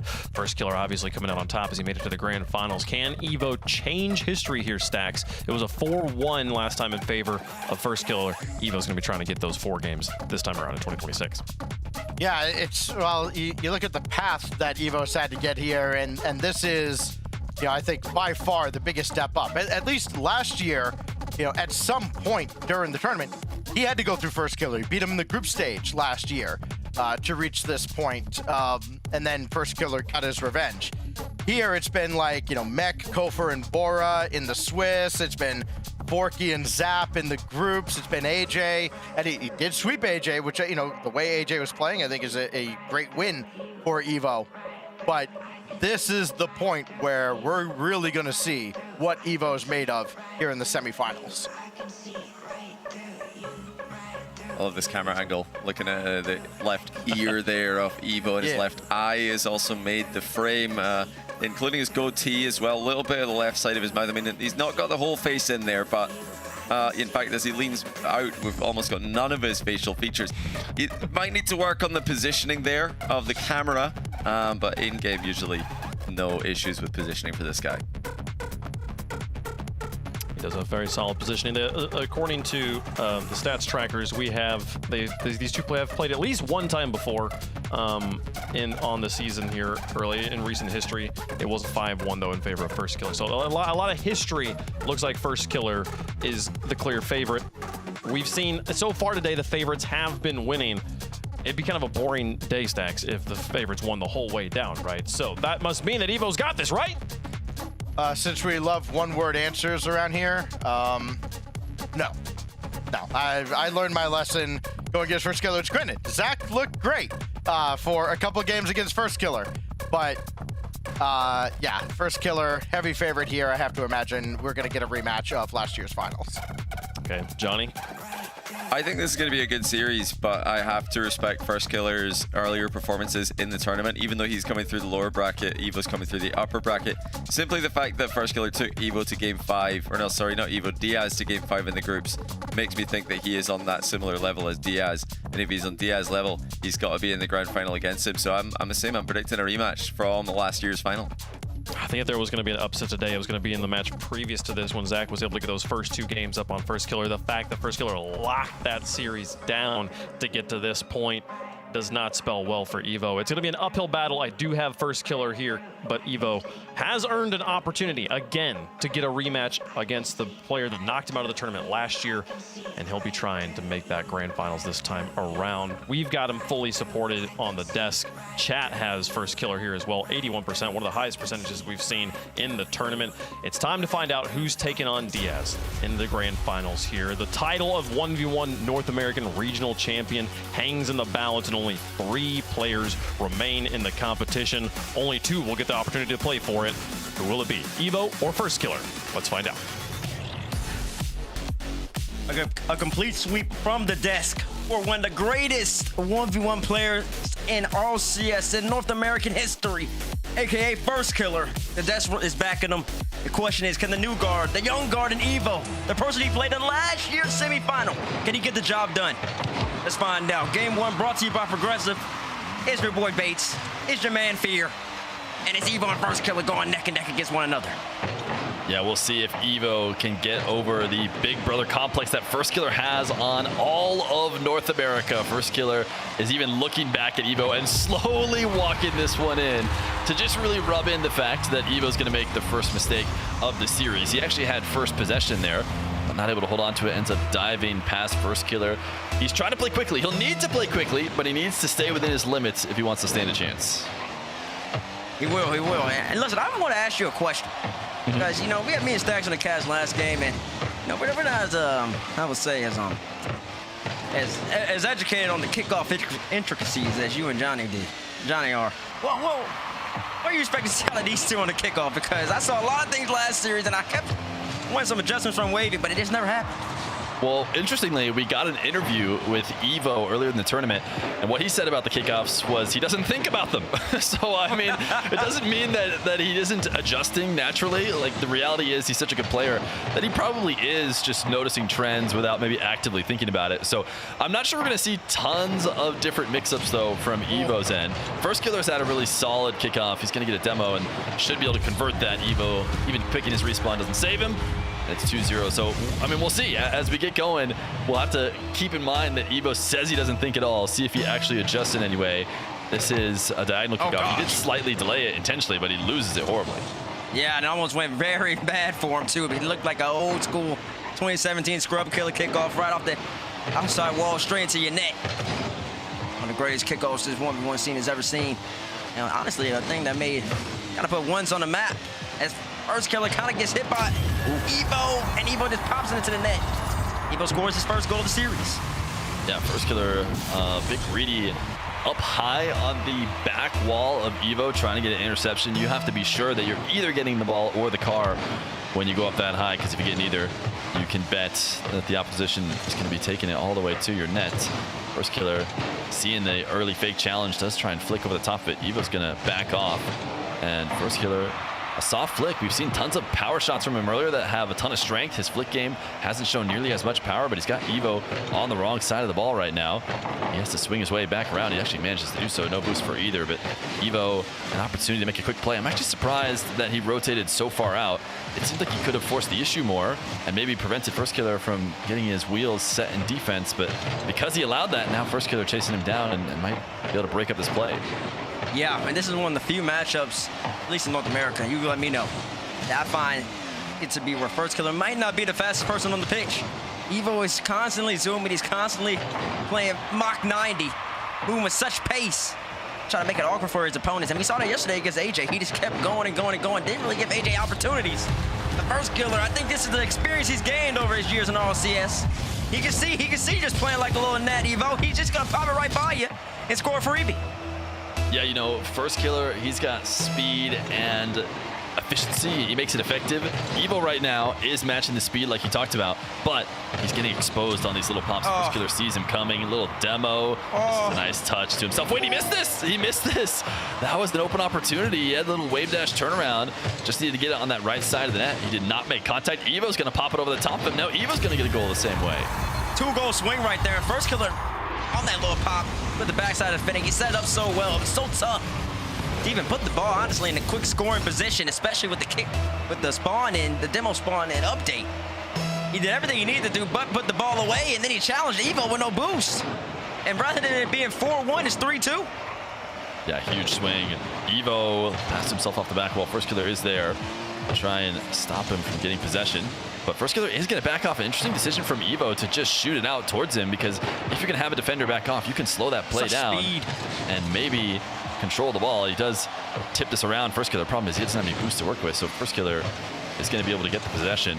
And now headed to the air. Evo's going to meet him there, floating up behind. Nice coverage of every opportunity for First Killer. First Killer thinking about setting up another play. Got to the midfield boost too soon. He might have wanted 100. When he didn't get it, he goes down to the ground. Now a little bump on Evo. Does he have the power shot off this to score? This lob should be saved by Evo. Should be, but then Evo kind of just gives the ball right back away. And a missed opportunity right there from Evo. Could have possessed it. Now he's got to avoid a First Killer demo. And he won't. Evo caught like a sitting duck.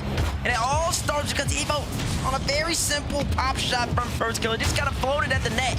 First Killer said, here, take possession. I'm going to go back and get boost. Evo said, no, you can have the boost and the ball. And it set him up to be in a not promising position. Yeah, I don't know. I have to agree with you. What was he thinking there? And First Killer cutting off this kickoff opportunity. Now in control of the ball. Evo's not going to let him get with that. If First Killer's hanging out that high above the ball, he's not going to be able to protect it. So Evo turned in. Now here's these long shots that First Killer loves. He wants to get defenders back, stuck in net. Evo is going to be able to pick up this boost. And First Killer might be forced to leave here because he popped it up so high that could end up favoring the higher boost player. Evo, though, not the best flick to get out of this half. A power shot from First Killer on the sidewall is imminent. He does miss this one. Evo controls it, though, even with only a pad to work with. He's able to back First Killer off. A nice flick from Evo. He's got a chance here in this game number one. He sure does, and that's the second time in this game. He's caught First Killer out in the midfield. Turning, trying to make a challenge happen. Honestly, First Killer had an interesting decision he was going to make in that challenge. Was he trying to turn, wave dash, and get back to the ball all with no momentum? That didn't seem that promising from him. A very questionable challenge from a person whose challenge game usually is one of the best, if not one the best in the game. Now he's out of position again. Can Evo Doomsday dish it? He cannot. He's got a lot of work to do, though. Only 20 seconds left. First Killer tried to switch the field. Side flip from Evo is going to keep this in the blue half. First Killer will be back to it first, but he can't really control the ball and get the 100 boost. Evo doesn't really have time to fully leave the play like he maybe would earlier, because he had the opportunity to bring that all the way to his back wall.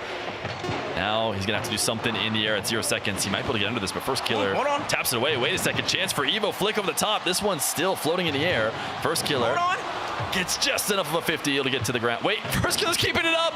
First killer's keeping it up just to rub it in. He's gonna bring it all the way to the other side of the field. He could have just let it hit ground, but now it's a 2-goal win for first killer. I mean, I'm just loving first killer's tape. Whenever he's out here has the lead, he is not pulling any of these mistakes that you see some of these young players make. In the 2v2s, there was a game, I believe him and Tom were playing, where he just immediately started wasting the clock. And the ones we've already saw that yesterday against Zapatos, where he sat there for a whole minute with the ball. I don't know what Zapatos was doing on that play. And even right here, just wasting 30 seconds off the clock just to put this game away. It's so smart from him. I mean, you've already got the lead. Just get the game over with. Yeah, first killer is a winner. He's not just out there trying to play as fast as possible. He knows how to secure games. We saw him baiting in opponents whenever it was possible, and he's got the early starts on Evo. Evo, you know, he showed signs of life there. It wasn't the worst possible game, number one, for somebody who's struggled to beat first killer in series.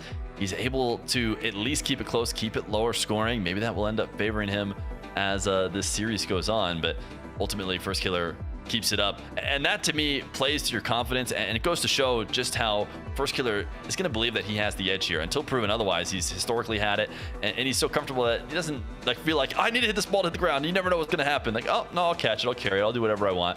This is my game. This is, you know, my field until you prove it otherwise, Evo. Until you prove it otherwise. That is the statement, Fear. You summarized the whole entire series actually already. I know we're only one game in, but that's exactly how first killer is interpreting this. This is my series. It's my game. Evo, you got to show me that you can beat me in this moment when the pressure is against you like this, and the experience is so much against you as well. And it's a big question to ask for Evo from first killer, because even right now, and even from the series yesterday, Evo, talk about his speed, he moves around a lot of pace, but is that gonna be enough to simply get by a first killer who's just so solid in all facets of the game? Well, Evo's gonna bail out of this race with first killer, let him go up and get the ball, but he's even used all of his boost just backflipping to try and recover. Now both of them on 0. Evo in and out of the net is gonna elect to wait and make the save. Nice. He's done that, but now he needs to go pick up boost and see what he can get away with while first killer sets up. Ooh, he lost the dribble, so he can't pop it up high. Interesting from first killer, not the best execution of a position that should have been a really big advantage. Technically that advantage isn't yet lost because he is gonna get control in the back corner, but now Evo's gonna have 100 and a lot more to work with than he did previously when he was on the attack, but he baits Evo in for a challenge and flicks it over the top of him. Oh man, Evo, you somehow survived the first time around. You get the boost and then you just let him score on. Kind of put himself in no man's land again. Half decision from Evo. Should I challenge? Should I fake challenge? Instead, he opts to do basically neither. He just sat horizontal and then jumped the moment first killer had his flick. Already up, already poised, and already ready to go. Bad position for Evo. FK strikes first.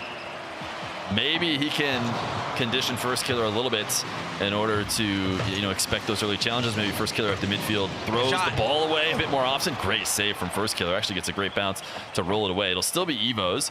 Evo not going to try and go directly to the other half. He's going to try and switch to the opposite corner. Actually got a great catch off of first killer's touch. Had to make a really fast read. Did just that. He's going to dunk this. Oh, not in though. Crossbar now. Awkward recovery for Evo, and it's going to be another one for first killer. It is. Evo had an all-in play right there, Fear.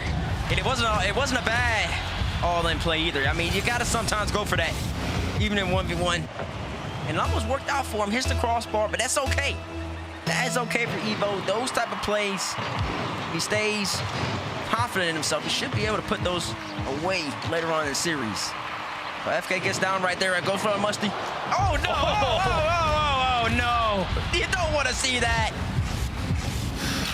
This is a microcosm of how this series has been going and how it might go, where just everything is going to go first killer's way. Evo had the save. He pushes it off the post, and first killer's just in the right spot, able to force it back in. That's the kind of bounce that Evo did not get on the other side of the field, as he maybe has advantage on the kickoff. First killer popped it up high. Evo, how's your wall to air dribble looking? It's one of the strengths of many North American 1v1ers, and oh my goodness, the first one to get back, he will! He bumped Evo, slowed the ball down, and made the follow-up save. It's a great play from First Killer. Utilizing Evo to save his own shot. Kept it out just enough. First Killer almost scores immediately as well. Great challenge by him. First Killer should have the backup right here, but Evo gives away possession again. First Killer doing such a good job floating, challenging early. Even Evo's trying to start possessions in his back corner. He's having to deal with First Killer already there, already breaking up the play. And Evo doesn't have a great secondary. This is low boost play for Evo late, so now he's going to be recovering back in a tough position. Oh my goodness, moonball from First Killer. I can't imagine he wanted it to go that high. His flicks were lacking a little bit earlier. That one was a bit too much, but he just steals away Evo's aerials so easily. He seems to be positioning defensively. Oh my goodness, Evo, great save. I don't think it's going to be enough because a bump will secure it. Yeah, the bump was always coming. First Killer, just too much momentum right there. Evo has the backflip, and at that point, he's a sitting dog yet again. First Killer, easy goal for him. And game number 2 is starting to slip away from Evo. He's got to win a kickoff.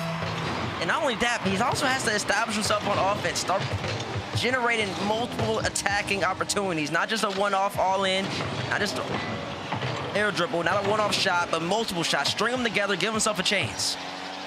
First Killer is so good at not allowing that. We see a little bit of separation right now. First Killer reading this. Ooh, actually bumped Evo. Needs to get back to the ball and trying to redirect it. He does not get it, and Evo does get the follow-ups. Finally, one of these, buys back and forth for control does go Evo's way. He gets bumped. It's an and one. He gets his goal. Not an and one. You love to see that. Big goal right there for Evo. Delayed kickoff from him as well. Looks out for First Killer, bumps him, has 30 boosts to his name, Evo does. Can he get a shot? He will. That will be 2 goals for Evo. Delayed kickoff bodes well this time around.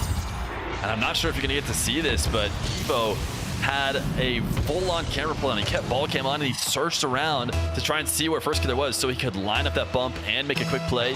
Evo is one of the, top camera work players in the game. If you ever watch his POV, he loves to move that around. Sometimes it throws players off. Evo can just swing his vision anywhere and keep his mechanics working. He uses that to his advantage in order to get that bump and secure that goal. It's funny that his face cam has only barely parts of him in it because his camera work in game is impeccable. Yeah, he's operating it. I'm surprised. I think Evo had an opportunity to kind of really commit to a swing demo into the net, and now he's going to concede with First Killer having no boost. Early on, about 10 seconds prior to this, Evo had a great 50-50, secured the corner boost, and First Killer tucked in the net. And Evo, he could have came in with speed, went for a hard bump, went for a demo. Instead, he just kind of walked in there and didn't really do much. Gave First Killer a free out of the play, and came back to bite Evo about 10 seconds later. First Killer low air dribble right now. Reset fake, and he just has Evo panicking at every moment. Evo has not been able to get a read and is clearly trying to get one step ahead on defense, and it's not working. First Killer, great fake. And you know what? It's enough to the mental that Evo has had enough. He's called next, I believe. And we are going to be heading to game number 3. Evo had a minute to bring back 4. He's known for kind of early forfeits. What do you think, T-Bates? Was this too early? Well, I would say it's about right, but I saw yesterday that, listen, being down by 4, with a minute left, there's always still a chance, apparently. Evo, so Bora and Wavy put down this plate, so maybe it was that too early. At least see how the kickoff goes first, and then maybe call next right after that. But Evo's opts to go to the next game. He also, in combination with that, is called timeout. So Evo's gonna take a second, collect his thoughts, think about what's going wrong in this series. And this is where I start collecting my thoughts and ask Professor Fear, what is going wrong for Evo? Right now, he hasn't been able to get anything going. I mean, First Killer in every facet of the game has not just won, but he's gotten Evo to not play to any of his strengths either. Evo, it seems like he's mentally decided he's lost almost every play almost before they start. And the way that his car is moving is something that implies that, if you ask me. And you see him, his head down right now. He needs to find some confidence. He can beat First Killer. This isn't the old days where First Killer was completely untouchable in NA. Players do get wins. ES has shown how to get wins against him. So it's possible for Evo to come back. It feels like mentally he's already, conceded not just that last game by forfeiting early, but has been unable to convince himself that he can just play a little bit more of his regular style. I wonder how this series would be going if instead of First Killer on the other side, it was, in streamer mode and he had no idea who he was playing against, if he would play this game differently, because I think he would. I feel like he's letting a little bit of First Killer aura almost affect him before the series has even been decided. I like that point. And what do you think that he would be doing differently if it wasn't streamer mode? I think he'd be panicking less. There's times when First Killer is on the ball, about to take maybe a long shot or something kind of decent away from the net. There's nothing guaranteed yet, and Evo's already jumping, pre-jumping, flicking, jumping around in defense, and he's normally such a good defender, but when you give too much respect and you're panic jumping on around everything, it's not going to work out. I expect to see Evo much more confident and much more casual in net, reacting to late. He's a pretty good goal line defender. He's tried at times to exclusively goal line defend in ones, and he's found ways to make that work. I don't think that would work, historically against First Killer. You can't just do that exclusively, but I want to see more confidence defensively. When First Killer gets possession, Evo needs to expect him to be just another player in NA, just another ranked opponent that I'm sure he's played many times, and I think he'll improve there, get more chances to score himself, and maybe get something going. Well, listen, timeout's over. Game number 3 starting up. That's the fear analysis. I loved every second of it. Evo has had a card change. He went from Octane, now he's on the Fennec. And the analysis from Fear, the TLDR, the synopsis is Evo, just play your game. Too much respect for First Killer. You have the ability to get the job done. Believe in yourself and let the bygones be bygones after that. Don't let First Killer just win the game off of you making mistakes that you usually don't make. And already Evo is going to score immediately off a First Killer double touch attempt that goes wide. Evo opens it up. And Evo stays grounded and accepts the fact that, Test First Killer says, I don't think you can hit that. I don't think you can hit that well enough that I need to jump, which is what he needs to be doing. Just hang out and take advantage of those mistakes that First Killer makes. And maybe if we see a couple saves, maybe a nice shot, from Evo, that mental can switch. Or if First Killer starts to show just how human he is, if he gives any more free opportunities, I think Evo will be able to shake it off. Right now he's got a boost. First Killer's so quick though. Evo's feeling like he's in an advantage position because he's going to take the boost and maybe keep possession, but First Killer lands and gets back to the ball so fast that he's scoring the other way. Oh my gosh, he drifts on the landing in the corner. First Killer did. Gives him the momentum to immediately pop back up, and Evo's not a bad backflip challenge right there. It's reasonable, but the problem is he is going against First Killer, who just plays so quickly. Instant transition for him. Great goal from FK. Evo tries to go for airdrop bump. FK's up too quick for that, and he gets a perfect counterattack shot. 2 goals. The first Killer in quick succession. Yeah, I mean, these air dribbles from Evo just have no bite at all. Doesn't seem like there's anything First Killer needs to worry about. He's just jumping up and stealing all of them away. Evo needs to get some resets earlier, needs to try and mix things up, because what he's doing right now is just far too easy to read. Trying to pass to himself, but I would say too heavy of a first touch, that high of a bounce. First Killer knows he can challenge without getting outplayed. Now First Killer slowing the game down. He's actually gone to his flicks this game, which is not something I've seen him use a ton yet in this tournament, but he seems confident about it here. He does love these power shots, from distance. That's never going to go in. Evo's there, but he's just going to do it again. We're just going to do this as many times as he needs to. Evo should not be letting this in, but after the 3rd time slamming it to the backboard, it's going to work. I think it was the backflip from First Killer. It threw Evo off. Most people, after Evo had that powerful save, they go for a half flip and it turns their car away from the ball. First Killer just backflipped. He backflipped and immediately shot the ball right back at the net. I think it threw Evo off, and then First Killer scores again off the kickoff. And already the momentum in game 3 is all FK. And Evo is somebody who needs to see a lead. This is the reason why he forfeits so early. He wants to get into that next game. He wants to be able to feel like he's competing in the game and not needing to rush back. And instead of getting that after his forfeit and timeout, he's now again back in a familiar position with First Killer, a big lead, or at least a big enough lead that Evo clearly seems affected by it. And now it's going to be another First Killer goal. Evo trying to bring this ball back into his own half. Thought he could maybe bump First Killer off, but ends up just passing it to him. Yeah, he's overcompensating. It's just he's overthinking. He knows that he goes to that boost. First Killer's still gonna beat it. He's gonna shoot. You gotta stay in between the ball and the goal. This is universal sports 1-on-1. And he knows that. It's just a mental error from Evo right there. Just has to take his time, get his composure back, and you're around the money. He doesn't need to force it. He doesn't have to feel like he needs to get everything back all at once. It's one moment after one moment. Still got plenty of time left in this game. Somewhere, mental errors like that, it's gonna end up costing him big. All right, Evo, can he get something going in the air? This could do a lot for the confidence. Pass There to we himself. go. The reset is in. Evo is on the board. He attacks through the air. We've actually seen First Killer doing a lot of this, passing to himself off the ceiling for a reset. Evo's going to use it this time to pick up the speed on the ball and make it 2 goals. It takes him halfway through the game to get 2, but that could be the spark. Could be the spark. A couple kickoff wins would bode well for him, but he doesn't get this one. First Killer immediately just takes another pop shot at Neko. Why not? First Killer's one of the few people in ones I feel like nowadays who just keep shooting the ball in net like that. Well, that's a more archaic way of playing ones. Most people go for what Evo's doing right now. Nice little pop reset. Can he get back around it? He might be able to. No. Does get around First Killer. He's done enough. Evo has scored 3. Evo popped this over the top. When I'm watching First Killer POV, he seems so calm. He just goes to, wave dash this wall and take it away. He seems to be sure that every challenge is going to work. This time, challenge does not work. Evo is able to see it coming, able to get it around him.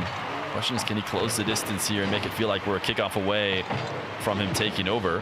First Killer bailing out of this as he sees that Evo's going to tap it to his corner for him. And now he's trying to read Evo challenge, and he popped it up. Going to take the shot. Evo denies it. And now Evo used up all his boost to make that play. First Killer going to keep forcing the issue, actually allowing Evo to pick up 100 instead of just instantly booming the ball like we've seen him do before. Going to that flick game just a little bit more than in the past. Evo, air dribble bump, wants to get there. First Killer saw that way before it happened, takes it away, and counters. Counters he does. Counter he did. A score he will. First Killer is playing so tight. It's one of the best ways to counter air dribble bump. You just play really close to your opponent and you just sense it coming. You get up way higher than they do immediately. There's no chance they can pop the ball up high enough to also then get underneath it and bump you. It's just impossible. First Killer does handle that easily. Evo almost gives First Killer another freebie. And there was in a moment too where Evo seemed like he was gaining some momentum. He was finding himself, establishing himself in this game. Does give First Killer that one, but he will score again.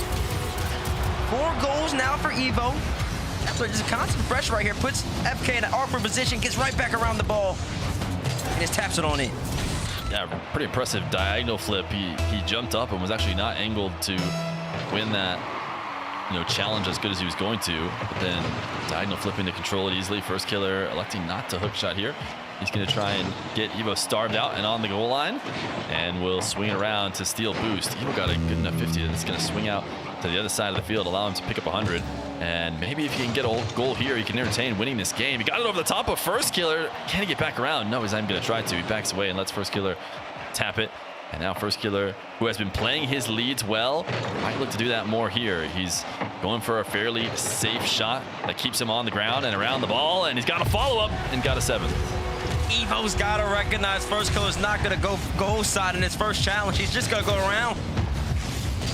I don't even know if Evo actually, did he believe that First Killer was going to leave the corner? Because I don't even know why he challenged in that manner, or in that angle. And now First Killer gets to wave that kickoff and gets possession. And now First Killer's going to do exactly what I expect him to do. Waste time. I'm surprised he didn't turn around. He actually wants 4. I know. I and thought he's he would going to get more. You thought he was going to turn around too? I thought he was. First Killer just owns this matchup right now, so it just doesn't matter. Like, sure, you can take it back, but also he's got to feel so good about everything he does that why not just flick it? In fact, he's gotten out of the game faster this way because flicking it into the top right made Evo pull next. So First Killer up 3-0. This has, been his matchup historically. He is showing why here today, not letting Evo into this. Timeout's not going to help at all. It's all First Killer, and at this point, we'd be surprised to see Evo even take a game. Yeah, and the camera body language, it's really showing 2 completely different people in 2 completely different spaces right now. Evo, you see it head and hands. You see he's stressed. He's thinking about what he needs to do. First Killer, meanwhile, he's just looking at his phone and laughing. he's just not concerned about the game at the moment. So yeah, I mean, that is the difference between the 2 at the moment. We talked to First Killer about his previous matchups and you know, ask him whether or not he was tested or if he just had a specific matchup. He was kind. He said he wasn't just clear better. He said he had a better matchup against Zapatos when asked him. But something tells me he'd say that about just about everybody. He would say, oh yeah, it's not that I'm good, it's that I have a good matchup against, you know, a Chronic, an AJ, an Evo, and everybody in North America but Diaz. So I think at the end of the day, it is just, you know, a skill diff for First Killer. He's proven it to be that case, and Evo has yet to give us a reason to believe. We see him going for those air dribble bumps often. To me, that's also, you know, a lack of confidence in his own ability, thinking that that's what he's going to need to take down the likes of First Killer. But in reality, it's probably going to have to be more than that. First Killer has shown that he's ready for all the tricks. He's ready to get over the top of those. It's going to have to be spectacular. We saw that one spectacular goal from Evo, and he's going to have to do that. That's what it's going to have to be like if he wants to take a game off First Killer. But for now, it's all First Killer as we start getting before. What kind of kickoff the First Killer just go for? Oh my gosh, he gets back to the ball too. Wow. And Evo's gonna be in trouble because Evo has no booze. The First Killer looking for a double touch. The double is on the way. It's top left off the post. Evo gets away with one. That's the type of breaks that Evo needs. What is he gonna do with it? Oh, he has the back flip. He gives the ball back to the sniper. And of course the sniper is gonna make it from across the map. Ah, yeah. I don't even know what to say. I mean, Evo, he just hands the ball over, and that's not what is going to get you mentally back in the game. First Killer missed some pads on the way to this kickoff, but it just feels like every time I see the ball in First Killer's car, I'm expecting it in the net. The exact opposite right now with Evo, but he's got a little bit of air game. I like this. Even though misses now, it's going to have to look something like that. It just has to be a little bit lower to force an actual save attempt out of First Killer. Problem is he reads it and gets down and counters. When it rains, it pours. And it's pouring a lot over in Evo land right now, Fear. It wasn't even a bad reset attempt. They just hit the crossbar again. And not only did it hit the crossbar, it went right next to First Killer. And even off the bump, First Killer comes back around off the kickoff, hits it with the backside of Finnick, far post. Evo is... Evo's not moving after every goal, which is not a good sign. Usually indicative of some tilt. You know, Evo, if he didn't like what he saw in the previous games, he's going to hate what he's seeing here as First Killer get multiple resets over the top of Evo. First Killer can do no wrong. He can't do any wrong. Now he's just feeling it, Fear. He's going for his double reset. Nakawana, 1, 2, with the late pop. Right over Evo's head. 4 goals in less than a minute for First Killer. He's already got Evo on match point. And if this goes about 2 more goals in his favor, we might be seeing NEXT early. Well, he's not allowed to call NEXT wait, you're right. until 2:30. My bad, guys. They don't know the rules. But there we go. There we go. That's what I'm talking about. This is what you need to do too. You need to fake First Killer. You need to do something to make him look at least slightly silly, because right now First Killer has such a big mental advantage. But he did go flying over the top of this fake from Evo. Credit to him. Needs a kickoff desperately. I think he's just has to win this kickoff, the next kickoff, all the kickoffs. But I don't think he's won this one. First Killer to the back wall. Double is in. He's on fire. Somebody's got to put him out. He trips up Evo right here. Instantly gets the boost. The confidence on the double two. Just with such power. No nonsense. First Killer's not playing around. That should not be easy. That should be a risk too in ones. This should be a risk maybe not worth taking, going for that back wall double. Right now, First Killer in the zone. He's in free play out there. Doesn't mind taking those risks because he is pulling it off. Reset. Wait, this is what I'm talking about. This is what we need from Evo. If he's going to get anything going, it's going to be off the back of this shot. There's a pitch into the top right corner.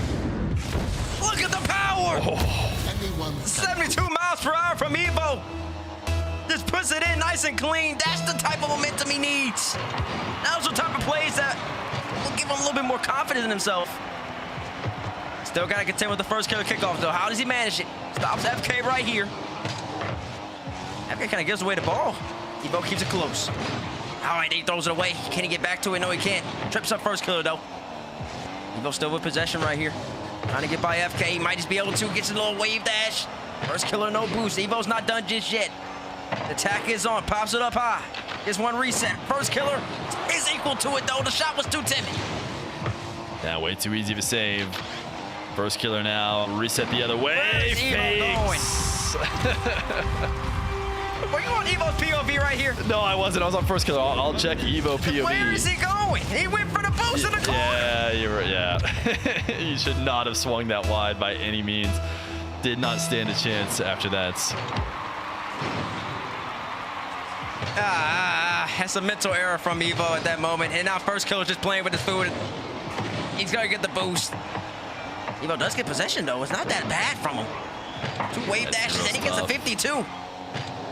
There's still not much opportunity. Oh, gosh. And First Killer tried to get Evo to own goal. I think the important thing that Evo needs, I think Evo can't afford to concede another goal.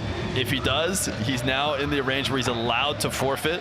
And if the ball goes in, he might not be able to stick it out, even though his whole tournament life is on the line. First Killer gets the bump and taps it in. 7-2, 5-goal lead. Evo's car is moving, though. Evo's car is still moving, so I don't expect him to tap out just yet. Means he's got his hands on his controller, and he's ready to try and get something going, but it's not looking very likely. It's not looking likely at the moment. It's a lot on him. He's got to lose another kickoff right here. First Killer flipped a little too early. And First Killer missed a boost. Evo did spot that. Maybe that's Evo just trying to create a little bit of pressure, but that's kind of been its problem in this series. Even when he has straight line dribbles or opportunities, he's not really getting goal scoring chances in situations like this. Everything's just way too easy for First Killer to handle. Yeah, First Killer fake challenge got Evo to get rid of that ball when it should have been a position that was really strong for him. Just side flips away, trying to connect on a bump, and now might not be able to recover. He does, as he will take it to the side wall. First Killer not going to allow any aerial play except the fact that Evo wins the pinch, gets the ball out, but I mean, that is just such a soft little touch. It's just going to lead to a free First Killer possession. First Killer can even start wasting time with a minute 30 if he really wanted to, and maybe that's what he's doing. I don't know, he just throws the ball away. First Killer probably doesn't care. I mean, right now he's playing so well and has such a big edge. I don't think he's sweat at all this series. Just a soft double jump, make Evo shoot over the top. It's whatever, I can do no wrong. I'm up 5, and we're approaching the final minute. Oh my gosh, if he scored right there, that would have been an exclamation mark. That would have been the slam dunk, and I would have had to leave myself. There's no way he would have came in with speed and just came off the ceiling and just dunked it in like that from that angle. That would have been upset me. I would have been upset for Evo.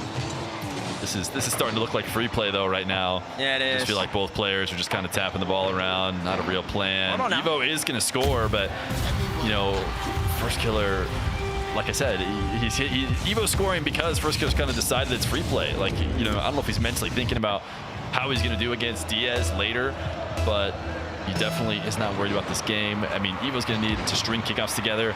That hasn't been going well for him. Not much has been going well for him in this series at all. Oh, now. A demo. Can he score here? These are the positions that Evo should have a big advantage, but like, look at that. Just right to First Killer, easy save. He hasn't been successful. No, he's had multiple of those in this game, and let alone in the series.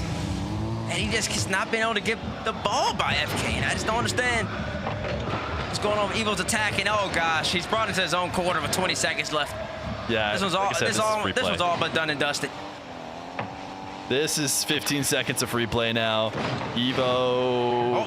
Wait a second. It's a good goal, but it's just so way too late. And it's also only going in, it feels like, because, you know, First Killer has almost slightly checked out as well.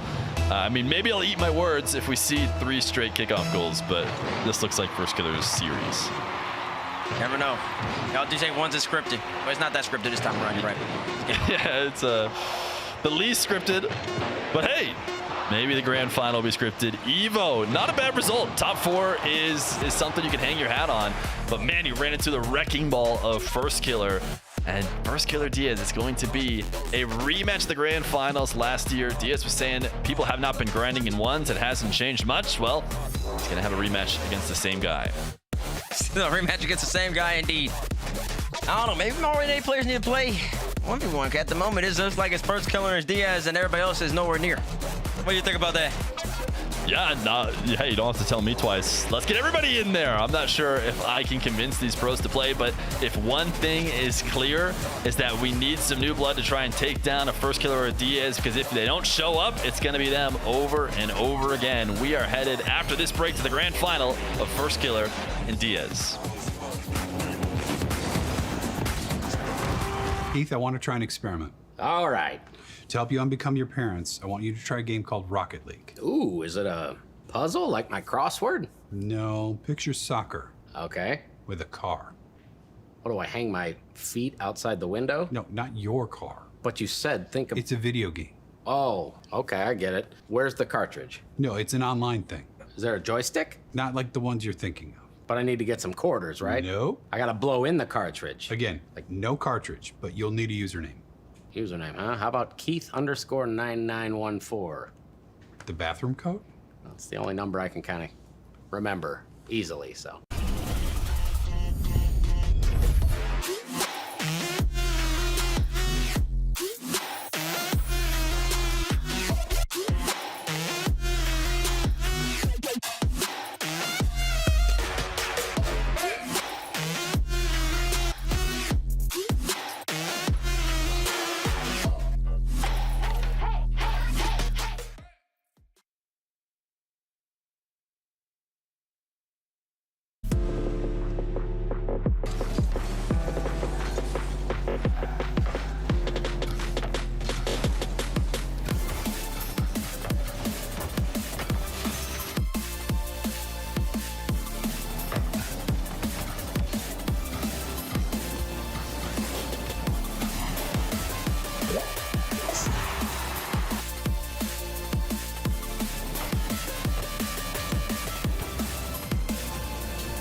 magic of Rocket League is the stories you can tell about it. The 0-second buzzer beaters, the epic saves, the underdog victories.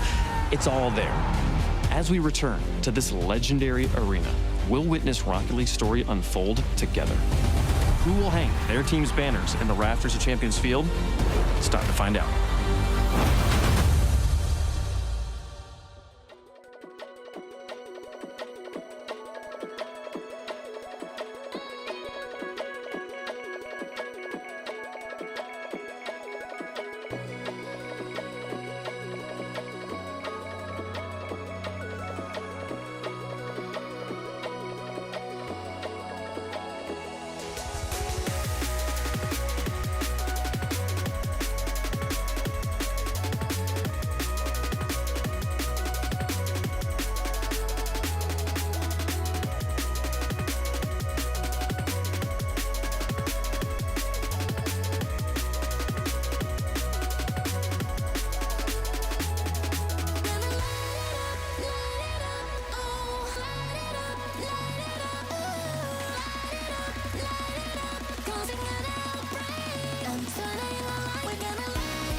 comes from nowhere, makes you wonder if you lost control, leaves you breathless, changes what you think is possible.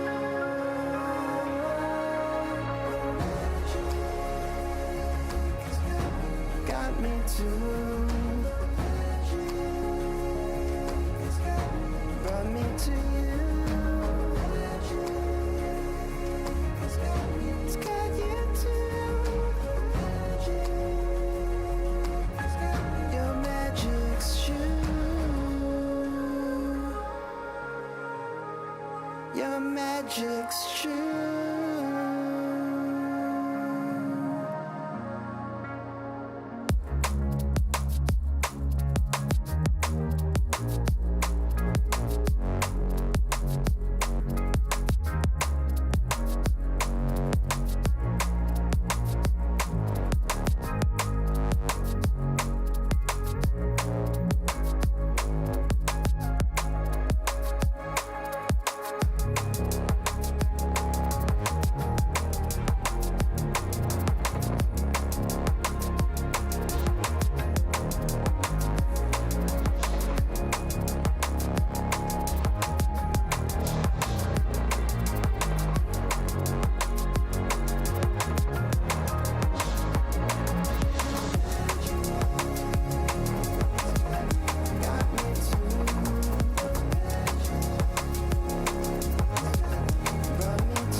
Two players remain in the running for the title of 1v1 North American Regional Champion, and they're the same two players that were at this spot in the tournament 365 days ago when we ran it in 2025. Diaz versus First Killer will be your grand finals, the North American 1v1 Open.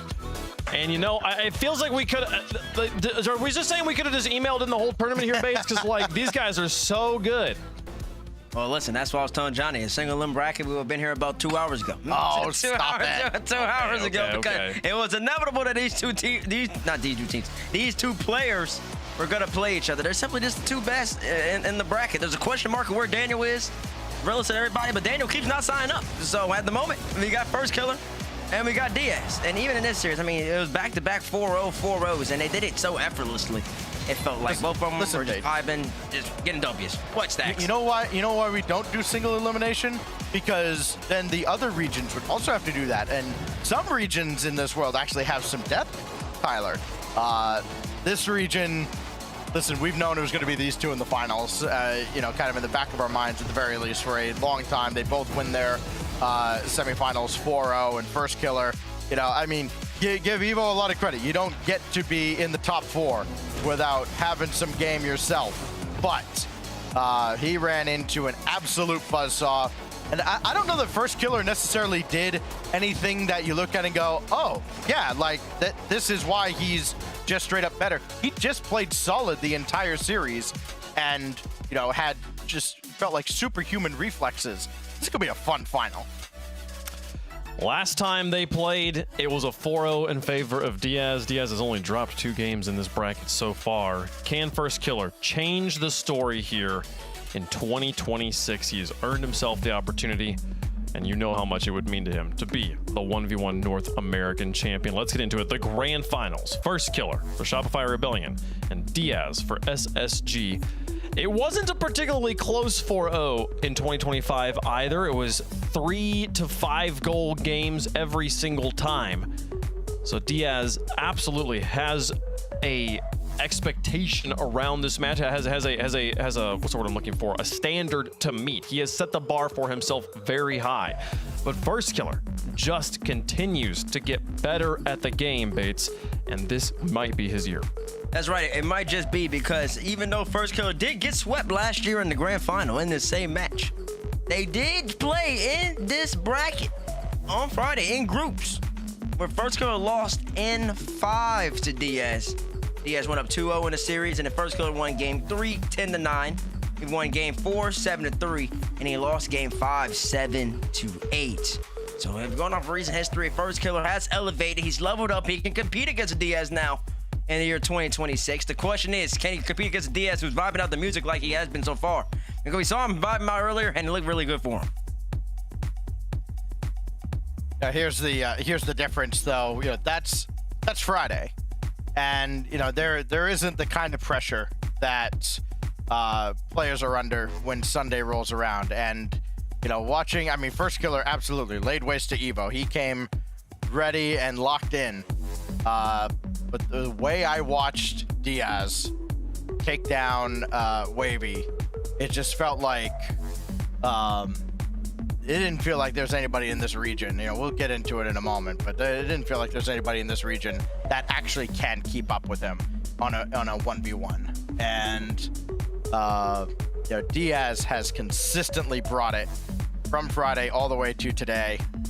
Been a huge fan of his game, and excited to see just how far this goes. I mean, Bates, you're talking about like the weight of Championship Sunday and the weight of Grand Finals. There's few players that we've seen be affected more negatively by that burden than First Killer. And Diaz right now appears to be so relaxed. For somebody who is coming in defending a title, it's you know, chasing down the top dog usually is a little bit easier than staying on top when they're nipping at your heels the whole time. But he doesn't seem bothered at all. Getting up, vibing to his music, sitting back down. It's just another day at the office for Diaz, which feels like the worst case scenario for First Killer. I mean, it could be, but I will say this is a better First Killer than ones, at least on form, at least in tournaments that you're comparing the 2025 run to the 2026 run. In 2025, First Killer, I mean, he lost to Wavy in Swiss. Then he had beat Evo 3-2. I mean, he just 4-0'd Evo, and it simply wasn't close in that match. And then also First Killer then lost in groups to Evo. And once again, he just 4-0'd Evo, and it simply wasn't close. I know he did beat Evo as well in the semifinals of last year. That was a rematch, like we just say, beat him 4-1. But the whole point I'm making is that First Killer's been making it look easy against everybody except for Diaz in the one match that he lost on Champions Field. So looking at First Killer's form, Diaz was better in 2025, but we have a real question that needs to be answered. Who is better in 2026? And we're about to find out. Yeah, it is the only question that really matters, and it's why we play the game, because anything can happen, and what a story it will be either way. Back-to-back champions or revenge from the previous year. First Killer on one side, Diaz on the other. Let us know who you think has got this one. Stacks, who you got? When I look at this matchup, again, we've been looking forward to this all day. I've had a lot of time to think about it, and it really, my opinion hasn't changed. I think at the end of the day, when the dust settles, we're all going to be saying, and still, I got Diaz here. Okay. And still. You know, see me, I think Rock League is a game of stories. Well, Rock League Championship. There's going to be a lot of work to say Diaz is going to win. Watch this.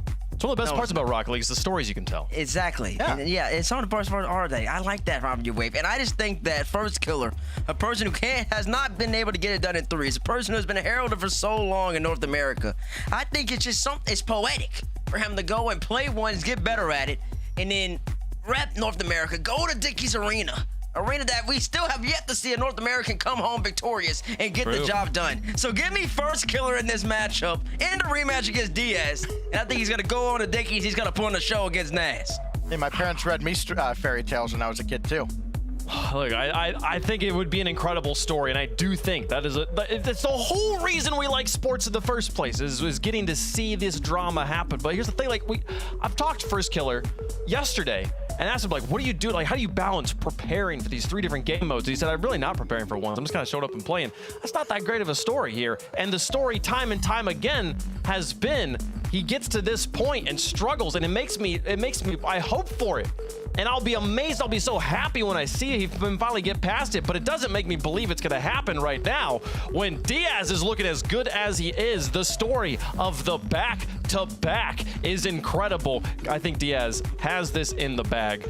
It is not one-sided, but there is a favorite. Chat's got First Killer here. We've got Diaz. They've got themselves. Who is it going to be, folks? The European 1v1 champion Nas sits and waits at Dickies Arena for the conclusion of this contest. SSG versus Shopify. First Killer versus Diaz. After 2 dominant semifinals performances, Diaz and First Killer meet once again. Last time, it was an equally dominant final with Diaz coming out on top. First Killer's here for revenge in Game 1, brought to you by Progressive. First Killer had as good of a possible, setup right before this that you could hope for. He looked like he was in free play in that last semifinal. If he was going to play to the level of Diaz, that is what he's going to need to look like against the rest of the field, because that's what Diaz looks like when he's playing against the rest of the field. Right now, North America, a matchup between these two. Diaz is going to flick first, get denied, and First Killer will get the first goal. Great placement by First Killer, and this is off a perfect challenge as well. Straight through the middle of the ball, confident challenge. No chance for Diaz to fake him out. And interestingly, not the full pitch air dribble to start off the game that Diaz usually goes for. He had the opportunity to there, but he opted against it. Now he's been bumped away from the winning kickoff, and First Killer slots it for 2-0. First Killer has been accurate today, and he's going to continue to prove that. This one, maybe almost offline, but does manage to find it. So it's tough to get quickly, but quick shots on net, quick, powerful shots on net. That's what First Killer likes to do. He likes to surprise you and take you out of the game. Now Diaz, this is what he likes to do. It's not the perfect setup towards his back wall, but he does like to take possession. He does not mind where he's at on the field. He'll play it from anywhere as he gets a reset. And this shot top shelf denied by First Killer. This is a great sign to open the series. He's going to boom it back the other way. This is First Killer playing his game, and it's besting Diaz's game. Top ends across the pitch. First Killer looking like absolute prime First Killer. Back in the day, this used to be his bread and butter, just lunging across his net to get saves and then immediately counter-attacking with hard-hitting shots. We've seen plenty of that today, like you mentioned. He's been at his best form. To be doing this so many years on from his once prime is truly unbelievable. Diaz going to try to switch things up with the air dribble, but First Killer nowhere near getting hit by that one. Diaz did back off, though. He recognized that he would be missed here on the back wall. Diaz is going to be in trouble. He cannot get back to this, and he is starting to make some mechanical errors here. He's letting First Killer do what he wants to do, just boom, power shots on net, and he's up 4-0. Great start by First Killer. He's rolling through the momentum from the semi-final into the grand final. This is exactly what you want if you want to see a close match today. Well, who knows? Maybe with First Killer's level that he's had this entire tournament, this could be the one. Oh, Diaz almost lets that one go in. He's trying to control it on his goal line. He lost control, gives away possession. It could have been easily a goal there. Oh, what a save. Diaz, just 3 boosts to his name under so much pressure here. First Killer trying to keep it awkward for him as he has 3 boosts now, and will look to flick to give it a little bit of height. I don't know why he thought he could follow it up. Maybe because I just watched First Killer win 1,000 races in a row in the last game, but if you push that ball in the air that much, you gotta know that First Killer is gonna take it away, and he just takes it off the top of Diaz's car to make it 5-0. Yeah, I think Diaz is just hoping that First Killer reads that he's not going to go. He's hoping that First Killer is thinking, oh, well, there's no way Diaz goes for that because I've obviously got him beat. But First Killer went just to be sure and gets the goal as a reward. 5-0 in the first 2 minutes is a crazy scoreline. That's exactly what First Killer needed. But Diaz has looked a little bit off here. Oh, he gets 1 goal. As First Killer looks to cross no man's land and challenge. Diaz just pulls the trigger. Yeah, we've seen a couple of mistakes in this first couple minutes from Diaz. He's done that little chair shuffle he did against Zach as well, looking to get comfortable. That was a mix-up from what we normally see. A high bouncing ball on the way to the ground. Very easy to chip up and start an air dribble with. And Diaz, normally somebody who wants to do that every time he possibly can. This time, he just bounced it and took that power shot. Actually caught First Killer off guard, who maybe saw that coming. Diaz trying to pre-jump this. First Killer maybe made it seem like he was going back down to the ground, but he uses the reset to go over the top. Oh, just a great shot by First Killer. The scoop with flip reset to make it 6-1. Now, Diaz has been known to forfeit early in some games in the past, but I really think he's going to work his way through this one, try to figure out what is going on. The level First Killer is playing at right now is just crazy to witness. He can easily make it 7 here against the Brazilian. It's Diaz nightmare. First Killer off the post, though. That was just a millimeter away from being a goal for him, but instead it's a goal for Diaz. Yes, huge swing. Huge swing in favor of Diaz. Maybe he can use this to get going, but definitely needs to stay in this game. Cannot leave early. This is not like, you know, previous First Killer matches where First Killer runs away and there's no hope. There is hope for Diaz, and he just needs to figure out what the answer is going to be today. But First Killer, man, is going to get his one right back. It's that same blocking style kickoff that he's used a few times. Turning sideways into the ball to completely block it in the direction he chooses. It's not something that really anyone at the top level is doing as consistently as First Killer. This is his strategy that he goes to every now and then, and it's worked out wonderfully there to keep himself ahead by 5. Now here comes Diaz. This is what he is always so good at, and he makes it work once again. The only difference being he's used all of his boost for this one. This was all in. Yeah, this is all in, but it's confident from Diaz. First Killer missed a 100 pickup. He actually dove out to try and get it. Didn't pick it up. Not sure it would have ended up mattering. Might have taken the same approach to that back corner either way. But Diaz gonna get big on these kickoffs. First Killer has just been so quick. He was winning this way earlier. Once he gets the ball, you know, off the kickoff, he's so quick to recover and get a shot. And he even delayed the shot a little bit there. First Killer knew that if he made the first move, Diaz could pre-flip and deflect the ball to the corner. So he just waited a touch and then made a move for the ball when Diaz closed the distance. It's going to be next. Diaz is forfeited with 1 minute and 54 remaining in the game. What a start for First Killer. Yeah, this is, you know, I don't know if I agree with Diaz trying to tap out of this game. We've seen him score a lot of goals before. 2 minutes is such a long time in 1v1. Yeah, it's just a ton of time. And he has no answer right now. I mean, he needs to figure out an answer to the kickoff. He needs to figure out an answer to something that First Killer is doing. And it would have felt like a great opportunity to do that over the course of this game. And not only that, even if he brings it back and loses still, and loses by just a couple goals, the feel of that is way different, and I feel like could play in his favor. Right now, First Killer has to feel amazing. It doesn't get better than that. You're just scoring instant goals 5 seconds off the kickoff every time, and your opponent wants out with 2 minutes to go. I mean, it doesn't get better than that for First Killer.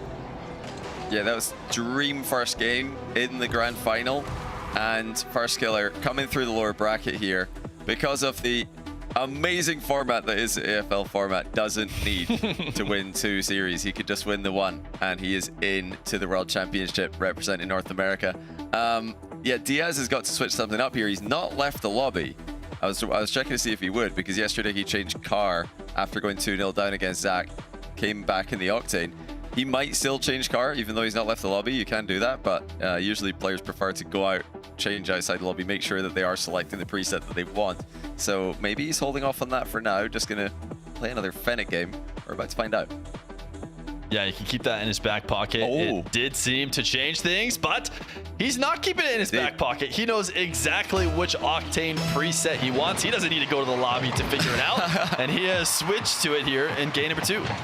Maybe he just has two presets, Octane and Fennec, but the result this time has been the same. He's lost the kickoff again, and First Killer is going to be leading again. So this is a change up from yesterday. He said so in the post-match interview that the Octane was winning more kickoffs for him, and that's not happened so far against First Killer. We'll keep an eye on the trend and who's getting more possessions. This one will go his way. In fact, it will just be a direct goal. Okay, much better for Diaz. Maybe the Octane's the solution. Yeah, Diaz able to force this off to the right. First Killer was trying to push it the other way, unable to muscle it through. But First Killer, in a Diaz domination, it feels like it would be slow and methodical. What First Killer is showing right now, that a heavy First Killer sided series is going to be really fast, and just First Killer can run it up. When he's dominating, he's scoring goal after goal after goal. When Diaz is dominating, he's slowly breaking you down through the air, gliding like a ballerina as you fly over the top, and then he ground pinches it in to get his goal. Yeah, perfectly timed here as Diaz fakes the high air dribble. First Killer went extremely high with his pre-jump. He was over the top of the ball at the entire approach, which would indicate that he expected Diaz to hit that really hard, maybe even go up to the ceiling. But First Killer with a chance to equalize here with an air dribble of his own. One reset, looking to air dribble high. Doesn't get the demo on Diaz, but he does get the boost steal. Diaz 23 in defense here. First Killer always getting such hard hits overhead to keep his opponents out of position, but Diaz is building back up here with boosted momentum. First Killer tries to get the angle. Diaz cuts it off with very little left over and is able to get 100, so reward for a great save. He's going to play a little bit of First Killer's game by just booming the ball towards net and trying to put the defender on the back foot, see if he can't continue that for goal. Maybe wants a demo or a boost grab. He does get the boost. First Killer's trying to dash his way back to the ball and score on 0. Sometimes you can take advantage of that person being on the wrong side of the ball for just a moment. First Killer faking here and gets a goal. Yeah, it's First Killer's tempo right now. This is the pace he wants to play at. Just keep things moving. He doesn't want to slow down for a heartbeat. Diaz not able to keep up with him there. Knew he had to flip in front of the ball. Otherwise, First Killer could score. Gets faked out as well. Does seem like the kickoffs are going more even, though. Back and forth for the time being. And I do like that long shot from Diaz earlier in the game. That's going to keep First Killer grounded, stop him from pre-jumping air dribbles. What I don't necessarily like here from Diaz is he had an opportunity to do his bread and butter. He had possession, he had First Killer on 0 boost. There was no way First Killer was close enough to chase him down. Previously, Diaz takes that to his own back wall and plays to the air. This time, he popped the ball up infield, allowed First Killer to stay on ball and stay involved in the play. That's the game First Killer wants to play. But Diaz now, lacking a little bit on this air dribble. He still has huge boost advantage, so he's just doing this as a way to get First Killer away while holding on to that boost. And this flick is good enough. First Killer just reset on 100, but it doesn't matter because Diaz gets the goal. Wow, what a finish. Diaz had to make this one count. First Killer had the boost advantage in defense there. Diaz does score with this flick, the standard classic style. And he's now going to get kickoff possession left side of the pitch. First Killer forced back by Diaz, demoed by Diaz. He'll be able to spawn in the way of this, but Diaz still able to get the goal. Great control, knew where First Killer was going to spawn, baited him in with the pop, and shoots it over it. And didn't just know where he's going to spawn. When he put that shot on target, he knew the one place that First Killer had to go to save it. So after he put it there, just chased down the spot that he expected First Killer to be at to get that demo in the first place. Now another kickoff goal, maybe directly towards the net. First Killer, tried to catch and cut it and to get a nice save, but Diaz gets the goal. It's just fascinating to see Diaz 2 days in a row switch to the Octane and start winning 50-50s, which is what kickoffs really are. The Fennec's usually the card that's more known for its 50s. Diaz, same hitbox, of course. Able to, it's so cold, not that he can do much about it. Diaz, he loses this one. The block kickoff from First Killer, he just created a wall again. Yeah, he's doing this very consistently. A nice bump as well, pull shot, own goal. Yeah, nice play from First Killer. It's interesting to see, a mix-up like this deep into the tournament. We'll see if Diaz tries to pick it up at all, if he notices what First Killer is doing on the other side of the field, because right now it has a really high success rate when he's gone for it. He's let Diaz get baited in, and First Killer will run the field.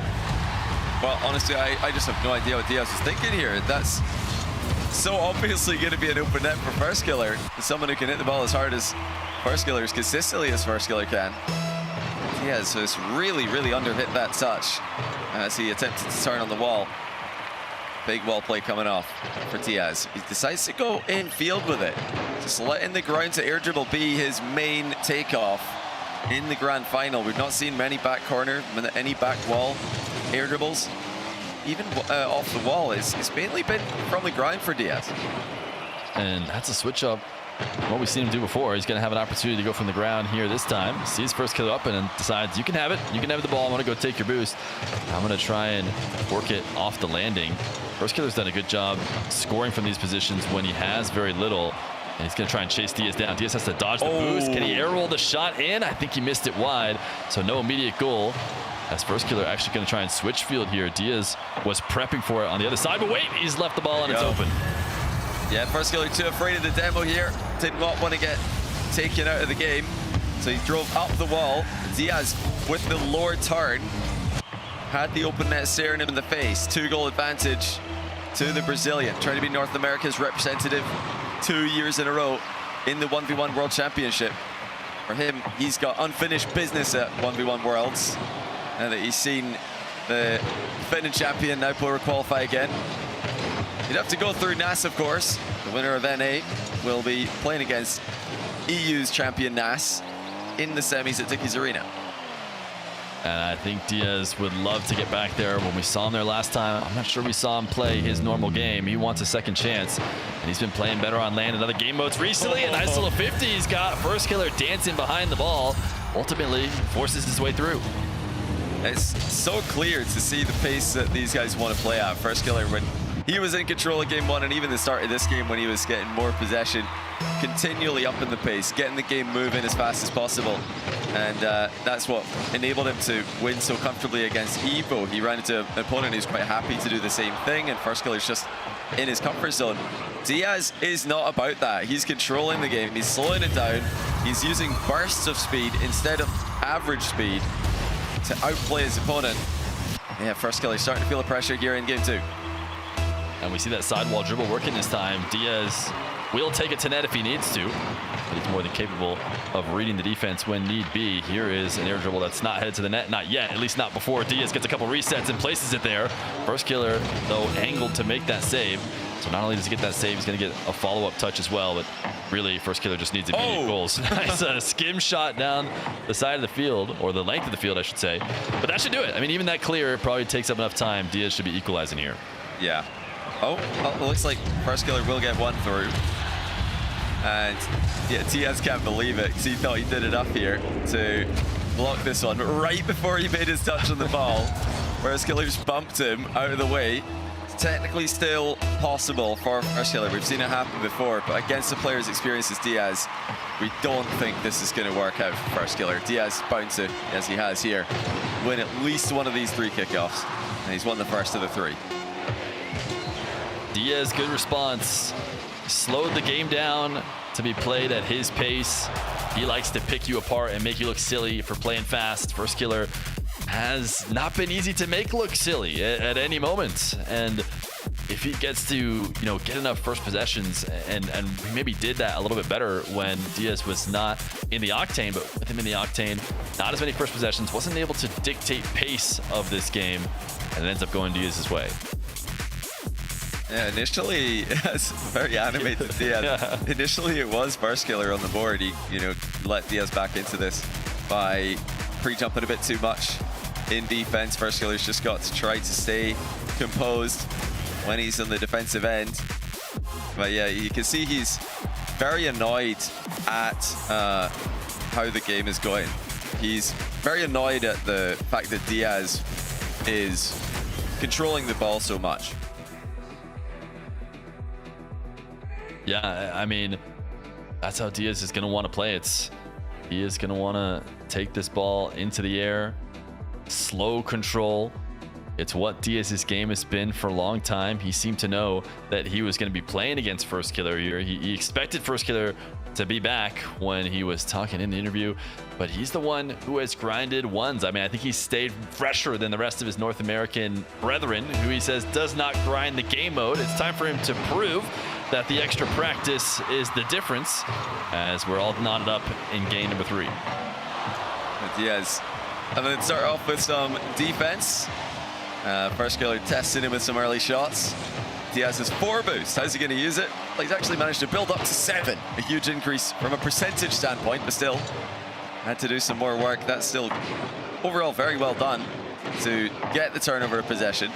And he's kind of starting off his first back wall air dribble of the game. He goes low with it as the takeoff was extremely diagonal, and now First Killer he tried to launch a long shot, not enough boost to get the power. Diaz got another chance to air dribble, and he's been declining these, which is very unlike him. For some reason, he's loving the ground to air a lot better. This one's going to get dunked by First Killer. First Killer is always going to try and counter this quickly. He loves his ability to just get a sweet touch to set up the shot. He does it better than anybody else. You know, in fairness to Diaz, he's not ran into too many early challenges from First Killer. You know, whenever he's faking the wall to air dribble and cutting in field for the ground dribble, or the ground to air dribble even, First Killer's letting him have the space. He's letting Diaz take the bouncing ball. So from that perspective, oh, Diaz has messed up a wave dash. Does pre-flip for the save, but he's really in trouble here. Overall though, I think Diaz has made a good read on FK. FK's backing down, giving him space. That one's not enough space, so it's Diaz. Trails by 2. First Killer just taking enough shots to eventually get one through. Yeah, just trying to put it high. Knows Diaz on low boost is going to have no choice but to not jump up there, and ultimately could not clear it out. First Killer looking to try and keep things going as Diaz is going to pre-flip, grab boost, maybe play out of the air, but no, he's going to back off. First Killer will clear it down the length of the field, and now should be able to, oh, maybe missed a catch. Maybe wasn't going for the catch in the first place, but it's going to be Diaz control, or at least every time I think it's going to be. First Killer tries to stay in the play on 0 boost and refuses to leave. Now he will actually leave as Diaz has the ball carry. Double jump. First Killer's doing a great job of cutting these off. He sees, he senses them. He smells the air dribble bumps before they're here and gets around and jumps over the top of them. Yeah, he really does. And now threatening the pinch. That's huge. First Killer has broken the sound barrier with a monstrous pinch to make it 3-0. 136 kph, 85 miles per hour, all the way to top shelf. Almost too high. Almost too high. I can't believe how perfect that was. That was First Killer. We saw him do that yesterday too. Sure, he likes to boom the ball normally, you know, on a regular power shot, but apparently he's practiced shooting from distance off these pinches as well. Now passing to himself off the ceiling. That is not going to have quite as much success, but he is trying to get this game to run like game number 1, where he can run away with it. He's going to muscle this through. Diaz got back, but he's not strong enough. Yeah, Diaz a little grin there. He's trying to bait First Killer into going for the boost steal, looking to hit him with the counter attack straight down the middle of the pitch, but First Killer does not fall for it. He just stays on the ball and wins 2 50-50s in a row. That's the 8th shot the First Killer's taken this game. Diaz only has 1 as we approach halftime. First Killer completely controlling the game, and once again, whenever he does, it seems like the pace when First Killer's on the ball rises significantly. Diaz trying to get a possession that could maybe slow this game down, has the ball on top of his car, so what does First Killer do? Dives immediately, backflip challenges, breaks it up. He wants them playing back and forth, constantly trying to give up possessions. Diaz, I'm not sure if he has a reset, he has to go get it again because he didn't have it the first time around. He does undercut First Killer here in order to steal the boost, and now the ball's popped up, so this is heavy advantage to Diaz, who likes to go down to the ground and roll it up the back wall. First Killer is still not in a great spot. Diaz, though, shoots it directly at him. It's not over yet. Diaz continues his possession. Shot top right, this time it's in. Well, honestly, thank goodness for Diaz he scored. The previous shot was straight at First Killer, who was stranded in the net. The First Killer, I guess, greeding for that 12 boost pad, if it's possible to be greedy for a 12 boost. He tried to turn around after grabbing that to make the save. Understandable to want that one when you're 0 boost in net against Diaz. And still, Diaz threatening the comebacks. He was down and out for the first half of this game. Now here he comes. And every time he does a wall to air dribble and scores like this, I have to wonder to myself, why is he declining these? You know, why is he declining these in other moments? It doesn't seem like he's, you know, shaky in that front playing today. Every time he goes for them, they seem to be going well, and yet in general, he wants to avoid them. I'd like to see him stick to them until, you know, they don't show success, especially now when you don't want to let First Killer get 2 games. You know, maybe you're trying to save something, you're trying to mix things up as the series goes on. You not want to let First Killer get too much. That being said, he's keeping this one close. A nice long shot to make it 3. Yeah, just a little cat and mouse in the midfield. First Killer just lost his momentum briefly, trying to grab mid boost. Well, he did get the mid boost. That left his net open to do so. Diaz, 3 goals in a row. After he got his first one, it seemed like the game completely turned around in his favor. First Killer's got no boost on his back wall. Diaz dunks on him. Great read. First Killer is trying to bait him in. Diaz obliged. Yeah, and this is an example of trying to play for possession maybe from First Killer. He could jump, he could try and 50 here, but jumping with 0 boost is usually a death sentence, and he is not interested in that. He'd rather potentially get the ball dunked over the top of him and get scored on, which is likely to happen either way. There's a small chance that keeping his wheels on the ground allows him to maybe stay alive in the play. Now he's having to play defense again. Diaz going to rip the crossbar and get forced back. He's had a couple full pitch air dribbles, but he's mostly had to do them off of awkward starts and hasn't really been able to get them all the way the length of the field like he's known for. Does get a good boost grab here. Still not the best setup. We'll look and see if he's able to switch the field and go for a wall to air dribble on this side. Again, they've looked really strong. I wanted to keep going for it, but he hasn't been able to get these resets. Drops down to the ground and might even give up possession.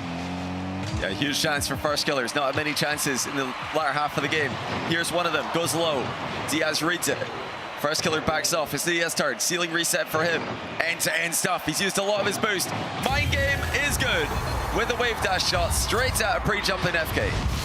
And that touch off the wall. Look at this ball. Gets so close to the ceiling without hitting it. You got to make sure that it does not bounce into the ceiling and fall back down faster than you're expecting. It is a perfect touch from Diaz to start the aerial in the first place. And now a delayed kickoff as he tries to secure this game. He's dodging First Killer's demo attempt as he picks up the back 100. And he's going to switch to the opposite corner. We'll see if he takes this air dribble or if he just baits First Killer in. He kind of delays it slightly before actually getting up into the air. And First Killer's taking it away clean. He's going to have a free net.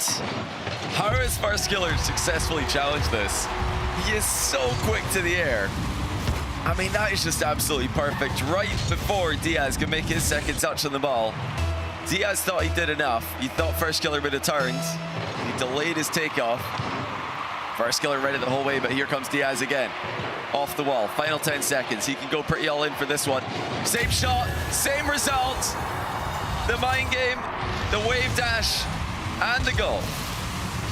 Diaz has looked so good off the side wall, able to win that kickoff there. First Killer, such a tough read to make against a guy like Diaz, but he's got 6 seconds to work with on a diagonal kickoff. He goes for the block kickoff again in a crucial moment, but this time he's blocked it into the control of Diaz, who has just to let it hit the ground. First Killer actually wait, what?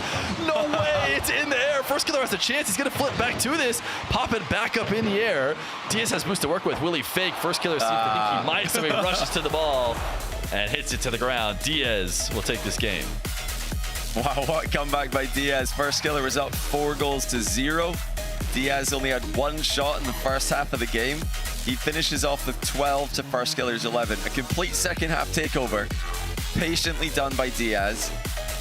And First Killer's got to be scratching his head at that one, wondering what went wrong, because everything was going his way. He was picking away at Diaz's defense. Diaz is looking frustrated on the camera. He even scored one of the best goals we've seen all weekend with one of the fastest pitches you're going to see all season. But then it started to go Diaz's way, about 2 minutes to go. And it was in large part due to that reset. He got over First Killer's head. Clearly First Killer remembered that, because later on in the game, Diaz hit resets underneath First Killer, predicting the adaptation from FK's defense. Yeah, it's just great play off the wall from Diaz. And, you know, when he hesitates, it hasn't looked quite as good. I think back to the crucial goal that gave First Killer a real chance at the end there, where he was trying to waste time, so he hesitated on his touch, ultimately decided, I probably still should take the air dribble, and then we saw First Killer take it away. I don't think there's any reason for Diaz to doubt his game. You know, we normally see him in free play type mode in some of these 1v1s where he's just taking every first touch up into the air and he's just bringing them up there and breaking down defenders left and right. Seems like when he gets to that, he's still doing well, but maybe trying to play it just a little bit safer here in this RLCS Grand Final than we see him do in show matches. For now, it's okay because he's got the lead in the series against First Killer, but First Killer is right there trying to catch back up.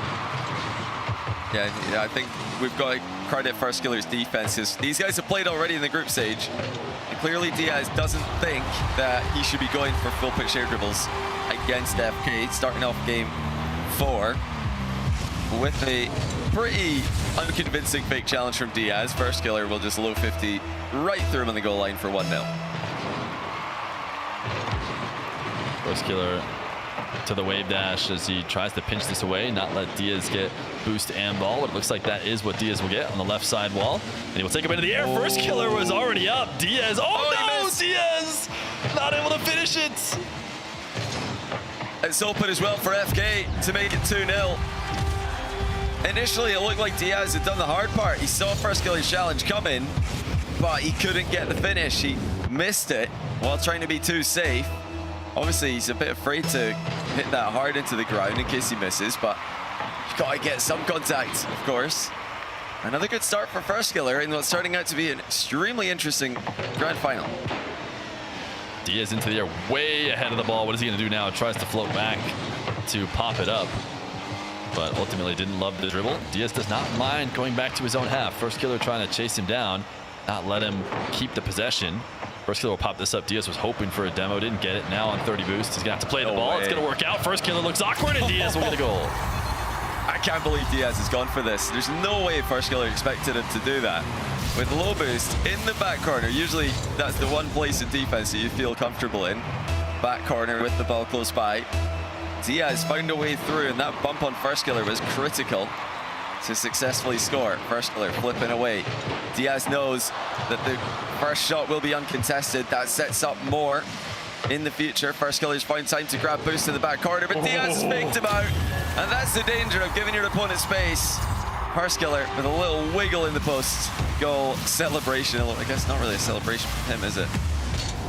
It's a great hook shot fake. It's so threatening to be able to shoot that near post. First Killer believed it to be true, but Diaz fakes it. Oh, nice undercut. First Killer gonna retake the lead.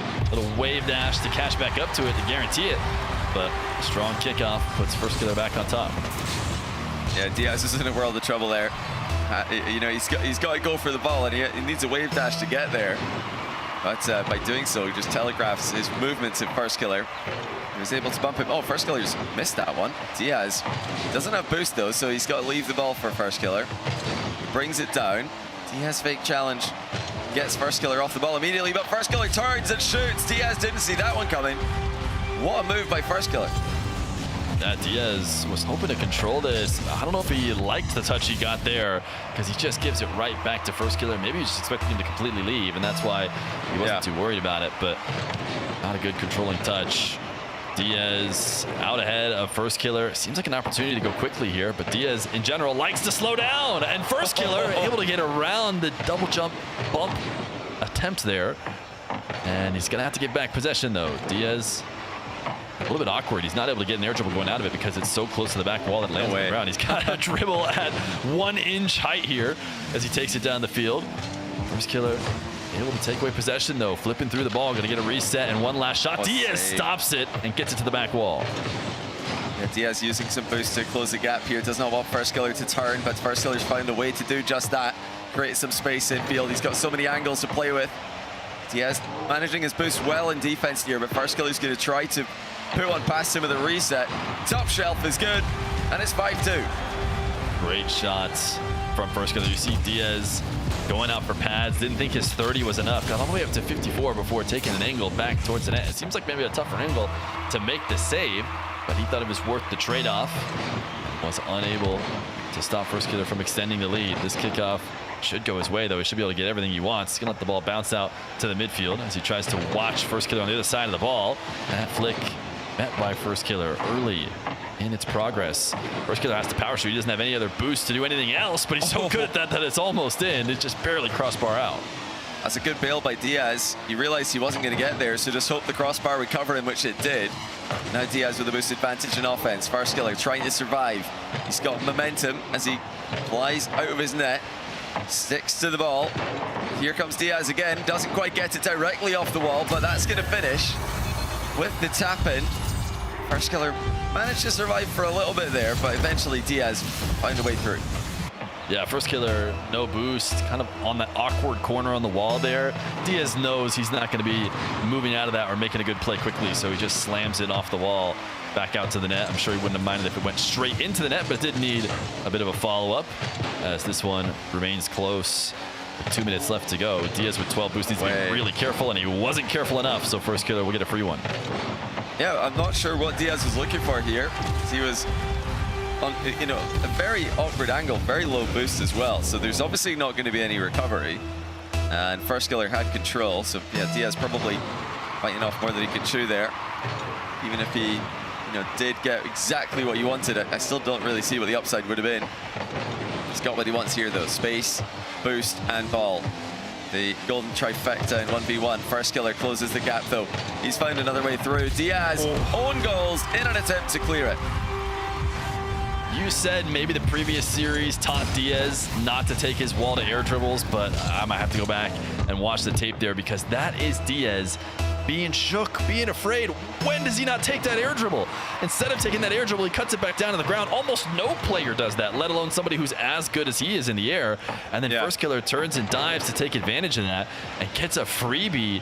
I mean, Diaz, from my perspective, you got to play your game. Why are you not playing your game? You're allowing Farskiller, to take away one of your best weapons without even having to try. And Diaz, he's had enough of this one. He's seen 8 Farskiller goals, and that's more than he wants to see. He wants to go next.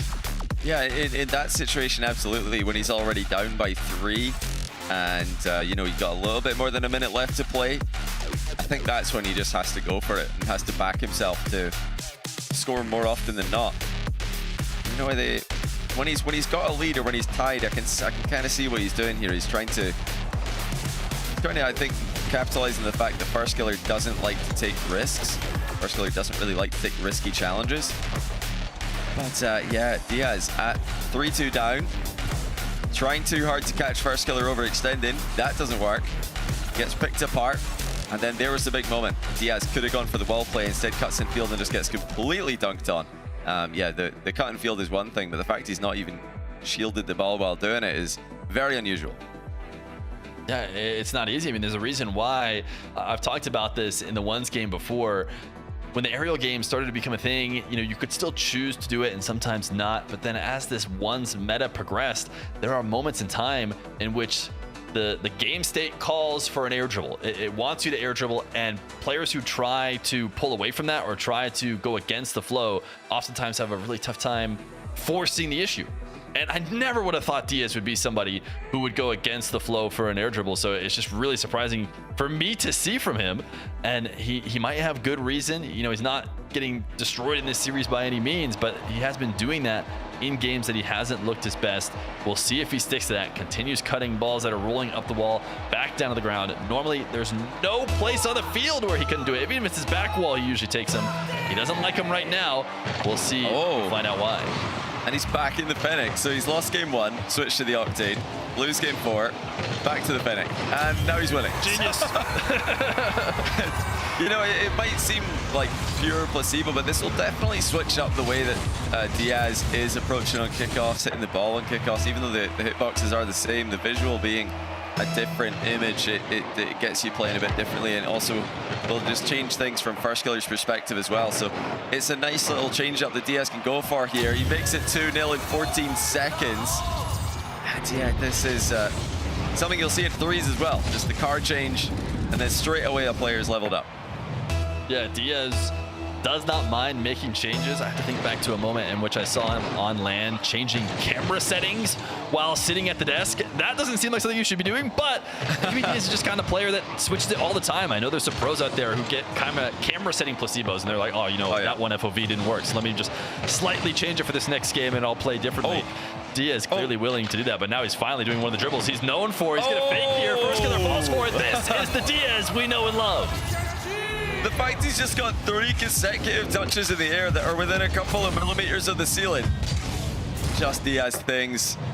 Will it be a return to the norm for the defending North American champion? He's been waiting all day. Has this whole game, first 4 games, just been conditioning First Killer to expect a grounded version of Diaz, and now he's fully unleashed again? Or is he just now playing right-handed? Yeah, maybe. He reads First Killer off the wall. These are the ways I expect him to counter First Killer trying to stop his aerial game. It's what you see more often than those cuts down to the ground. And you know, right now it's working for him, so I don't know why he'd go away from it. He's got another reset. These are the positions that Diaz is so good in. This time it gets saved. I wouldn't mind seeing him shoot a little bit more near post because he keeps trying to shoot far post and allowing First Killer to get that save across net. But even then, he hasn't conceded immediately, so it's still a play that's not terrible for him. And he probably should stick to a bit more. Oh, careful. Oh, First Killer. Again, not quite enough on that first touch. It's hit the inside of his own post. Diaz looking for another mind game. First Killer plays the ball, though. Hard to fake him out in that position. First Killer. He must be wondering, what is going on? Why is this guy leveled up again? It's 5-0 inside of 90 seconds. And despite this being a significantly improved performance, when compared to last year, we're still Diaz favored. Definitely. First Killer needs to claw back now. Wave dash kickoff. He needs to stop this ball rolling. He's gotten a possession in his favor. Trying to hold power slide there for a little bit, but then bailed out of it. Diaz floating from the ceiling. First Killer met by him. He doesn't seem to be too panicked by it. He's just going to go to the opposite wall and get another dribble. This first touch is away from the net. So he's actually bailed out of the dribble early. Decided I can't score it. I'm instead going to try and just play this follow-up position. Oh, no way. So he didn't get a couple great touches, and Diaz got a long shot. What fake by Diaz. Completely fooled First Killer. First Killer thought this is going across the box for the boost. He flipped in that direction to win the race. But Diaz isn't going for that boost. He's going for the shot on target. It's 6-0. And Diaz is really locked in now, much like he did against Zach after falling down in that series. He's got that other gear to go to. Can First Killer find his? Diaz high pop, knows First Killer's low on boost. Follow-up is in, playing great keep away from a defender who cannot do much but watch. Literally 0, not even a pad to pick up. You see First Killer trying to get more. Nope, he's not going to get that. It's going to have to be with just his jumps, and it's not enough. It just goes to show you the levels in this game. I mean, even in the pro level, First Killer crushes Evo in the semi-final. Diaz now 7-0 up on that same First Killer in Game 5 of the Grand Final. And you look at last season, Diaz goes and only takes a game off Naupo and lands. You know, these guys really are levels above. That's going to be 8 as First Killer gets faked again. Diaz is inside his head rent-free. It makes me wonder, have we seen a First Killer forfeit call? I can't remember. Maybe you have a memory. He can't even forfeit yet. It's not even half time. It's a good point. I'm not necessarily that he's going to forfeit now, but that he might forfeit in a game like this, you know. It'd be pretty funny to see him forfeit right now. Just call next while he's floating in the air because he didn't win the kickoff. But you could see it now. I mean, 9-0. Diaz has full control. His car's not moving. There it is. Wow. First Killer's had enough. 9-0 for Diaz will be the game scoreline. That is a crazy game by Diaz against a First Killer who's playing this well, who just dominated his semi-final against an excellent ones player in Evo. But Diaz switches back to the Fennec and remembers who he is. Yeah, just, I can't believe what we just saw. You talked about the levels that we're at. You know, when I was watching First Killer in that last semifinal, I was also thinking about that in my head. Is there another level? Is someone's gonna maybe destroy First Killer this bad? It was just insane to see. How is it possible that First Killer, who just dominated, you know, a top 4 NA player as thoroughly as he did, could maybe get dominated 9-0 in a game against his next opponent? But that's just how it goes in ones at the highest level. These players who are not just good, not just S tier, but the ones who win tournaments and get themselves on this very exclusive LAN. Almost nobody gets to go to these LANs. Diaz is the kind of player who gets there. It's just another step up. That being said, First Killer has gotten a couple nice wins here. You know, it's not the end of the world. He does get to reset the scoreline to 0-0 and try and regain from this, but Diaz has all the momentum he could ever hope for to try and finish off this series. Yeah, that full pitch air dribble was a factor in game 5. It was early in game 5, the full field into the fake. That's got to be the scariest thing for First Killer to witness, because it did seem like you mentioned Diaz wasn't playing his usual style. He seemed like he'd adapted to try to be more safe, be more careful against First Killer. Now he's just gone all guns blazing and 9-0'd him, so expect to see more of that here. Can First Killer stop him? It would start by getting a goal. Diaz into the back corner. Will we see an air dribble from or some kind of aerial play? He actually tapped it away, maybe because First Killer was around the area. First Killer able to control it. Diaz has to look and be careful to not get bumped by First Killer on this back line. As yet another air dribble starts, Diaz has a bit of boost to work with, but First Killer is around him and has an early lead. Excellent shot by First Killer, and he does what he couldn't do in game 5. It's actually massive power he's able to get in that last touch. It's difficult to generate more power when you're air dribbling at the ball like that. Had to really stretch his neck out for it. Diaz was closing the distance quickly. Here comes Diaz again. Goes for the low 50 mid-air this time. Trips up First Killer in the follow-up. He does get so many backup possessions, Diaz. Oh, he's landed on the inside of his post. That's going to give it to First Killer, and it's going to be a shot immediately as well. Diaz, tricky position. First Killer, wait, is he overextended? Surely not. No, he will get back to this and probably scores. Diaz is dove, yet First Killer, no nonsense. 2-0. Yeah, I was watching from Diaz POV, and you know, he tried to shoot the long shot, sure, it didn't go in. Now it's time to concede the fact that you gave up possession. But no, Diaz wanted to see what else he could do. He just followed it all the way down, and every last moment of that, I thought, what's he gonna do? What's he gonna do? Oh, he's just gonna give him the ball. There is not a secret. It didn't look like a good challenge. It ended up not being a good challenge. First Killer, I can't believe he's got 2 in the first minute after he just got absolutely routed by Diaz in the last game. Will he go for this back wall air dribble? First Killer does know how to stop it, or at least he's trying to stop it by staying close. He's able to redirect it off target. It's actually crazy to see that that's the go-to defensive strategy, but it looked like a great play by First Killer to dive in that early, because you do not want to give Diaz the reset, even if it's close to his half, even if it was in his half firmly. Now the fight for the back corner boost. Diaz wave dash bumps First Killer off of it. Looked like First Killer was on that way too soon. Pros still, like all of us, not adapted to the new update, but First Killer, no issues, stays in offense and scores with a nice pass to himself off the sidewall. That's so funny to watch him just camped on the corner and then get bumped off, not even get the boost after waiting there forever.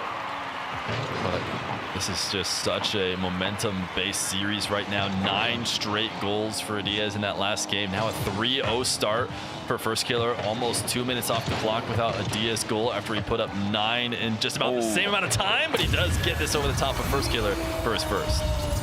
And First Killer sticking to the same game plan in defense, just getting up into the air early, deny the reset. Fortunately for him here, Diaz didn't play for one. He just air dribbles over the top of him. Really got me wondering, if First Killer wins this game, would Diaz go back to the Octane again? Or would the fact that he's won a game 9-0 in the Fennec make him stay with the Fennec for game 7? Obviously it's a game 7 all of us are hoping for. Diaz, sick of the pre-jumps, just takes a long shot. And it's not a long shot he expects to go in, but it will make First Killer think twice about pre-jumping next time. He got a sweet bounce out of the back wall. He really wants a demo, and he's not going to get it. First Killer managing to dodge to get away from that, but still very low boost. Diaz trying to muscle First Killer away from the play. Now he's got a low boost defender as he goes with the ceiling height, gets the reset, pancaking with the ceiling, but didn't stay in control of it, and First Killer able to take over. Yeah, First Killer put him off there. He just appeared in front of him. Now First Killer at the other end, looking for a low 50 of his own. Got the reset just in case. Both these guys desperately trying to read each other's almost unreadable aerial games. Very low scoring game, especially with the offensive prowess on show. First Killer once more. Pre-jumps immediately, shuts it down. Diaz thinking, well, surely he backs off because I've just taken a long shot from a similar position, but no, First Killer sees the air dribble coming. And even when Diaz, who has sight around the ball, notices First Killer's going to challenge, he tries to adjust the dribble such that he can win the 50, but First Killer just too strong, too quick, arrives before Diaz is ready. Diaz has to be careful here. That shot was not good enough. First Killer's going to rush it straight back the other way. Diaz does manage to make up for his mistake and get back to make the save. but it was a tough position to be in. He's going to get a chance to try again this time. Now with the carry, he can't get it up into the air off of that position in the corner. Fakes, and First Killer doesn't fall for it. Now maybe a chance in the air. First Killer coming down from the ceiling. He loves his ceiling challenges, and he intercepts this. He's just wasting Diaz's time here. First Killer playing survival mode. Diaz has a huge boost advantage though, and will 50 it in for his second goal of the game.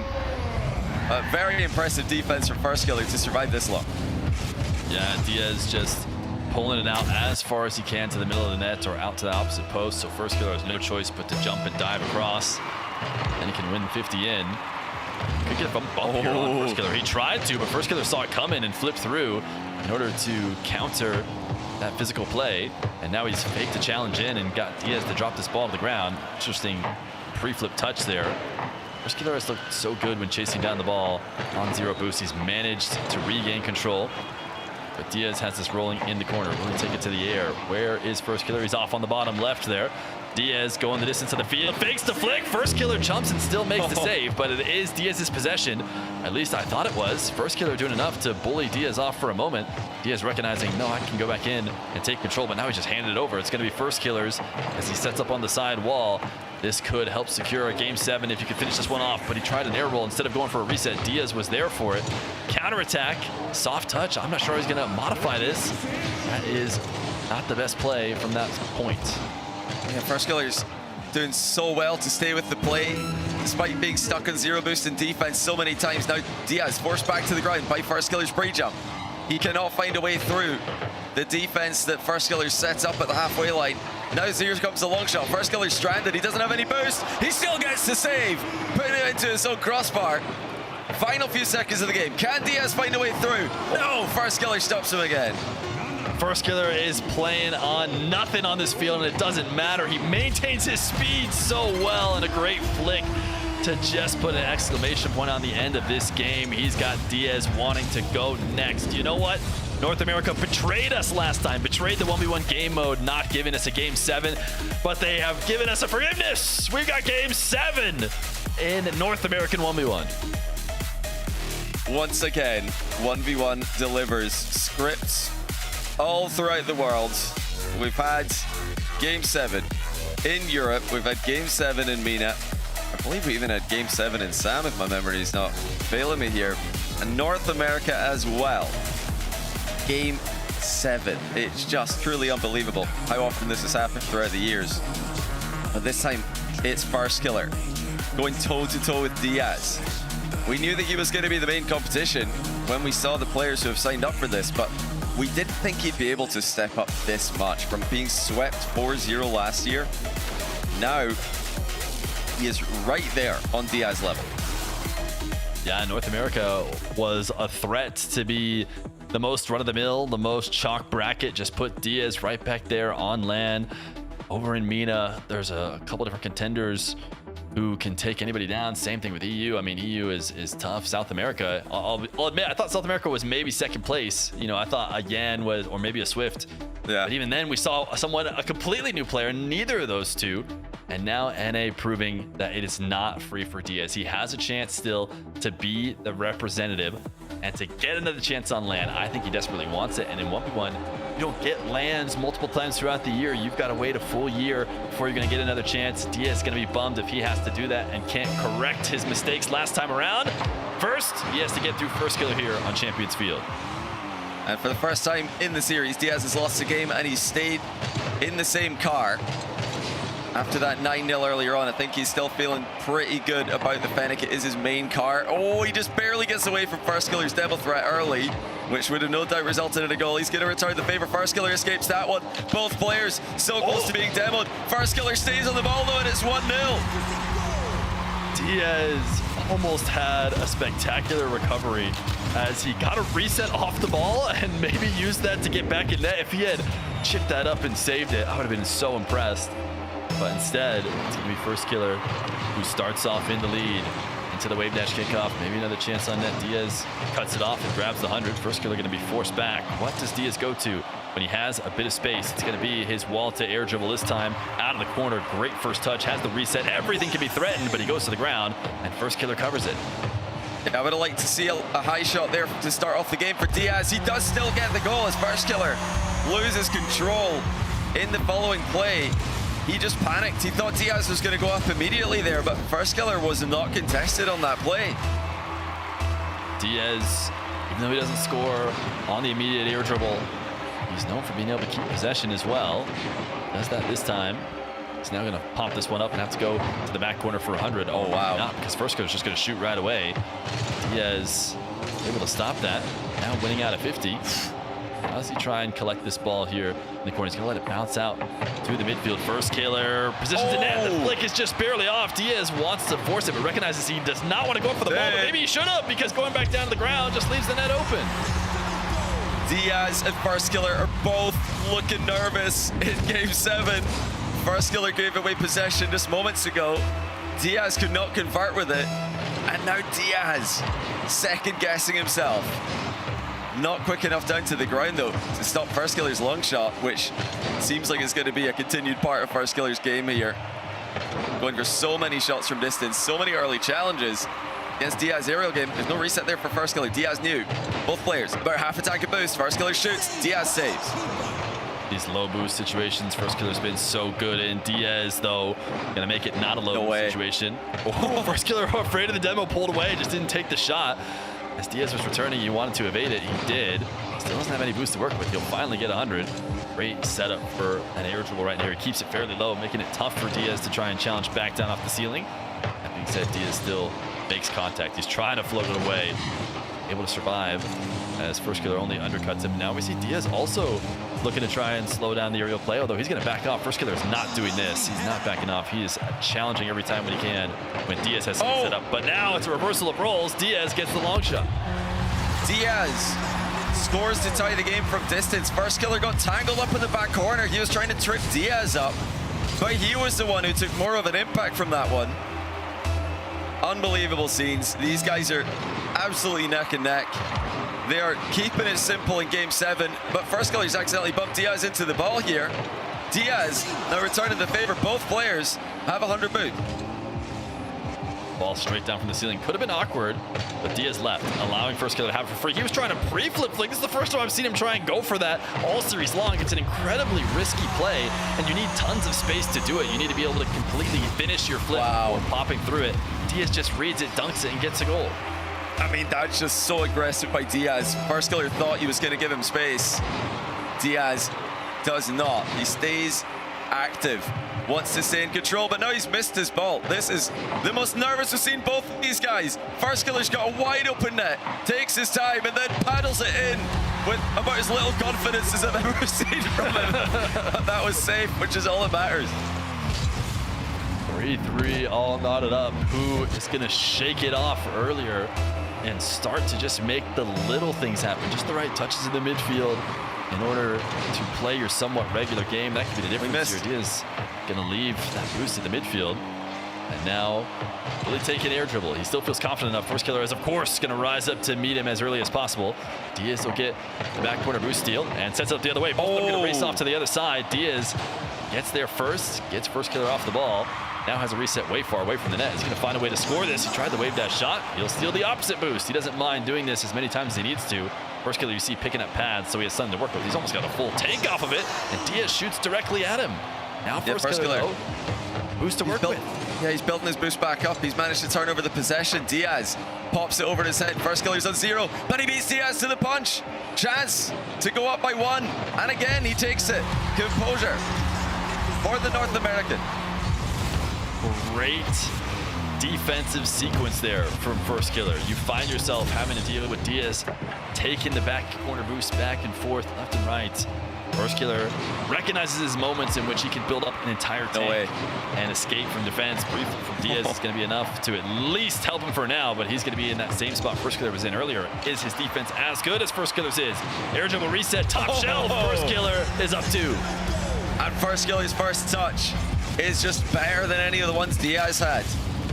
Had the goal in front of him, could see where Diaz was, and he didn't waste any time getting it on target. First Killer by 2 in what's been an incredibly back and forth grand final. First Killer fake kickoff. Diaz saw it, chips it on target. First Killer still got momentum in net, but no boost to play with. Diaz flicks it over him, and that's going to be 4. What a kickoff by Diaz. Diaz converting this time around. Every time First Killer is on 0 boost now in net, I don't worry for him. I don't worry for him at all because he's been so good at making the right play, making the right challenge to survive. This time, he dives in and Diaz does manage to get it over the top of him. That's normally the result from players in that position. First Killer has just convinced me that it's not the case. Diaz over touches the ball. He's now going to fully reset. This is Diaz's game. First Killer isn't allowing it. No back wall air dribble. He chases down the ball. And Diaz now has to be careful not to hand this possession over to First Killer. It should be his. He is finally going to get First Killer to back off. It's a crucial double jump. He reads the early challenge, and Diaz has equalized. Oh, that is just cold from Diaz. Twice in a row. He has perfectly timed First Killer's challenges. And I really do mean perfectly. First Killer faked a challenge, let go of his boost just for a moment. And then as soon as he goes again, Diaz makes the double jump. And it doesn't look fancy, but it is effective. Now Diaz getting bumped away from the play. First Killer scores it. He gets the kickoff goal right back. He undercuts Diaz here, gets the wave dash, and uses that to get down to the ground just a little bit faster. Preflips is trying to put himself where he knows Diaz is headed to undercut him and get that advantage. And he has it now, not just in that game, but up 1. Diaz looking down at First Killer, see what he's up to. Going to the back wall for a double, tries to get a 50 so he can keep it around and get a follow-up, and that's exactly what he does. And he hits First Killer with the same idea. Double tap from Diaz. Actually leaned away from the second touch, though, to keep the ball in the area. He predicted First Killer's save, trips him up in the landing, and we're all tied up again. Huge kickoff on the diagonal.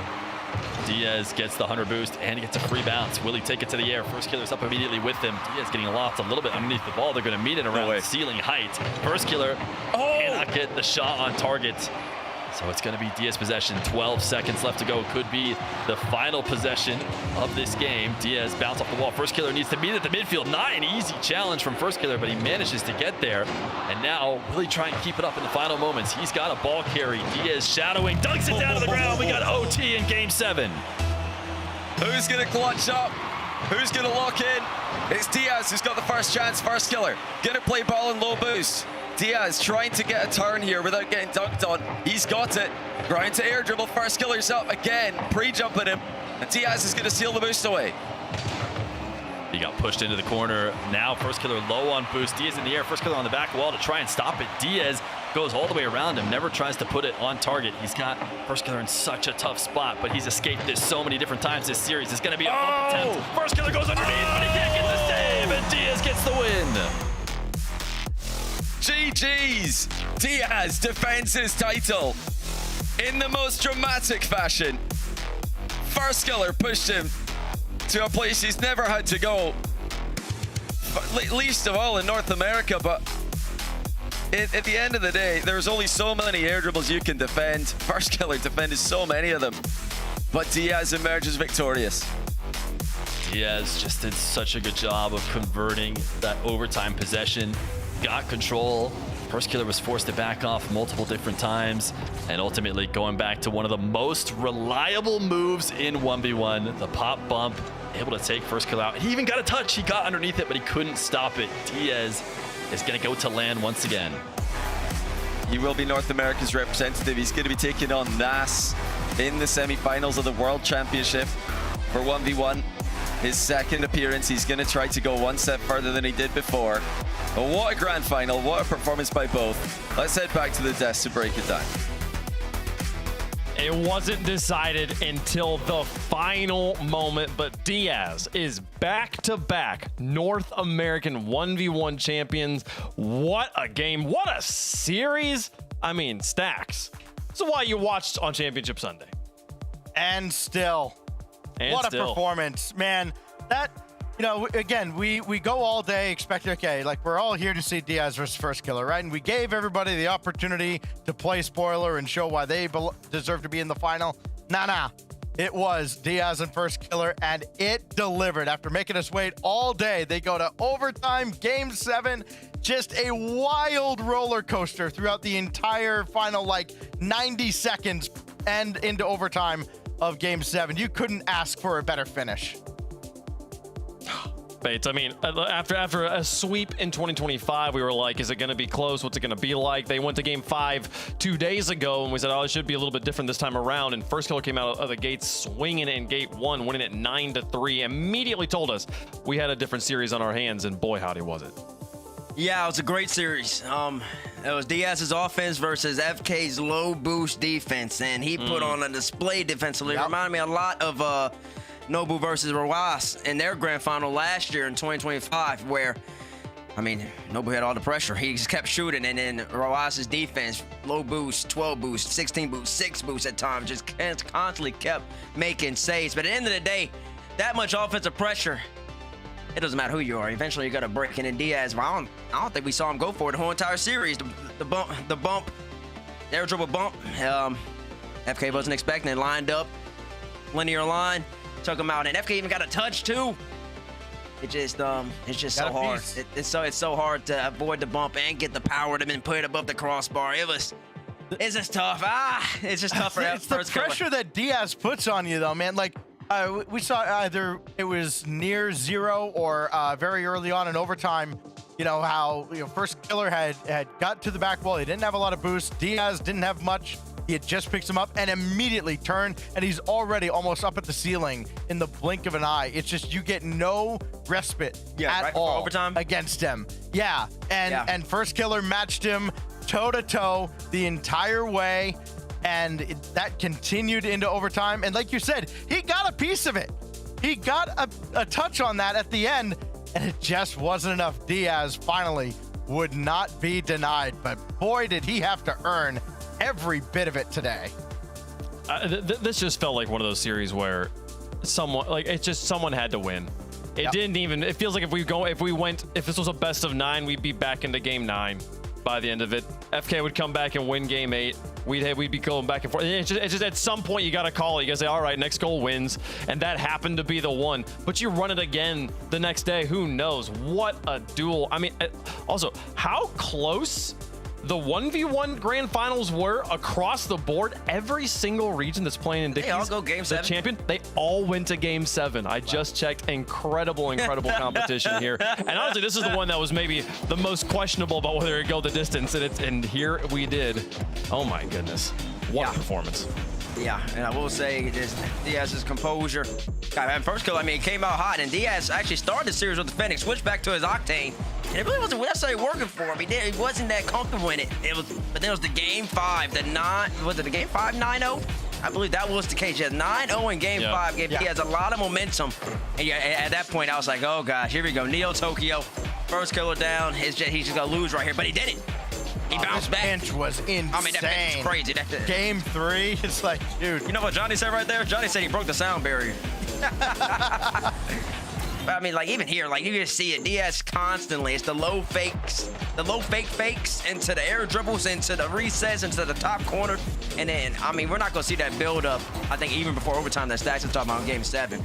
But it really is his ability to transition straight from taking your boost back into the air, take another shot, back into the air, and it's a consistent pressure, and you got to deal with that. And honestly, if he wasn't going against anybody else but First Killer, he probably would have swept him. But First Killer's defense was just that great. I think you could say the same for both these guys. If they were playing anybody else in the tournament, this is a sweep. It's maybe a very generous 4-1. Now, these two were the best in the region. We knew it coming in. We expected the rematch. We got it. I'm just so happy it delivered. I mean, this was a heavyweight bout from bell to bell. And yes, the better man won, but it was not decisive by any means. It wasn't decisive, but the final goal goes in. The championship is won, and Diaz is back-to-back North American 1v1 champions. We're joined by him now, sir. Congratulations on the victory. I gotta ask, man, like, game 7. You kind of weren't really tested by anyone other than FK in this entire tournament. What was the hardest part of winning this championship? FK is an amazing player. He's so good at every mode, and then in once he's annoying than any other mode. He's so annoying in once, and makes me work so hard to beat him. Diaz, congratulations. Yet again, representing, I mean, you're representing Sam as well, in a way.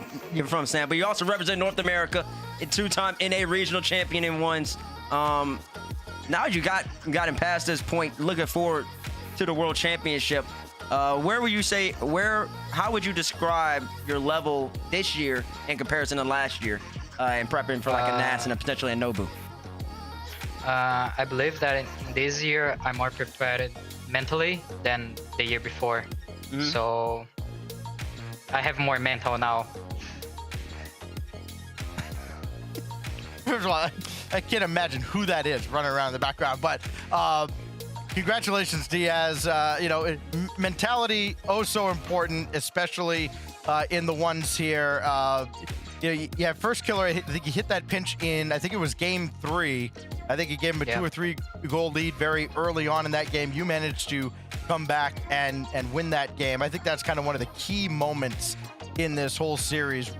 How do you kind of get back into the right mindset after kind of giving up a big goal like that and managing to bring it all the way back several goals in a very short amount of time? I just think, like, in once, you have so much time to do whatever you want, so you can score as many goals as the opponent in like 30 seconds. So you just need to have mental and a good mindset, and you're gonna probably beat him if you think you can beat him. Man, I want to give you an opportunity for shout outs, but I just got to talk about like what has it been like being with SSG this year? You guys going into the World Championship with your 3v3s roster, you look hot. Your teammates are 2v2 champions. You're the 1v1 champion. SSG is going in representing North America in a big fashion. How's it been to be with SSG this year? SSG is an amazing org, and my teammates are amazing too. Scribbles and Reveal, Zach and Reveal, and Expert, my coach. Like, they are all amazing, good teammates, and I'm happy to have them with me this year. I'm so happy. Well, you got any final shout outs you want to make here before I let you go? The floor is yours. Shout out to Reveal, to Zach, to Expert, to my mom, and to my dad. That's it. Oh. We love that. We love that. The family representation. Sir, congratulations on the back-to-back championships. Good luck at the World Championship. Thank you. Bye. All right, Diaz gets it done again. There are only 2 players repeating as regional champions at the World Championship, and what a road it was to get there. Took out his teammate Zach in the uppers yesterday, took out Wavy in 4, and then had to hold off the best first killer we've seen in a while here, Bates, but he got it done. He did get it done, and it wasn't easy. And it's such a great fun fact that you have about all these players who will be representing their regions in Dickies Arena. The fact that they all went Game 7. I mean, Nobu, defending reigning RLCS 1v1 world champion, had to go Game 7 against his teammate TRK, push him to the brink. Nas went up against Zen, I believe, if I recall correctly, in that final. Had to go Game 7 to get that one done. I think Diaz going off against FK all the way to the end. It's just like these type of series, this type of level from these players, I mean, especially in 1v1 nowadays, and how hard it is to defend and how hard it is to just reset. It's gonna be a show. It's gonna be a show. 1s and 2s are both gonna be super exciting in Dickies. I know that much. It's gonna be super exciting. It's going to be great. I mean, Stacks, he's got Nas coming out of the gates here, Diaz does, but if he manages to make it through the European champion, he might get himself a rematch with Nobu. They played in the semifinals last year. He didn't get the chance to play against anyone else. He had to go right up against the eventual world champion in the semis. Imagine if he gets to the rematch in the grand finals in Dickies Arena. Yeah, I remember the first time we went to Dickies Arena, that Friday night, we had the Friday night duels, and it was like TRK Yan and all these kind of dream matchups that we wanted to see.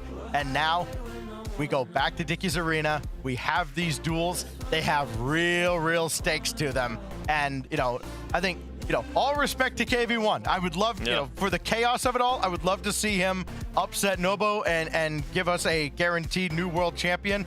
But Nobu against either of those two, I think, constitutes a dream matchup for me. I can't wait until we're in front of esports greatest fans inside Dickies Arena for that 1v1 final.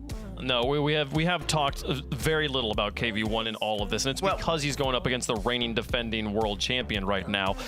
but what an upset match that is. What a trap game that is for Nobu there here at Bates. I feel like this is like KV1 definitely has an opportunity. I mean, KV1's not no scrub. I mean, no. He had to beat Yan, I believe, in the semis, I think. I think he beat Yan and then he played Wisty. That's the guy who beat in Game 7. And KV1, I mean, Wisty had a run too, man. It looked like he was going to be the guy. Yeah, and so like KV1, I mean, he's always been really good at ones and Sam for a long time. Johnny has always been talking about that for many, many years. It's the fact that then Yan came up, Wisty came up, Swift came up, and you're like, okay, KV1, he's kind of faded off into the limelight, but now he's like, no, I'm still here. I can still compete at the highest level. And taking out Yan, remember, a person who brought Moxie all the way to Game 7 in Birmingham. And if I'm correct, was Yan up in that series? Reverse sweep. Moxie reverse sweep. Was Yan up 3-0 and Moxie had to reverse sweep him? Yeah, I believe so, yeah. And so, yeah, so like, and we saw the level that Moxie has, all the level, honestly, any European 1v1 talent has at this stage.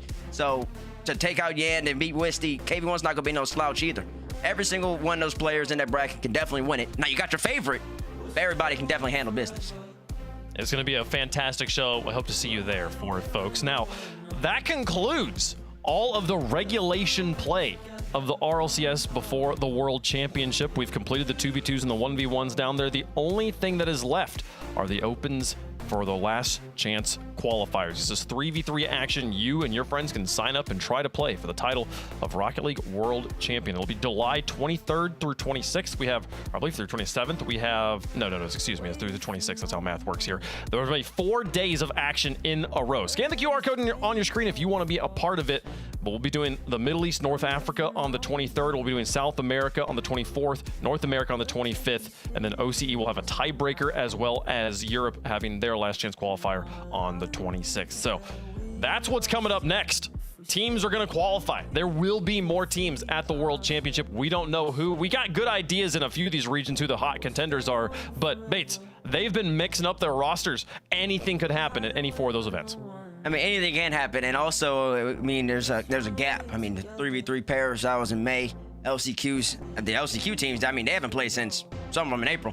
And then going into that, that's an April to July jump. And then for the 3v3 teams, their next big tournament is EWC. That's in August. So, I mean, the season is all within one season, but there's a big break in between. So a lot of people's levels and how they prepare, how they deal with this break in 3v3 action is really going to matter a lot, especially on the road to the World Championship. So just because Carmine came out in Paris and got the job done, KC might not be the best team come Dickies. We're talking about a mainland versus a Timberland. So everybody's got to stay sharp.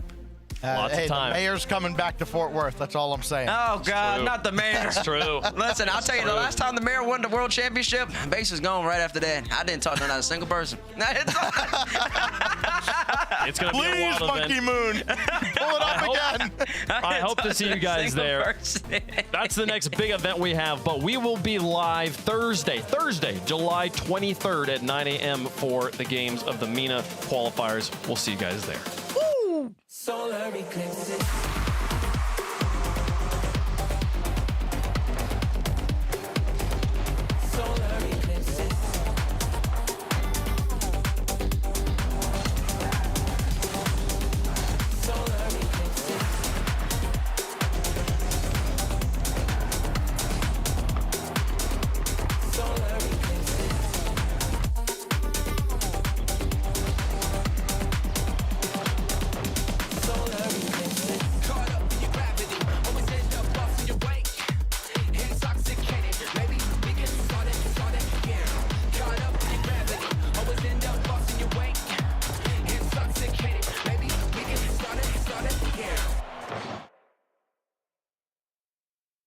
Okay, the plumber's fixing that burst pipe. We should be all set. Good thing you're protected 24/7 with your home and auto bundle from Progressive.